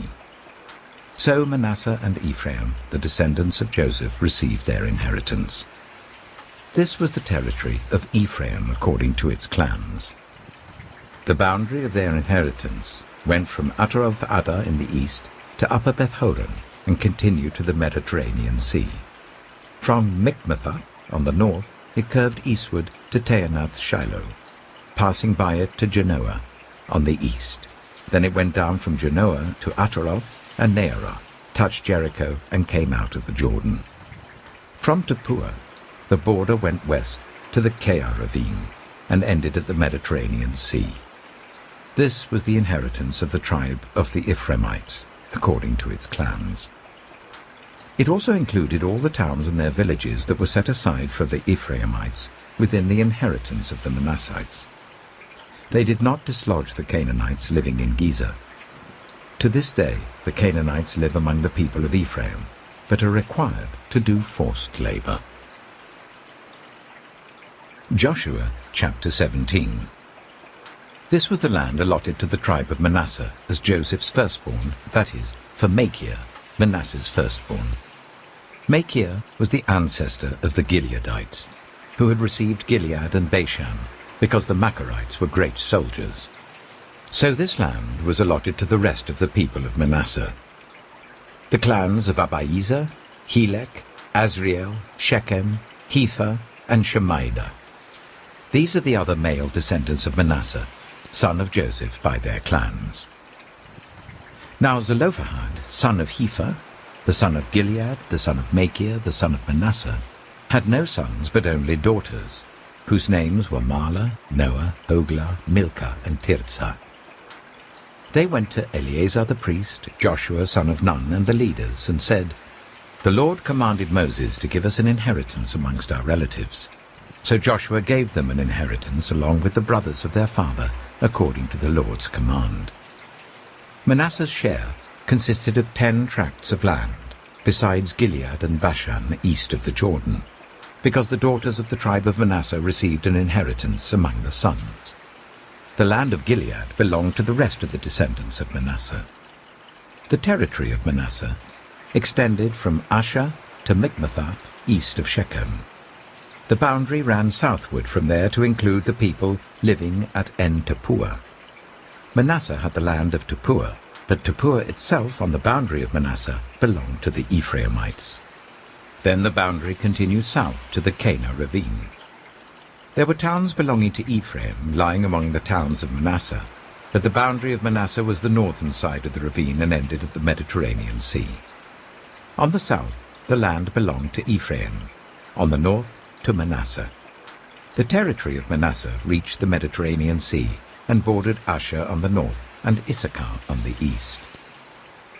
Within Issachar and Asher, Manasseh also had Bethshan, Ibleam, and the people of Dor, Endor, Taanach, and Megiddo, together with their surrounding settlements.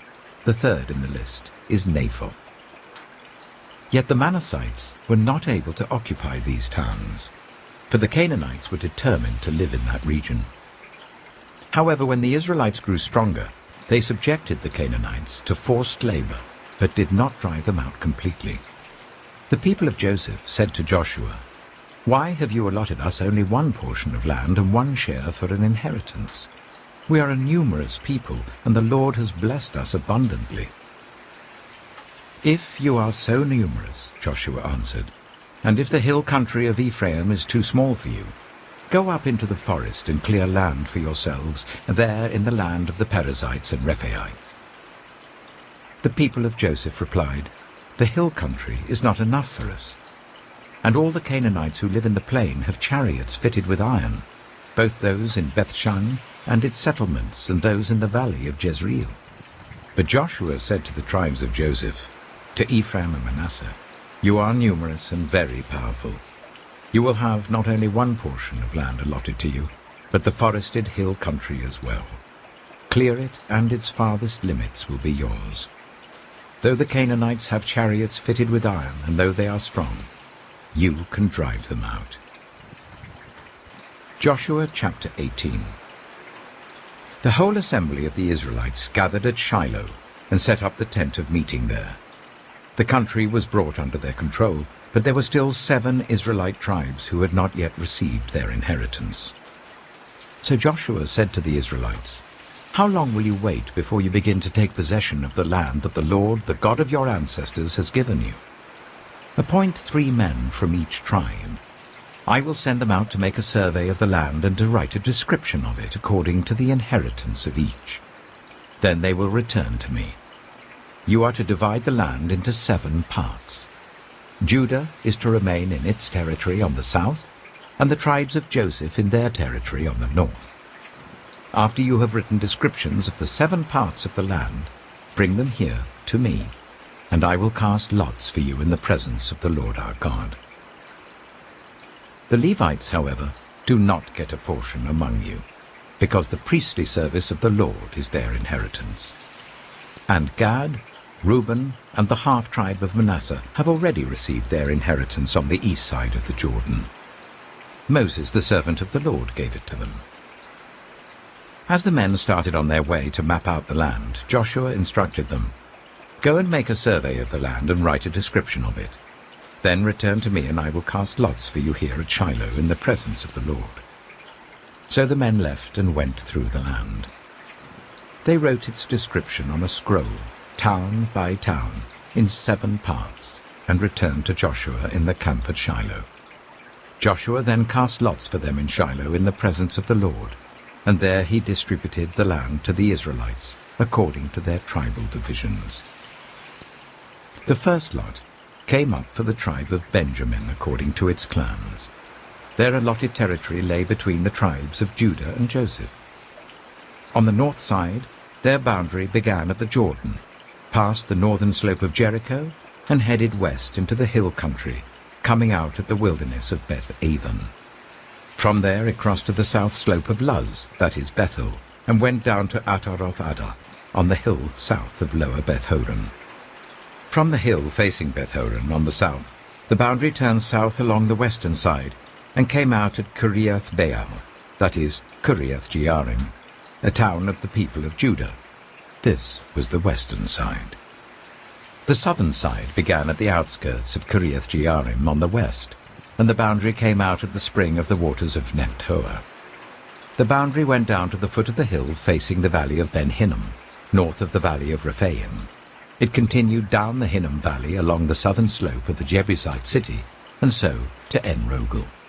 It then curved north, went to En-shemesh, continued to Geliloth, which faces the pass of Adumim, and ran down to the stone of Bohan son of Reuben. It continued to the northern slope of Beth-arabah, and on down into the Arabah. It then went to the northern slope of Beth-hoglah, and came out at the northern bay of the Dead Sea, at the mouth of the Jordan in the south. This was the southern boundary. The Jordan formed the boundary on the eastern side. These were the boundaries that marked out the inheritance of the clans of Benjamin on all sides. The tribe of Benjamin, according to its clans, had the following cities: Jericho, Beth-hoglah, Emek-keziz, Beth-arabah, Zimraim, Bethel, Avim, Parah, Ophrah, Kepha-ammoni, Ophni, and Geba, 12 towns and their villages. Gibeon, Ramah, Beeroth, Mizpah, Kephirah, Motzah, Rechem, Irpeel, Taralah, Zelah, Haeleph, the Jebusite city, that is Jerusalem, Gibeah, and Kiriath, 14 towns and their villages. This was the inheritance of Benjamin for its clans. Joshua chapter 19. The second lot came out for the tribe of Simeon according to its clans. Their inheritance lay within the territory of Judah. It included Beersheba, or Sheba, Meleda, Hazar-shual, Bala, Itzem, Eltolad, Bethel, Hormah, Ziklag, Beth-markaboth, Hazar-susah, Beth-lebaoth, and Sharuhen, 13 towns and their villages. Ain, Rimmon, Ether, and Ashon, 4 towns and their villages, and all the villages around these towns as far as Baalath-beer, Ramah in the Negev. This was the inheritance of the tribe of the Simeonites according to its clans. The inheritance of the Simeonites was taken from the share of Judah, because Judah's portion was more than they needed. So the Simeonites received their inheritance within the territory of Judah. The third lot came up for Zebulun according to its clans. The boundary of their inheritance went as far as Sarid. Going west, it ran to Maralah, touched Jabesheth, and extended to the ravine near Jokneam. It turned east from Sarid towards the sunrise to the territory of Kisloth-Tabor, and went on to Dabarah and up to Japhiah. Then it continued eastward to Gath-Hepher and Eth-Kazin. It came out at Rimmon and turned towards Neah. There the boundary went round on the north to Hanathon and ended at the valley of Ipta-El. Included were Katath, Nahalal, Shimron, Idalah, and Bethlehem. There were 12 towns and their villages. These towns and their villages were the inheritance of Zebulun according to its clans. The fourth lot came out for Issachar according to its clans. Their territory included Jezreel, Kesaloth, Shunem, Hapharaim, Shion, Anharath, Rabbith, Kishion, Eber, Remeth, Enganim, Enhada, and Beth-Pazeth. The boundary touched Tabor, Shahazuma, and Beth-Shemesh, and ended at the Jordan. There were 16 towns and their villages. These towns and their villages were the inheritance of the tribe of Issachar according to its clans. The fifth lot came out for the tribe of Asher according to its clans. Their territory included Helkath, Halai, Beaton, Akshaph, Alamelech, Amad, and Mishal. On the west, the boundary touched Carmel and Shihor-Libnath. It then turned east towards Beth-Dagon, touched Zebulun and the valley of Iptha-El, and went north to Beth-Emek and Nahayel, passing Kabul on the left. It went to Abdon, Rehob, Hammon, and Kana, as far as Greater Sidon. The boundary then turned back towards Ramah and went to the fortified city of Tyre, turned towards Hussah, and came out at the Mediterranean Sea in the region of Akzib, Ammah, Aphek, and Rehob. There were 22 towns and their villages. These towns and their villages were the inheritance of the tribe of Asher according to its clans. The sixth lot came out for Naphtali according to its clans. Their boundary went from Heleph and the large tree Hazeananim, passing Adami Nekeb and Jabneel to Lakham, and ending at the Jordan. The boundary ran west through Aznoth-Tabor and came out at Hukkok. It touched Zebulun on the south, Asher on the west, and the Jordan on the east. The fortified cities were Ziddim, Zer, Hamath, Rakath, Kinnereth, Adama, Ramah, Hazor, Kedesh, Edrei, En-Hazor, Iron, Migdal-El, Horem, Beth-Anath, and Beth-Shemesh. There were 19 towns and their villages. These towns and their villages were the inheritance of the tribe of Naphtali according to its clans. The seventh lot came out for the tribe of Dan according to its clans.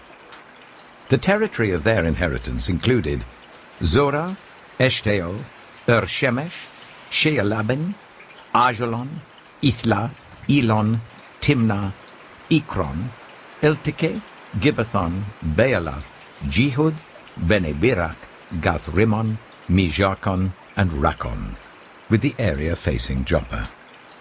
When the territory of the Danites was lost to them, they went up and attacked Lishem, took it, put it to the sword, and occupied it. They settled in Lishem and named it Dan after their ancestor. These towns and their villages were the inheritance of the tribe of Dan according to its clans. When they had finished dividing the land into its allotted portions, the Israelites gave Joshua son of Nun an inheritance among them, as the Lord had commanded. They gave him the town he asked for, Timnath-Serah, in the hill country of Ephraim, and he built up the town and settled there. These are the territories that Eleazar the priest, Joshua son of Nun, and the heads of the tribal clans of Israel assigned by lot at Shiloh in the presence of the Lord at the entrance to the tent of meeting. And so they finished dividing the land. Joshua chapter 20. Then the Lord said to Joshua, "Tell the Israelites to designate the cities of refuge, as I instructed you through Moses, so that anyone who kills a person accidentally and unintentionally may flee there and find protection from the avenger of blood.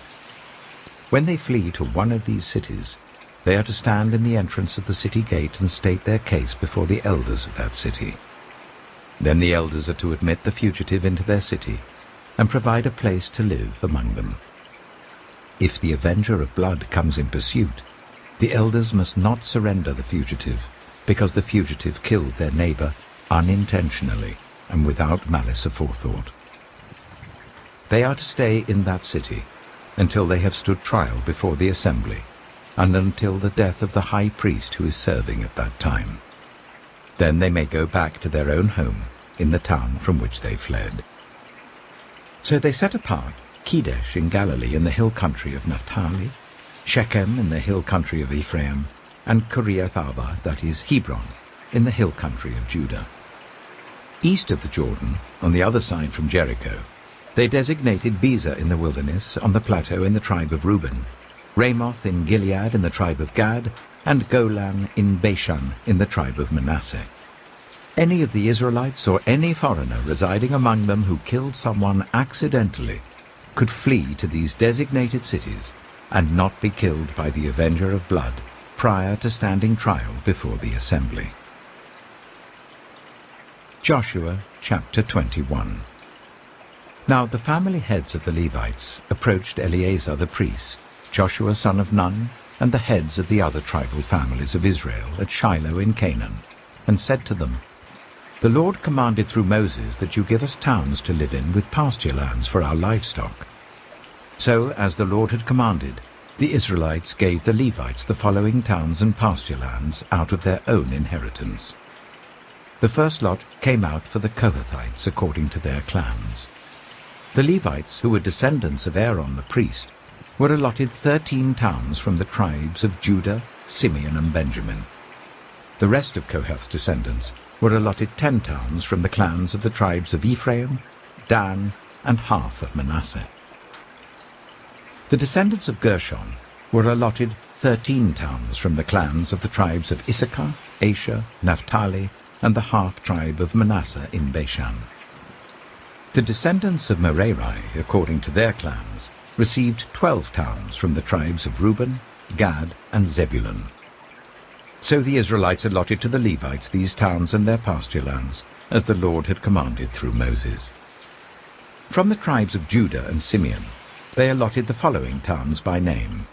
These towns were assigned to the descendants of Aaron, who were from the Kohathite clans of the Levites, because the first lot fell to them. They gave them Kiriath-arba, that is Hebron, with its surrounding pasture land in the hill country of Judah. Arba was the forefather of Anak. But the fields and villages around the city they had given to Caleb, son of Jephunneh, as his possession. So to the descendants of Aaron the priest they gave Hebron, a city of refuge for one accused of murder, Libnah, Jattir, Eshtemoa, Holon, Debir, Ain, Jattah, and Beth-shemesh, together with their pasture lands. 9 towns from these 2 tribes. And from the tribe of Benjamin they gave them Gibeon, Jeba, Anathoth, and Almon, together with their pasture lands, 4 towns. The total number of towns for the priests, the descendants of Aaron, came to 13, together with their pasture lands. The rest of the Kohathite clans of the Levites were allotted towns from the tribe of Ephraim. In the hill country of Ephraim they were given Shechem, a city of refuge for one accused of murder, and Giza, Kibzaim, and Beth-horon, together with their pasture lands, 4 towns.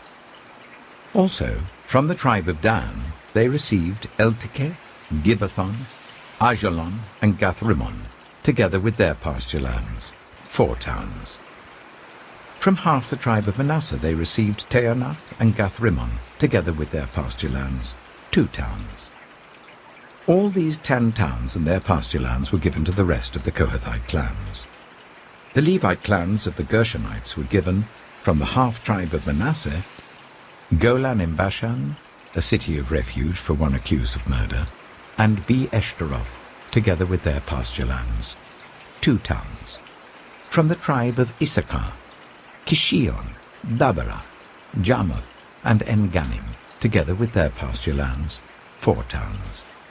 From the tribe of Asher, Mishal, Abdon, Helkath, and Rehob, together with their pasture lands, 4 towns. From the tribe of Naphtali, Kedesh in Galilee, a city of refuge for one accused of murder, Hamoth-Dor and Kartan, together with their pasture lands, 3 towns. The total number of towns of the Gershonite clans came to 13, together with their pasture lands. The Merarite clans, the rest of the Levites, were given from the tribe of Zebulun, Jokneam, Karta, Dimnah, and Nahalal, together with their pasture lands, 4 towns. From the tribe of Reuben, Bezer, Jehaz, Kedemoth, and Mephaeth, together with their pasture lands, 4 towns. From the tribe of Gad, Ramoth in Gilead, a city of refuge for one accused of murder, Mahanaim, Heshbon, and Jazer, together with their pasture lands, 4 towns in all. The total number of towns allotted to the Merarite clans, who were the rest of the Levites, came to 12. The towns of the Levites in the territory held by the Israelites were 48 in all, together with their pasture lands. Each of these towns had pasture lands surrounding it. This was true for all these towns. So the Lord gave Israel all the land he had sworn to give their ancestors, and they took possession of it and settled there. The Lord gave them rest on every side, just as he had sworn to their ancestors. Not one of their enemies withstood them. The Lord gave all their enemies into their hands. Not one of all the Lord's good promises to Israel failed. Every one was fulfilled. Joshua chapter 22. Then Joshua summoned the Reubenites, the Gadites, and the half-tribe of Manasseh, and said to them, You have done all that Moses, the servant of the Lord, commanded, and you have obeyed me in everything I commanded. For a long time now, to this very day, you have not deserted your fellow Israelites, but have carried out the mission the Lord your God gave you. Now that the Lord your God has given them rest as he promised, return to your homes in the land that Moses, the servant of the Lord, gave you on the other side of the Jordan. But be very careful to keep the commandment and the law that Moses, the servant of the Lord, gave you. To love the Lord your God, to walk in obedience to him, to keep his commands, to hold fast to him, and to serve him with all your heart and with all your soul. Then Joshua blessed them and sent them away, and they went to their homes. To the half-tribe of Manasseh, Moses had given land in Bashan, and to the other half of the tribe Joshua gave land on the west side of the Jordan along with their fellow Israelites. When Joshua sent them home, he blessed them, saying, Return to your homes with your great wealth, with large herds of livestock, with silver, gold, bronze, and iron, and a great quantity of clothing, and divide the plunder from your enemies with your fellow Israelites. So the Reubenites, the Gadites, and the half-tribe of Manasseh left the Israelites at Shiloh in Canaan to return to Gilead, their own land, which they had acquired in accordance with the command of the Lord through Moses. When they came to Geliloth, near the Jordan in the land of Canaan, the Reubenites, the Gadites, and the half-tribe of Manasseh built an imposing altar there by the Jordan. And when the Israelites heard that they had built the altar on the border of Canaan at Geliloth, near the Jordan on the Israelite side, the whole assembly of Israel gathered at Shiloh to go to war against them. So the Israelites sent Phinehas, son of Eleazar the priest, to the land of Gilead, to Reuben, Gad, and the half-tribe of Manasseh. With him they sent 10 of the chief men, one from each of the tribes of Israel, each the head of a family division among the Israelite clans. When they went to Gilead, to Reuben, Gad, and the half-tribe of Manasseh, they said to them, "The whole assembly of the Lord says, 'How could you break faith with the God of Israel like this? How could you turn away from the Lord and build yourselves an altar in rebellion against him now? Was not the sin of Peor enough for us? Up to this very day we have not cleansed ourselves from that sin, even though a plague fell on the community of the Lord. And are you now turning away from the Lord? If you rebel against the Lord today, tomorrow he will be angry with the whole community of Israel. If the land you possess is defiled, come over to the Lord's land, where the Lord's tabernacle stands, and share the land with us. But do not rebel against the Lord or against us by building an altar for yourselves, other than the altar of the Lord our God.' When Achan, son of Zerah, was unfaithful in regard to the devoted things, did not wrath come on the whole community of Israel? He was not the only one who died for his sin." Then Reuben, Gad, and the half-tribe of Manasseh replied to the heads of the clans of Israel, "The mighty one, God the Lord, the mighty one, God the Lord, he knows, and let Israel know. If this has been in rebellion or disobedience to the Lord, do not spare us this day. If we have built our own altar to turn away from the Lord and to offer burnt offerings and grain offerings, or to sacrifice fellowship offerings on it, may the Lord himself call us to account. No, we did it for fear that someday your descendants might say to ours, 'What do you have to do with the Lord, the God of Israel? The Lord has made the Jordan a boundary between us and you. You Reubenites and Gadites, you have no share in the Lord.' So your descendants might cause ours to stop fearing the Lord. That is why we said, 'Let us get ready and build an altar,' but not for burnt offerings or sacrifices. On the contrary, it is to be a witness between us and you and the generations that follow, that we will worship the Lord at his sanctuary with our burnt offerings, sacrifices, and fellowship offerings. Then in the future your descendants will not be able to say to ours, 'You have no share in the Lord.'"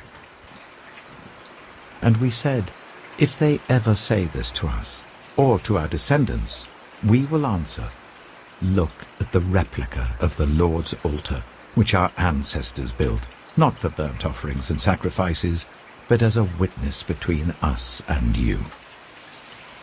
Far be it from us to rebel against the Lord and turn away from him today by building an altar for burnt offerings, grain offerings, and sacrifices, other than the altar of the Lord our God that stands before his tabernacle." When Phinehas, the priest, and the leaders of the community, the heads of the clans of the Israelites, heard what Reuben, Gad, and Manasseh had to say, they were pleased. And Phinehas, son of Eleazar the priest, said to Reuben, Gad, and Manasseh, "Today we know that the Lord is with us, because you have not been unfaithful to the Lord in this matter. Now you have rescued the Israelites from the Lord's hand." Then Phinehas, son of Eleazar the priest, and the leaders returned to Canaan from their meeting with the Reubenites and Gadites in Gilead, and reported to the Israelites. They were glad to hear the report and praised God, and they talked no more about going to war against them to devastate the country where the Reubenites and the Gadites lived. And the Reubenites and the Gadites gave the altar this name: "A witness between us that the Lord is God." Joshua chapter 23. After a long time had passed, and the Lord had given Israel rest from all their enemies around them, Joshua, by then a very old man, summoned all Israel, their elders, leaders, judges, and officials, and said to them, "I am very old. You yourselves have seen everything the Lord your God has done to all these nations for your sake. It was the Lord your God who fought for you. Remember how I have allotted as an inheritance for your tribes all the land of the nations that remain, the nations I conquered, between the Jordan and the Mediterranean Sea in the west. The Lord your God himself will push them out for your sake. He will drive them out before you, and you will take possession of their land, as the Lord your God promised you. Be very strong.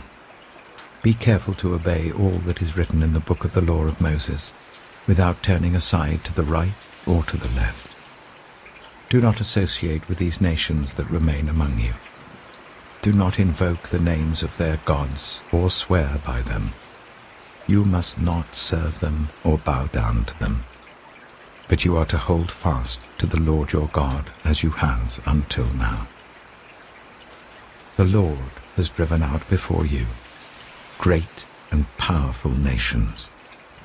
To this day no one has been able to withstand you. One of you routs 1,000, because the Lord your God fights for you just as he promised. So be very careful to love the Lord your God.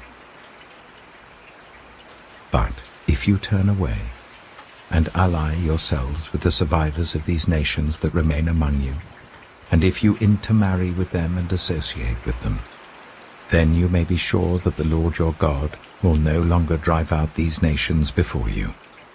Instead, they will become snares and traps for you, whips on your backs and thorns in your eyes, until you perish from this good land which the Lord your God has given you. Now I am about to go the way of all the earth. You know with all your heart and soul that not one of all the good promises the Lord your God gave you has failed. Every promise has been fulfilled. Not one has failed. But just as all the good things the Lord your God has promised you have come to you, so he will bring on you all the evil things he has threatened, until the Lord your God has destroyed you from this good land he has given you. If you violate the covenant of the Lord your God which he commanded you, and go and serve other gods and bow down to them, the Lord's anger will burn against you, and you will quickly perish from the good land he has given you. Joshua chapter 24. Then Joshua assembled all the tribes of Israel at Shechem. He summoned the elders, leaders, judges, and officials of Israel, and they presented themselves before God. Joshua said to all the people, "This is what the Lord, the God of Israel, says. Long ago, your ancestors, including Terah, the father of Abraham and Nahor, lived beyond the river Euphrates and worshipped other gods.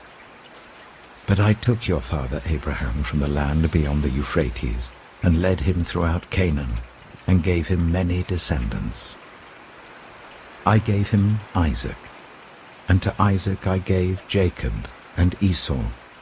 I assigned the hill country of Seir to Esau, but Jacob and his family went down to Egypt. Then I sent Moses and Aaron, and I afflicted the Egyptians by what I did there, and I brought you out. When I brought your people out of Egypt, you came to the sea, and the Egyptians pursued them with chariots and horsemen as far as the Red Sea. But they cried to the Lord for help, and he put darkness between you and the Egyptians. He brought the sea over them and covered them.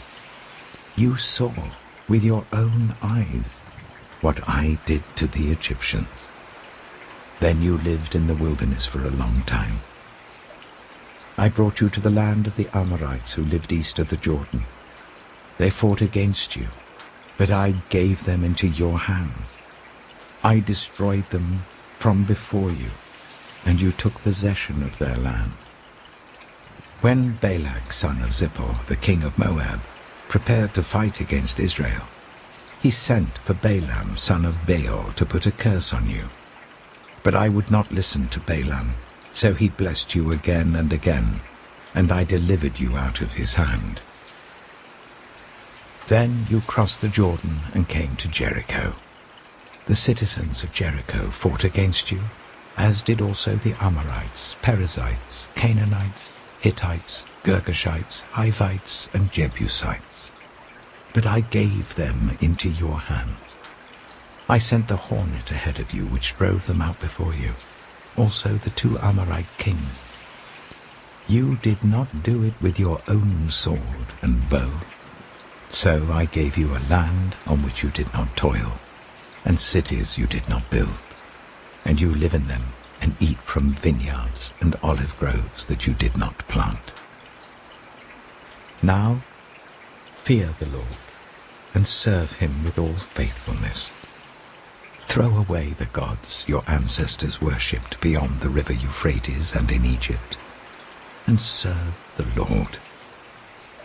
But if serving the Lord seems undesirable to you, then choose for yourselves this day whom you will serve, whether the gods your ancestors served beyond the Euphrates, or the gods of the Amorites in whose land you are living. But as for me and my household, we will serve the Lord." Then the people answered, "Far be it from us to forsake the Lord to serve other gods. It was the Lord our God himself who brought us and our parents up out of Egypt, from that land of slavery, and performed those great signs before our eyes. He protected us on our entire journey and among all the nations through which we traveled. And the Lord drove out before us all the nations, including the Amorites who lived in the land. We too will serve the Lord, because he is our God." Joshua said to the people, "You are not able to serve the Lord. He is a holy God. He is a jealous God. He will not forgive your rebellion and your sins. If you forsake the Lord and serve foreign gods, he will turn and bring disaster on you and make an end of you, after he has been good to you." But the people said to Joshua, "No, we will serve the Lord." Then Joshua said, "You are witnesses against yourselves that you have chosen to serve the Lord." "Yes, we are witnesses," they replied. "Now then," said Joshua, "throw away the foreign gods that are among you, and yield your hearts to the Lord, the God of Israel." And the people said to Joshua, "We will serve the Lord our God and obey him." On that day Joshua made a covenant for the people, and there at Shechem he reaffirmed for them decrees and laws. And Joshua recorded these things in the book of the law of God. Then he took a large stone and set it up there under the oak near the holy place of the Lord. "See," he said to all the people, "this stone will be a witness against us. It has heard all the words the Lord has said to us. It will be a witness against you if you are untrue to your God." Then Joshua dismissed the people, each to their own inheritance. After these things, Joshua, son of Nun, the servant of the Lord, died at the age of 110. And they buried him in the land of his inheritance, at Timnath-Serah, in the hill country of Ephraim, north of Mount Gaash. Israel served the Lord throughout the lifetime of Joshua and of the elders who outlived him and who had experienced everything the Lord had done for Israel. And Joseph's bones, which the Israelites had brought up from Egypt, were buried at Shechem in the tract of land that Jacob bought for 100 pieces of silver from the sons of Hamor, the father of Shechem. This became the inheritance of Joseph's descendants. And Eleazar, son of Aaron, died and was buried at Gibeah, which had been allotted to his son Phinehas in the hill country of Ephraim.